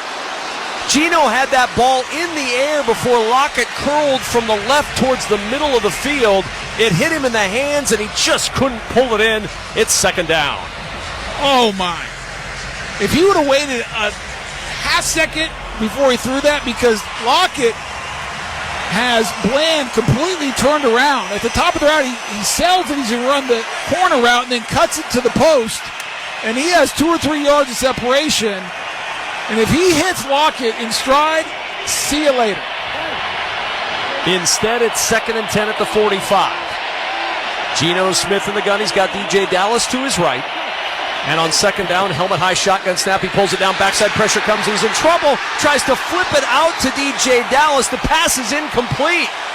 Osa Odighizuwa looked like a mole on the back of Geno Smith. He was so close to him, and Smith was able to just flip it out almost like a forward option pitch to avoid the sack. Yeah, it's a nice pass rush working against Cross. Odighizuwa gets there, and Geno, as he's being lifted up, just shuffles it forward towards one of his receivers, DJ Dallas. So now 3rd down and 10. Bobo in motion. Back to the left of the line. 3 receivers that side. Shotgun snap. Quick toss. Bobo with a catch. At midfield. Bobo fighting his way forward. Does he get to the 45? This time he does not. He's about a half yard short, and a little bit of a decision now for Pete Carroll, or is there on 4th down and a half yard? I think you go for it here, and this is why. I mean, you can pin him deep, but how many times have you stopped and forced Dallas to punt? That'd be 0 tonight. Yep. So go get the 1st down. The clock is running because this drive's taking time. If you can find a way to make it a 2-possession game, it'll put a lot of stress on this Dallas team. 4th down and 1. Smith under center. A trio of tight ends. The give is to Charbonnet. Met in the backfield and dropped. DeMarcus Lawrence with the penetration. And Charbonnet had no shot. Seattle is turned away with 7:04 to go in the 4th. Dallas ball, down 5. When we return, you're listening to Thursday Night Football on Westwood One. Do you have a game plan for COVID-19? Prescription oral treatments must be taken within the first 5 days of symptoms, even if mild. If you have a high risk factor, ask your doctor if treatment is right for you. Visit treatcovid19.com. Sponsored by Pfizer. This holiday season, visit Boot Barn for top quality gifts that pay tribute to the lasting heritage of the West. From handcrafted cowboy boots and American-made felt hats to hand-stitched leather jackets, our in-store experts will help guide you as you shop, assisting with boot fitting and providing complimentary hat shaping. This holiday, share a piece of the American spirit. Boot Barn. Unwrap the West. If you're like most people, you've had your fair share of financial questions. Questions like, can I afford my son's travel hockey team? What if my daughter doesn't get that soccer scholarship? Will I be able to enjoy golf in retirement? At Empower, we know these questions can be stressful. We're here to help answer your what-ifs and empower what's next. Join 18 million Americans and take control of your financial future. Start today at Empower.com. Sponsored by Empower Personal Wealth. Do you have a game plan for COVID-19? Prescription oral treatments must be taken within the first 5 days of symptoms, even if mild. If you have a high risk factor, ask your doctor if treatment is right for you. Visit treatcovid19.com. Sponsored by Pfizer. It's time for the Shopify fact of the game. Cowboys are just the 3rd team in NFL history to score 30 or more points in each of the first 6 home games of the season. The others, 2007 Patriots, 2021 Buccaneers. What they have in common? Both were quarterbacked by Tom Brady. So your extra Shopify fact is the Cowboys are the first team in NFL history to do it without Tom Brady at the helm. That's the Shopify facts of the game. Want to sell smarter? Get Shopify. Shopify's commerce platform helps you sell more with the best converting checkout on the internet. Get a $1 per month trial at shopify.com/football. Another fact, the Cowboys stopped Seattle on 4th down, and now Dallas to work. 1st down and 10 at the 46 of the Cowboys.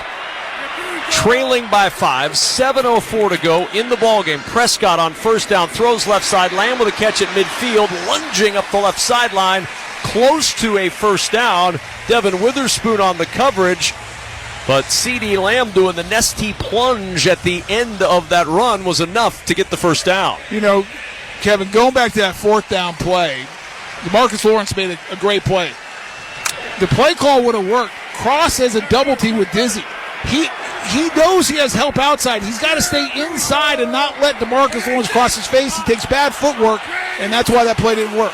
On first down from the 44, up the middle, Pollard with a crease across the 35, barreling through tacklers at the 30, and down at the 27-yard line. Quandre Diggs getting run over as he makes the stop with Devin Witherspoon, and a first down for Pollard, a pickup of 17. Well, these are the best runs we've seen. A little trap, Tyler Smith trapping Reed, and then Pollard gets right behind him. Big hole right up the middle.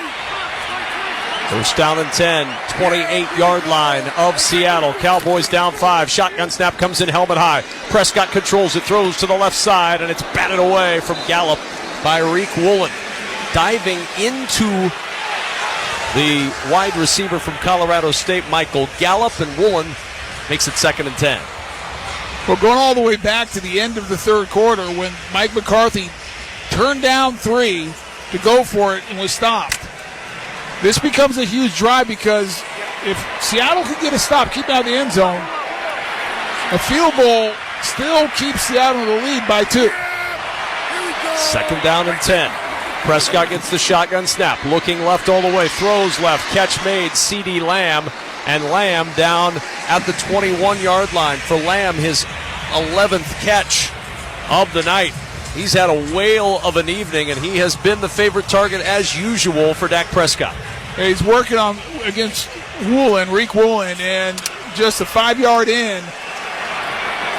Nice release by C.D. Lamb, but Woolen delivers a big hit right when he catches it. 3rd down and 3 from the 21 of Seattle. Cowboys down by 5, 5:20 to play. Shotgun snap. Prescott looking, throws left, caught. C.D. Lamb out of bounds.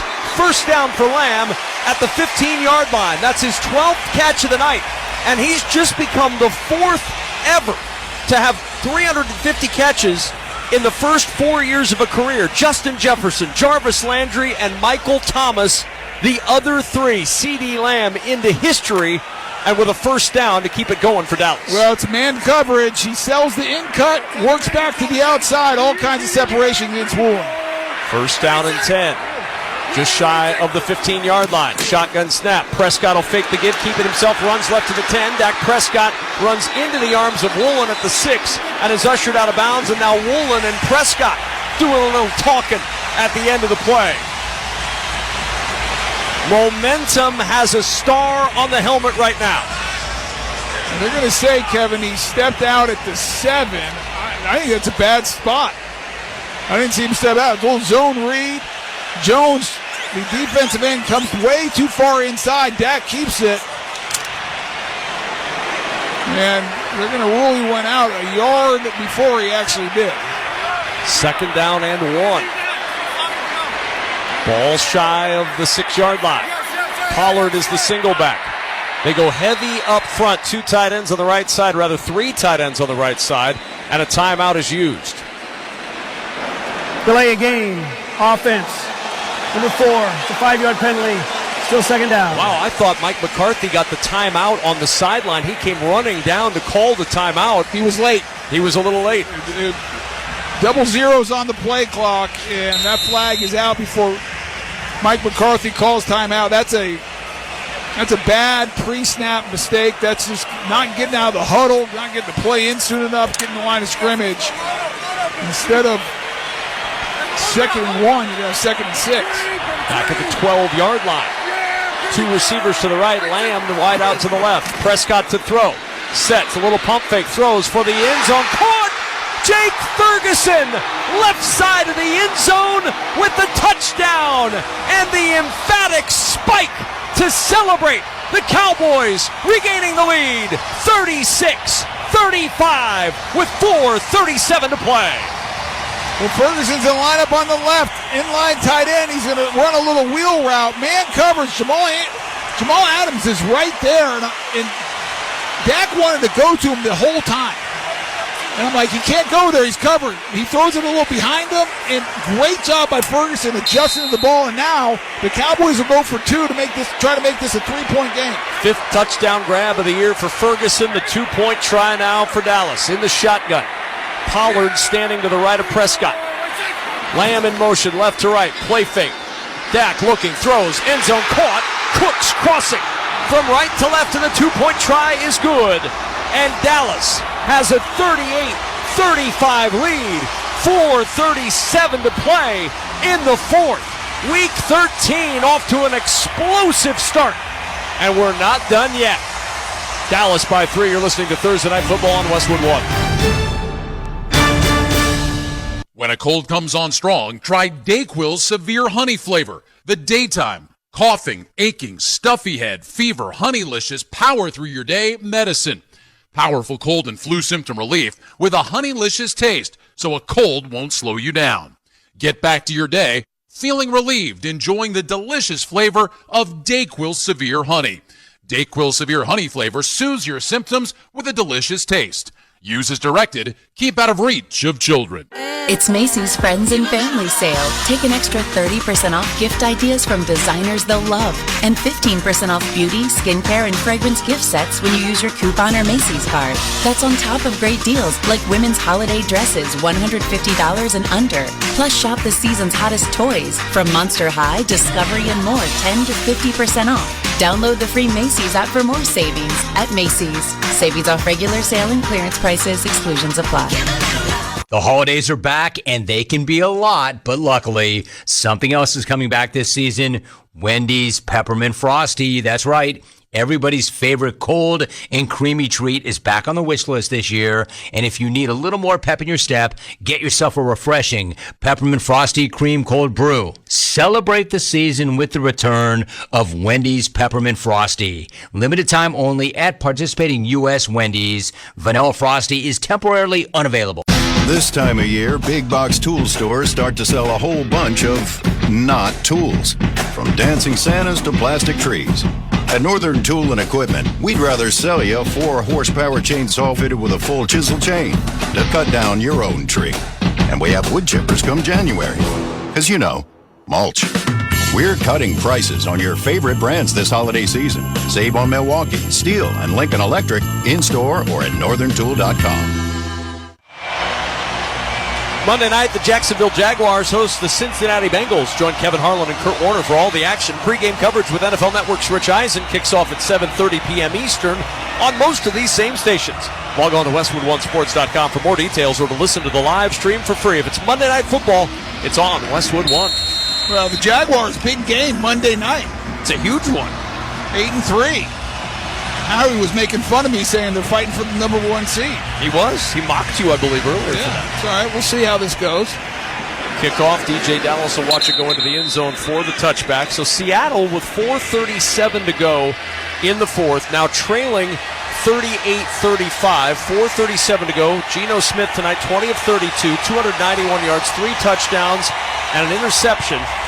There has not been much in the way of stopping any of these offenses tonight. Is this one of those games, Tony, where the team that has the ball last wins the game? It might be. It's one of those back and forth, ball in Seattle offense court. Let's see what they can do. From the 5-yard line, moving from our left to our right in the throwback uniforms to the 90s and a 90s style game in the old AFC. Smith off the play fake. In the clean pocket, throws right side, catch made. Smith and Jigba barrels his way to the 44-yard line. It'll be a first down. Deron Bland on the coverage. 7th catch of the night for Jackson Smith and Jigba. I'll tell you what, one of the biggest surprises in this game for me is the lack of pass rush that the Cowboys are able to get. Give the offensive line for the Seahawks a ton of credit. They were abused last week against the 49ers. Whatever they did this week is working. Abraham Lucas returned. That has certainly helped on the right side. First down and 10, and the handoff to DJ Dallas running on that right side behind Lucas, and he fights his way out to the 49, a 6-yard pickup. Neville Gallimore on the stop. Is that enough, Tony, to have a guy on the right side of your line return to shore things up? Well, listen, if you're confident on one side of the line of scrimmage, or especially at tackle, now you can slide and go help the other side. And watching Adam Lucas, he's been rotating a little bit with Jason Peters. He's back in the game now. I've seen him a couple times one-on-one with Micah Parsons. He's doing an outstanding job so far. 2nd down and 4, 3:25 remaining in the fourth. The ball just shy of midfield. Geno Smith looking, swings it out of the backfield to DJ Dallas. The pass was short. The pass is incomplete at the 45. And it's probably just as well for Seattle that the pass fell to the turf incomplete, because DJ Dallas was going nowhere and was likely going to lose yardage. Yeah, that ball floated in the air a little bit of pressure off the left side as Geno tried to work that way to DJ Dallas, and I think you're right. Maybe a pick, it would have been no gain, maybe one at best. 3rd down and 4. Seattle lining it up with Smith in the shotgun. Gets the shotgun snap, looks left, throws it left. The pass is incomplete, looking for Smith and Jigba. He got up looking for a flag as Jordan Lewis hit him as the ball arrived. But in the battle of Ohio State and Michigan on that play, once again, Michigan gets the better of Ohio State. Yeah, it's a good job, good read, and that's a ball that Smith and Jigba needs to catch. So now 4th and 4, and Seattle will go. 3:16 to play from their own 49-yard line. 3 receivers left. DK Metcalf, the single wide right. DJ Dallas in the backfield. Smith gets the shotgun snap. Cowboys rush 6. He throws, floats it up left side, and the pass is deflected and incomplete. Deron Bland nearly had his 2nd interception as Smith had to airmail a high-arcing throw to the left side. Bland couldn't pull it in, and a turnover on downs with 3:11 to play. Well, Dan Quinn decides to bring the pressure. He brings 6, and Geno knows he does not have a lot of time. However, he'll watch the tape. He could have stepped up. They do a good job on the interior. He had more time than he thought. And he tries to throw it up for Smith and Jigba, and just an errant throw, and the only guy who had a chance was Deron Bland. And now if you're the Seattle defense, you have 2 timeouts, 3:11. It's do or die. Pollard, the running back. Motion across, the give to Pollard, working his way up the middle, and Pollard dragging Seattle tacklers all the way to the 45-yard line. He was contacted at the 49. Bobby Wagner went for a ride. Stopped at the 45 after a 4-yard gain. Yeah, Pete Carroll's going to hold on to the 2 timeouts. Remember, they had to use one earlier. Geno didn't like what they had, so they burned one already. Seattle has never lost under Pete Carroll, scoring 35 or more points. They are 36-0, trailing with 2:33 to go here. Well, their defense is going to have to come up big now if that streak's going to continue. 2nd down and 6 at the 45. Lamb in motion. The give is to Lamb. The motion man turns the corner, left side, breaks the tackle at the 30, spins around the 25, and down to the 20 of Seattle. Witherspoon saves a touchdown, but a 25-yard run for CeeDee Lamb, and the Cowboys can feel it. Just a little jet sweep and a great move on the cut back to the inside by CeeDee Lamb. Not only picking up the 1st down, but getting it all the way down to the 21-yard line. And because the Seahawks only have 2 timeouts, they had to let it run down in the 2-minute warning. We have reached that 2-minute warning with the score. Dallas 38, Seattle 35. You're listening to Thursday Night Football on Westwood 1. For the ones who keep stadiums buzzing and shop floors running, there's Grainger. Keep your operations humming with professional-grade maintenance, safety, and industrial products from Grainger. Offering supplies and solutions for every industry, plus same-day pickup and next-day delivery on most orders, Grainger can help you stay on top of your game. Not sure exactly what you need? Huddle up with Grainger's product specialists. They'll tackle your toughest questions to help you move your team forward. Call, clickgrainger.com, or just stop by. eBay Motors is here for the ride.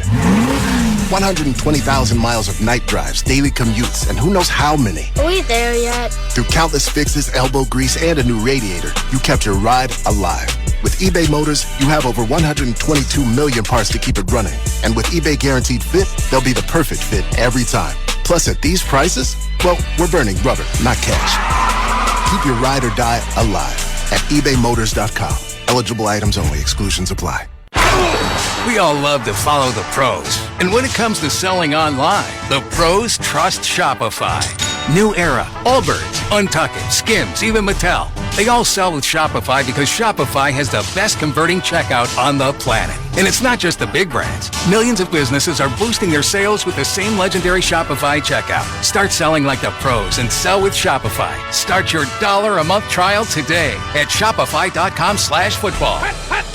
Need to hire? Don't let the transfer market send you into overtime. Indeed's all-in-one hiring solution helps employers source, interview, and hire candidates all from one place. When you post a sponsored job, you get access to a large pool of quality candidates who have uploaded a resume to Indeed. You can then review their profiles to make sure they meet your must-have requirements. Make the hiring process work for you. Log in and get started today at Indeed.com/hire.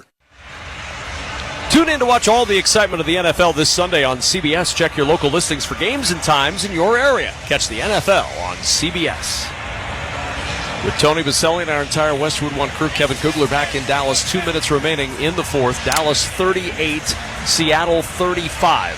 First and 10 Cowboys at the 21-yard line of Seattle after the run of 25 from C.D. Lamb, who's had a terrific night. Pollard, the single back.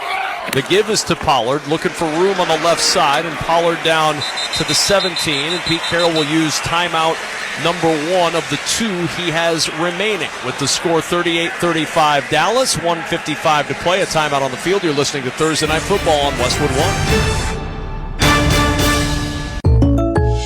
I know a lot of you really want the State Farm Personal Price Plan, but what's with the oversharing? Like this voicemail from Leah. Jake from State Farm. Listen, so sometimes I like to nibble on licorice and pretend I'm a teeny mouse, chewing through wires. You don't need to get that personal. The State Farm Personal Price Plan helps you create an affordable price just for you. Like a good neighbor, State Farm is there. Call or go to statefarm.com for a quote today. Prices vary by state. Options selected by customer. Availability and eligibility may vary. Second down and 7. Seattle has 1 timeout remaining. 1:56 to play in this one. Motion across from right to left. Prescott gets the shotgun snap, the hand to Pollard, and Pollard inside the 15 to the 14-yard line, and Pete Carroll will use his final timeout with 1:52 to play in the fourth. Third down coming up. But we'll step aside for a quick 30-second timeout of our own. 38-35 Dallas. You're listening to Thursday Night Football on Westwood One.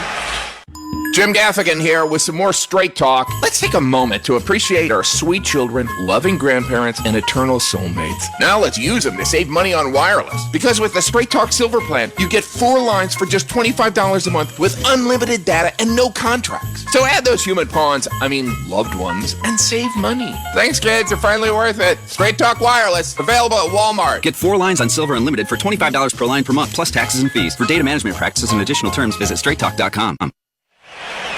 So a 3rd and 4 now for Dallas from the Seattle 14-yard line. If they get a first down, this ball game is effectively over. It's 3rd down and 3, the official spot. They need the 11 for the first. Out of the shotgun. Dak Prescott to throw. Floats it for the end zone. One-on-one coverage. C.D. Lamb working out there against Trey Brown. The pass is incomplete. No flags on the field. Stops the clock with 1:46 to go in the fourth. Seattle gets a free timeout, essentially, and now it's 4th down. I am shocked they threw the football here. I don't understand the thinking here. And now they're going for it. In my opinion, some questionable game management decisions. Pass it on the field goal to take the lead in the third quarter, now going for it. If you don't get it, it stays a 3-point game. 4th down and 3 from the 14. Prescott maybe just trying to get him to jump off sides, and they didn't move, and so Dallas will use the timeout with 1:46 to go. And on comes the field goal unit for Mike McCarthy's Cowboys. But instead of that field goal unit coming on, Tony, with about 1:10 on the clock, It comes on with 1:46 on the clock. You just gave Geno Smith and the Seattle Seahawks 3, maybe 4 more plays on offense. I don't understand. Now, I'm happy that he didn't go for it there. Yes. I would have really, but I still don't understand. He's trying to end the game. I get that part, but you can end it by, it's only 3rd and 3. Run it. Maybe you get the first down. Yeah, you can end it that way, and if you don't, you burn 40 seconds with the play clock, and then you kick the field goal. 32-yard try for Brandon Aubrey. The hold from Brian Anger. Good snap, good hold, and the kick by Aubrey is good. And the Dallas lead grows to 6, 41-35. Dallas over the 40-point mark again for the 4th consecutive home game. And that moves them into a tie with the Bengals of 2013, the Rams of 2000, the Chargers 1960 and 61, and the Lions of 52 as the only teams to score at least 40 points in 4 consecutive home games. Well, this offense has been good. The problem is this. The defense, who's not been so good, is coming on the field and has to find a way to get a stop. Otherwise, there's going to be a lot of questions in the post-game press conference around the game management and how they did it. Because a minute 43 is an eternity. Oh, lots of time, no timeouts, but Geno Smith pacing like a caged tiger up and down, or a caged Seahawk in this case, up and down the sideline, waiting for the opportunity to have one more chance to lead his team out on the field. Do Seahawks pace? I believe they do. They do. Yes. I mean, you've seen those birds walk back and forth. I think it's a pacing.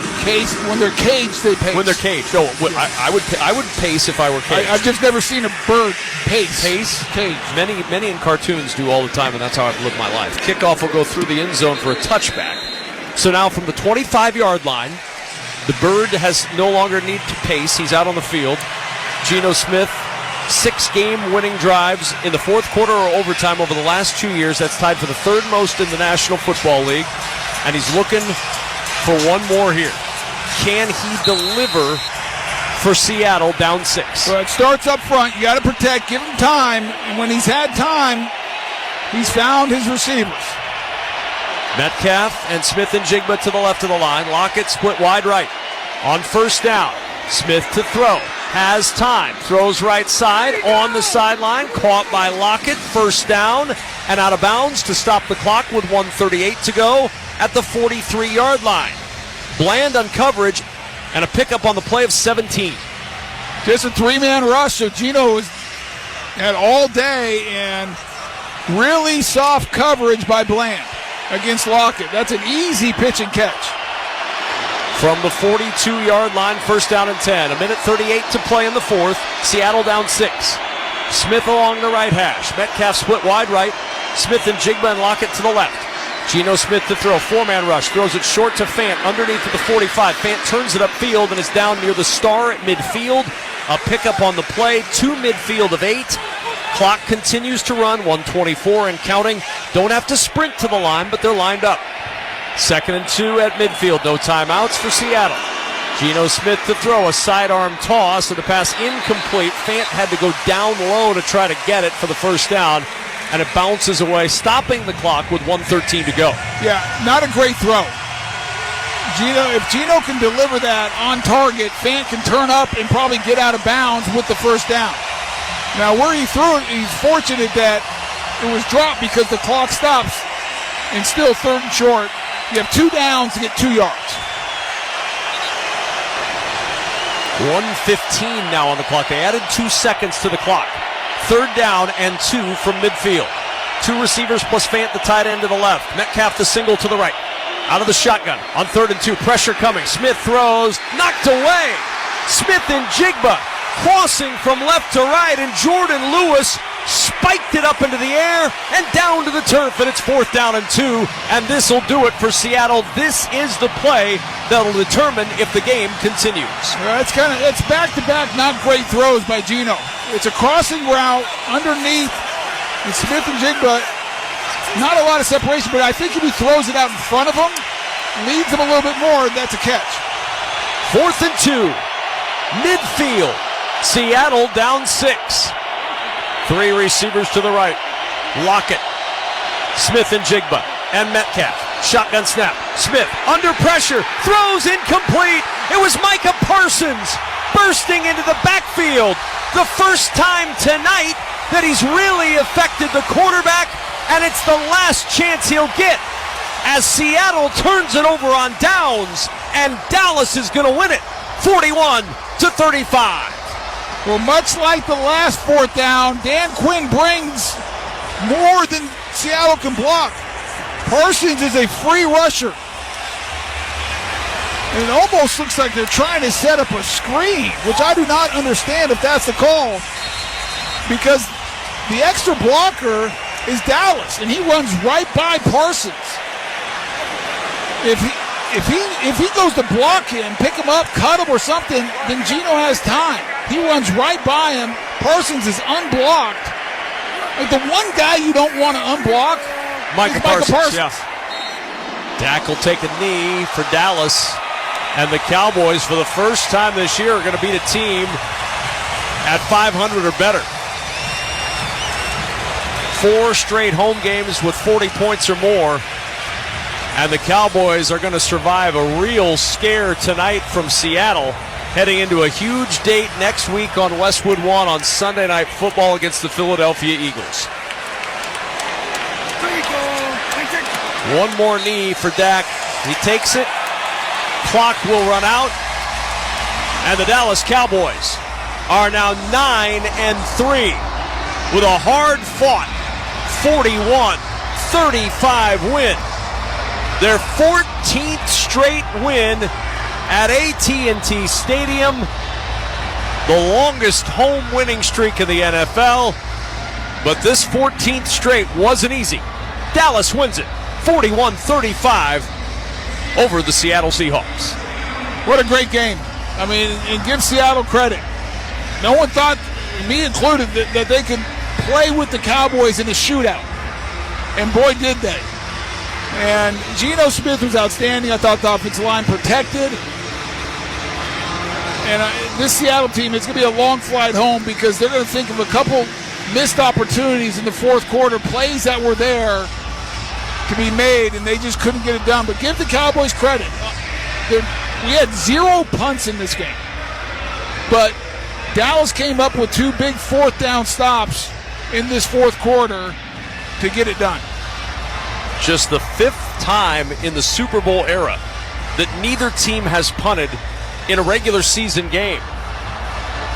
We have confirmed that both Brian Anger and Michael Dixon do still get a game check tonight, despite the fact that they didn't do anything except warm up prior to the game.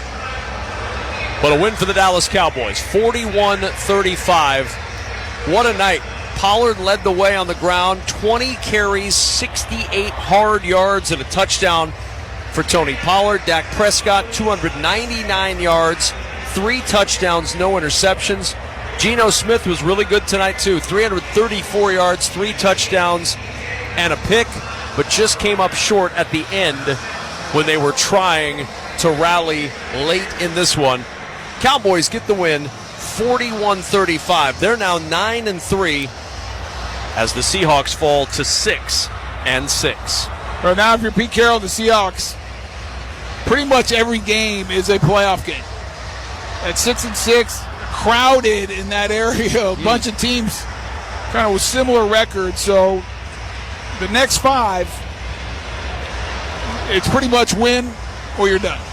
Well, Tony Pollard is with us on the field. Dallas Cowboys running back who tonight had 20 carries, 68 yards. Tony, Kevin Kugler, and Tony Baselli up here in the booth. Congratulations on a win. I don't know what we expected tonight, but I'm not sure we expected 41-35. This was quite the offensive showcase. What was it like from your level? I mean, the whole game, it was a dogfight. We knew it was going to be a tough game going into it, but we did a good job executing, coming out with the win. Tony, talk about really where you guys had success. I mean, not a bunch of rushing yards, but some key rushes at key times to keep drives going. Yeah, just being efficient with our play calling and, playing complementary. Just staying consistent with the run game, even though early it may not be there, but just just keep running, keep getting attempts, and then eventually some will pop. What's the mentality kind of on the sideline in the huddle when you realize this is a shootout, that both defenses are struggling? Does that put added pressure on you as an offense to kind of keep pace? Nah, it just gets your adrenaline going. You know, it gets you in the mode, it gets you ready to go, and gets you fired up. You know it's going to be a dogfight the whole game. Tony, what is it like in this building? You've now won 14 straight games at home. It's a remarkable streak in a league that is not easy to win in, but something about this building, what is it that you guys just keep getting it done here? Man, the fans, the energy that they bring in this building, it's contagious. You know, it spreads throughout the team. In the locker room, it starts early in the day, and just coming out here seeing the fans, the way they support us week in, week out, we have to come out and put on the show. Well, enjoy a little extra time to prepare. I see the Eagles are next on the schedule. That'll likely be a very intense game. We'll look forward to seeing you next Sunday night. Yes, sir. Thank you for having me. Tony Pollard, our guest in the post-game show. The Cowboys came in having not trailed at home this year. They battled, they trailed, they rallied, and they got their first win against a team that's at or above 500 all season long, and now Dallas 9-3 going into that Philly game next week. Well, that's the huge game. Yep. I mean, if you want any chance of winning the division, that's the game you have to have. But on the other side of the ball, Seattle, give them credit. They lost. They're in a dogfight. They're behind the 8 ball a little bit in the playoff race, but I think they can build on this and the confidence that they can score points and get this offense going. The challenge for them is their schedule the next 2 weeks. At San Francisco and home for Philadelphia. Not easy. Not easy, but division game, those are always tight. Yep. Got to figure out a way to win them if you're going to make the postseason. Final score in this one, Dallas 41, Seattle 35. When we return, Scott Graham rejoins us with the post-game report. You're listening to Thursday Night Football on Westwood One. I can't wait for what's next, even with higher stroke risk due to atrial fibrillation and irregular heartbeat not caused by a heart valve problem. Eliquis, apixaban tablets, reduces stroke risk. It's the #1 cardiologist-prescribed blood thinner. Don't stop taking prescription Eliquis without talking to your doctor, as this may increase your risk of stroke. Eliquis can cause serious and, in rare cases, fatal bleeding. Don't take Eliquis if you have an artificial heart valve, abnormal bleeding, or have antiphospholipid syndrome. While taking, you may bruise more easily or take longer for bleeding to stop. A spinal injection while on Eliquis increases risk of blood clots, which may cause paralysis, the inability to move. Get medical help right away for unexpected bleeding or unusual bruising, or if you have tingling, numbness, or muscle weakness. It may increase your bleeding risk if you take medicines such as aspirin products, NSAIDs, SSRIs, SNRIs, and blood thinners. Tell your doctor about all planned medical or dental procedures. Learn more at Eliquis.com or call 1-855-ELIQUIT. O'Reilly! You've got questions? O'Reilly Auto Parts has answers. Need a pro you can trust? We've got that too. No matter what you need, our professional parts people have the training and expertise to help you do things right. Deep automotive knowledge. Just one part that makes O'Reilly stand apart. The professional parts people. O'Reilly Auto Parts. This time of year, big box tool stores start to sell a whole bunch of not tools. From dancing Santas to plastic trees. At Northern Tool and Equipment, we'd rather sell you a 4-horsepower chainsaw fitted with a full chisel chain to cut down your own tree. And we have wood chippers come January. 'Cause you know, mulch. We're cutting prices on your favorite brands this holiday season. Save on Milwaukee, Ingersoll Rand, and Metaltech in-store or at northerntool.com. Jim Rome here. Dell's Cyber Monday event is their biggest sale of the year. Shop limited time deals on laptops like the stylish, innovative XPS 13, engineered to do it all on the Intel Evo platform. Plus, save big on ultra-sharp monitors and top brand accessories. It's the perfect time to upgrade any home, business, or gaming setup powered by Intel Core processors. Shop now at Dell.com/deals to take advantage of huge savings and free shipping on everything. Once again, Dell.com/deals. Immerse yourself in premium nationwide coverage, contract-free plans, and always free activation with Consumer Cellular, now at your local Target. While you're there, check out our newest phone, the Iris Flip. It's all the phone and camera you need, plus it features a user-friendly design, making it the perfect flip phone. From now to December 16th, you can score $10 off when you buy the Consumer Cellular Iris Flip at Target, making it only $39.99. Visit your nearest Target for the full scoop.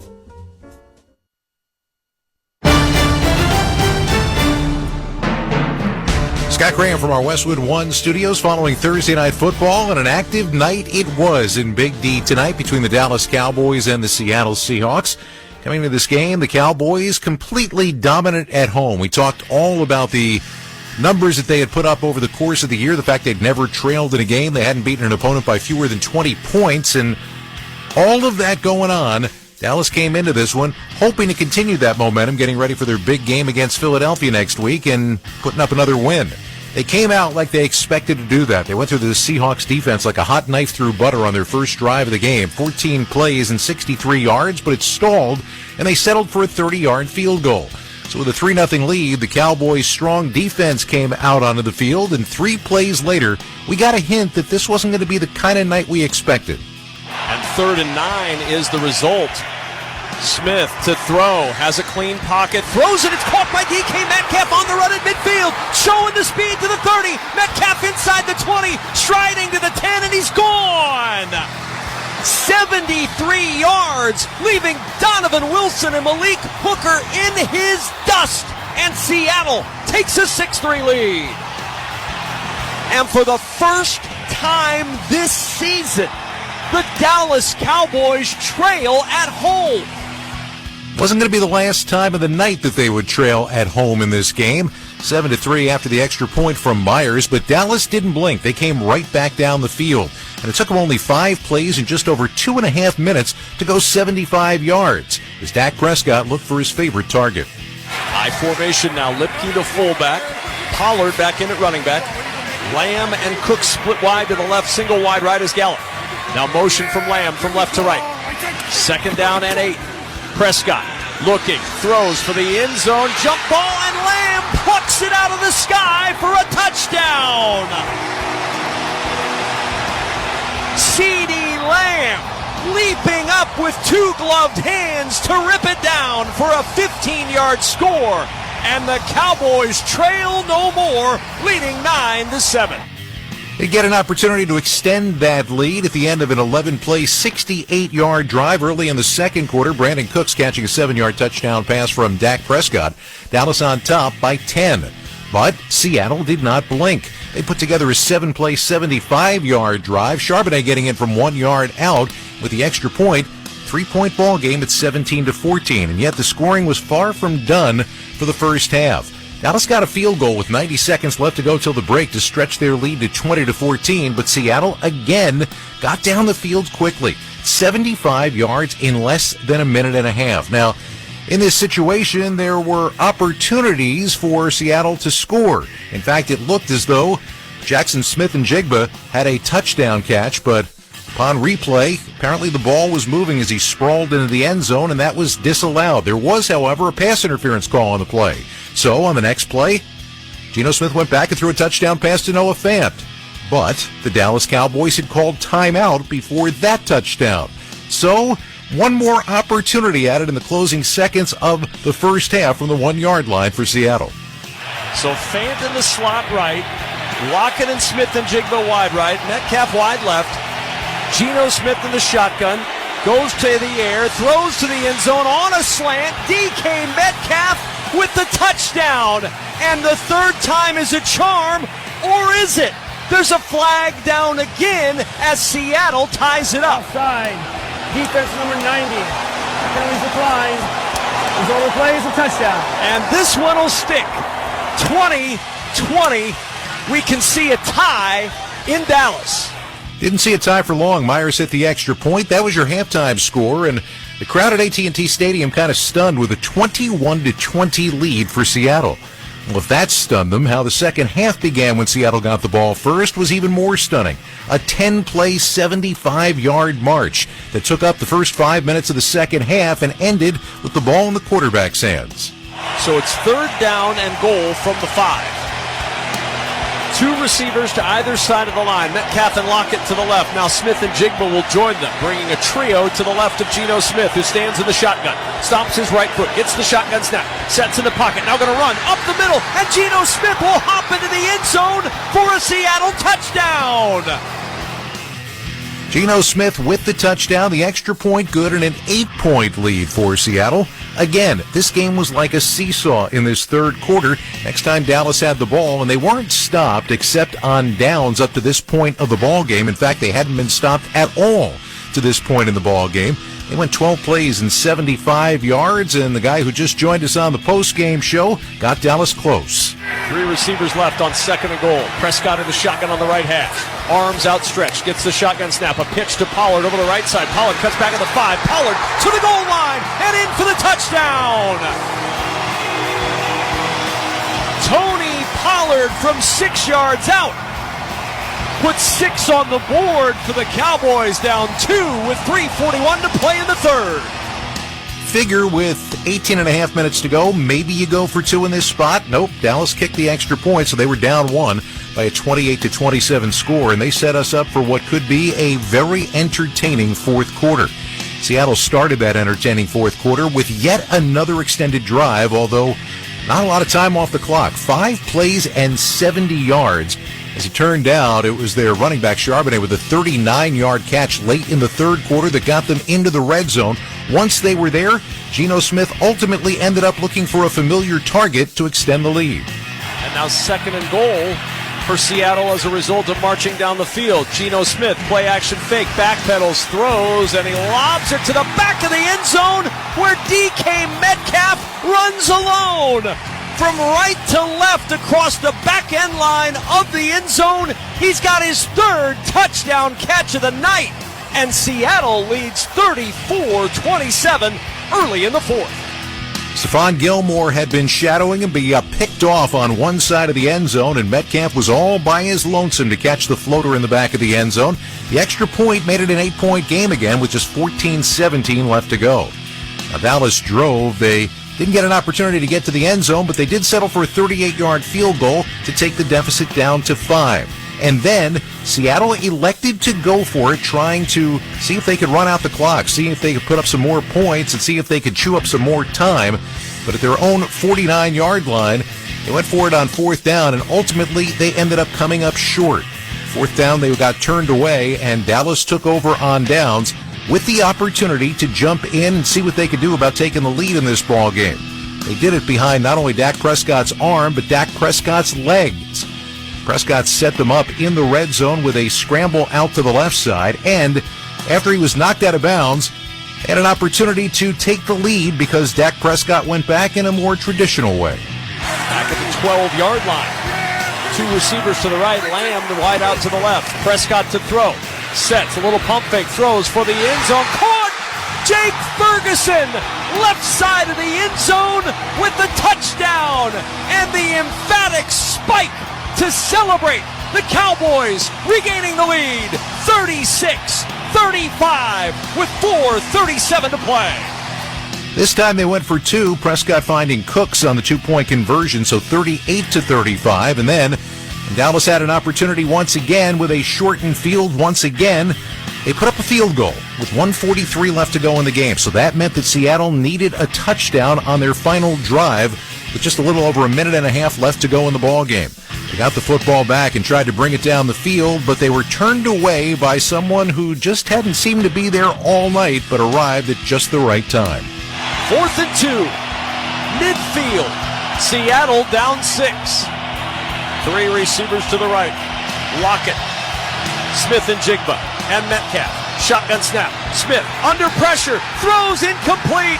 It was Micah Parsons bursting into the backfield. The first time tonight that he's really affected the quarterback, and it's the last chance he'll get as Seattle turns it over on downs, and Dallas is going to win it 41-35. That was your final score as the Dallas Cowboys beat the Seahawks in a wild Thursday night football game. Up next, we'll head back to the field for some final thoughts. This is Westwood One's coverage of the National Football League. Hi, football fans. This is Solomon Wilcox. Don't miss a minute of the NFL season on Sirius XM. Join me and my co-host Todd Haley tomorrow morning as we recap tonight's Thursday night football matchup, plus a closer look at the Sunday slate of games. Start your morning with the opening drive tomorrow at 7 a.m. Eastern on NFL Radio Channel 88 and on the Sirius XM app, included with all of our trials and popular plans. The Premier League is built on hope. The hope of discovering a new star. It doesn't take long for Darwin Núñez to make an impression. The hope of rewriting history. And the hope of continuing a dynasty. Unstoppable week after week. This is the Premier League on NBC, USA and Peacock. Nobody covers the National Football League. They give Mahomes time for the end zone. He throws and it's caught. Touchdown! Like Sirius XM NFL Radio, Channel 88. Our team of former players, coaches, and front office executives like Charlie Weiss, Pat Kerwin, Tim Miller, Rich Gannon, Alex Smith, and Hall of Famer Bill Polian brings you closer to the game. If it's happening, we are there. Live from the Scouting Combine in March to the Draft in April. And in the summer, Sirius XM NFL Radio takes you to all 32 training camps. We connect you with the history of the game on stage for Hall of Fame weekend. Hear all the primetime play-by-play action from opening night through the Super Bowl. Spectacular in every way. Confetti flying in the air. Your 24/7 home for the NFL all year long. Sirius XM NFL Radio, Channel 88.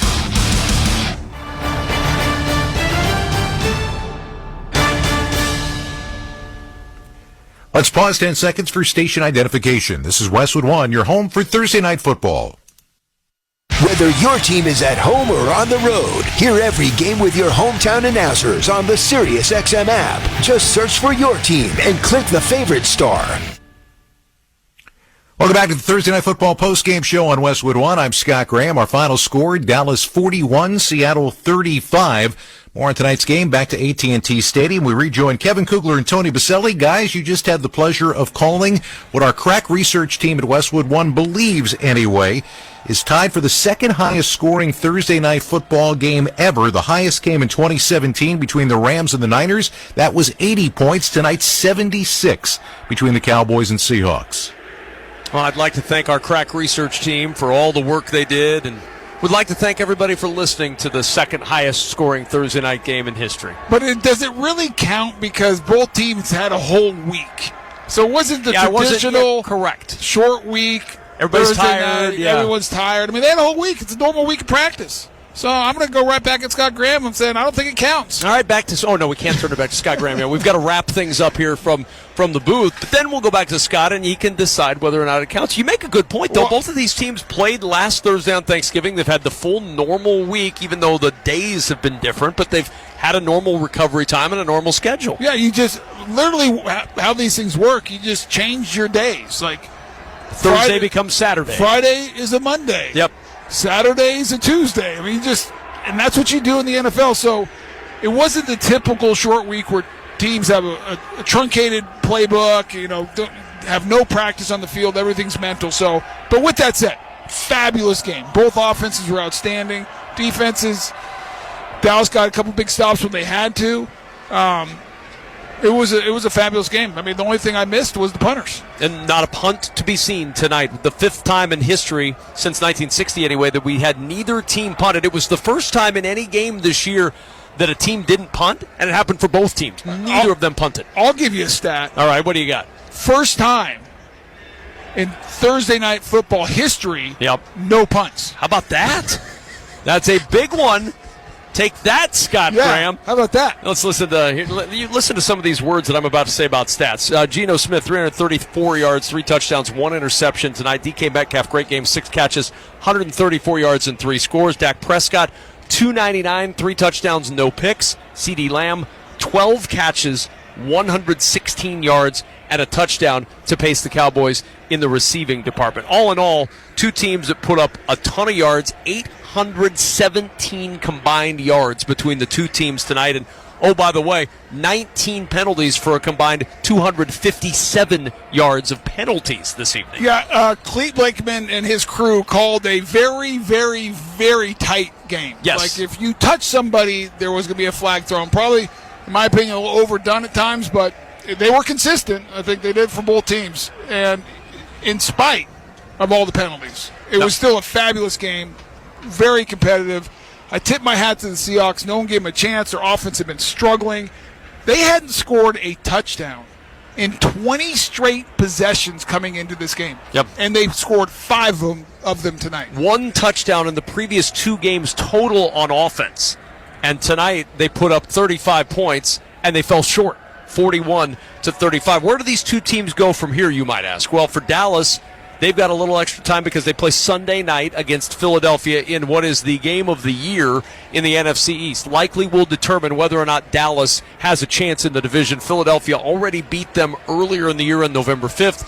If Philadelphia wins that game, they haven't locked it up, but they're pretty close because they'd have not only head-to-head, but they'd have a significant lead in the division. Yeah, I mean, if the Eagles win, they'd have to have an epic collapse for the Cowboys to get back in it. Now, if the Cowboys can find a way to win, and it's in the stadium where they have not lost since opening day last year against the Tampa Bay Buccaneers. Right. And so, and this offense is clicking. They play better at home.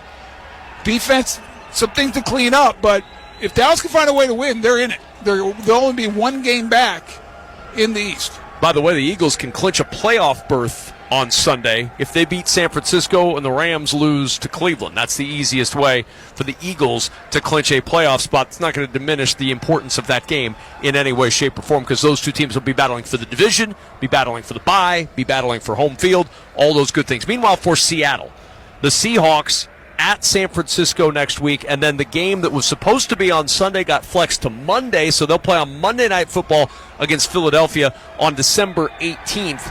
What that sounds like is 2 really tough games before they finish with a little lighter slate at Tennessee, home for Pittsburgh, and at Arizona. Well, I mean, you look at this 3-game stretch at Seattle. Actually, it's a 4-game stretch because they played San Francisco last week. Right.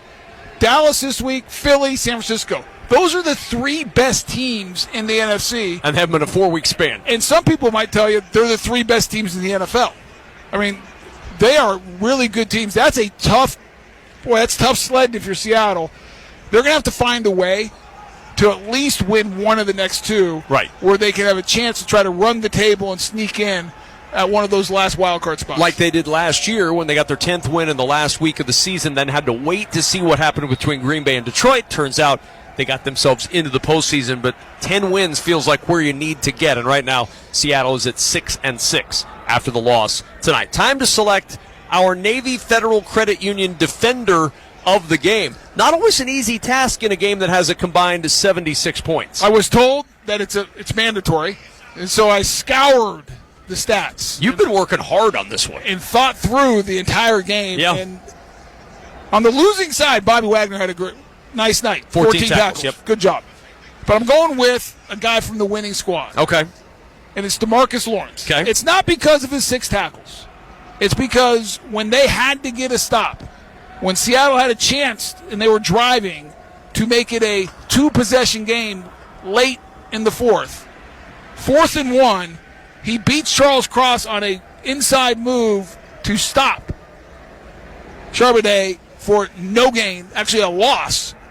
Gets the ball back, and from there, Cowboys go score, take the lead, and never look back. Now, it sounds like the very definition of our defender of the game. Sponsored by Navy Federal Credit Union, proudly serving the armed forces, the DoD, veterans, and their families. Learn more at NavyFederal.org.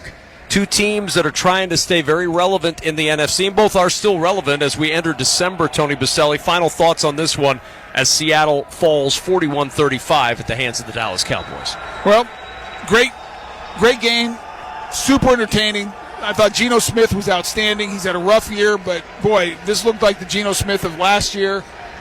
Maybe just getting Abraham Lucas is all they needed. The right tackle came back after getting hurt early in the season. He was outstanding. I thought he did a good job against Micah Parsons, but just not enough for the most prolific offense right now, at least in the NFL, and the quarterback who's playing probably the best at the position in Dak Prescott. They were outstanding again tonight, putting up 41, and they got it done. Appreciate our engineer Mike Pirtle and our executive producer Howard Deneroff for all the work they did tonight in Dallas to make this broadcast such a rousing success. And, of course, last but certainly not least, a great big thank you to Scott Graham, who will now take it the rest of the way home. Scott? Well, guys, I just want you to know that based upon the reaction, I'm supposed to come up with a decision about what happened. Our entire crack research staff at Westwood One Sports resigned en masse. It's almost like it was one person walking out the door, but they didn't like what they heard from AT&T Stadium. We're going to wrap things up when we return. You're listening to Thursday Night Football on Westwood One.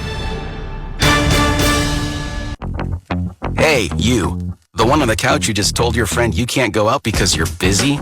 Ready to get real about your psoriasis? When your current treatments don't do enough to help control the inflammation beneath the skin, causing plaques and pain, stressing and scratching, it's time to stop hiding and get real with your dermatologist so they can help you get clear. Get real clear about psoriasis at letsgetrealclear.com. Sponsored by AbbVie.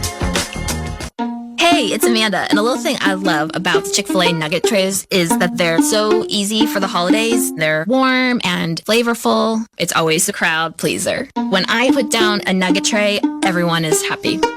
Hey, this is Brian, and the little thing I love about the Chick-fil-A nugget trays is the joy that it brings to me and everybody around me during the holidays. They're warm, juicy, and delicious. Cater the holidays with Chick-fil-A today. Available on the Chick-fil-A app. Real guests paid for their testimonials. NFLShop.com is your one-stop shop for officially licensed NFL gear to rep your favorite team. Check out the latest arrivals of jerseys, t-shirts, and much more. You'll find everything you need for a winning season with the best selection of NFL gear you'll find anywhere. Assemble your fan uniform for cheering on your team everywhere from the stadium to your couch. Shop an unbeatable selection of gear to showcase your team pride and style. To shop now, go to NFLShop.com. Jim Gaffigan here with some more Straight Talk. Now you can get a Walmart Plus membership, plus not pay for it, because it's included with Straight Talk wireless plans. You get free delivery with Walmart plus a Paramount Plus subscription included. Plus, you pay less for gas. That's a lot of pluses. Only Straight Talk gives you unlimited 5G data and Walmart Plus included on select plans for free. Straight Talk wireless, available at Walmart. Requires service on Gold or Platinum Unlimited. One offer per eligible account. Paramount Plus Essential Plan only. Separate registration required. Additional terms apply. Nissan has a car for every driver who wants more. More action. More fun. More guts. More head turns. More adventure. More electric. At Nissan, more is all we do. Honey, can you swing by the post office and grab some stamps? Done. And drop off these packages? Sure thing, honey. Ooh, and get the tracking info. Got it. But you haven't moved. I know. How great is that?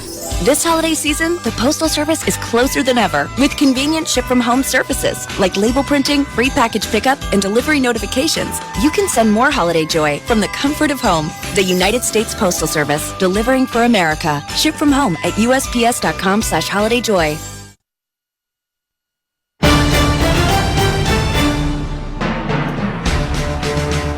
Final score, Dallas 41, Seattle 35. You've been listening to Westwood One's coverage of Thursday Night Football. Tonight's broadcast has been sponsored by Barbasol Shaving Cream, by Wendy's, by Shopify, by AutoZone, by NFL.com, and by BetMGM, the official odds provider for Westwood One. Please gamble responsibly. I want to thank our crew for this evening. Studio coordinator Art Martinez, studio producer Larry Costigan, production assistance provided by Charlie Barker, Ashley Ernessy, and Dan Silverman. Our statistician, Brian Spurry. Our spotter, Roberto Arguello. Our engineer, Mike Pirtle. Production supervisors, Aaron Cummins and Brian Finkelstein. Coordinating producer, Mike Eby. The executive producer of Westwood One Sports is Howard Deneroff. Join us again this Sunday night for more NFL action when the Green Bay Packers host the Kansas City Chiefs. Ryan Radke and Ryan Harris have all the excitement. Then on Monday night, Trevor Lawrence and the Jaguars host the Cincinnati Bengals. Kevin Harlan and Kurt Warner bring you all the action from Jacksonville. Our pregame coverage with NFL Network's Rich Eisen kicks off at 7:30 p.m. Eastern Time. Finally, 1 week from tonight, the New England Patriots face the Pittsburgh Steelers. You can catch all those games right here on many of these same stations on the NFL app or streamed live for free on our website, westwoodonesports.com.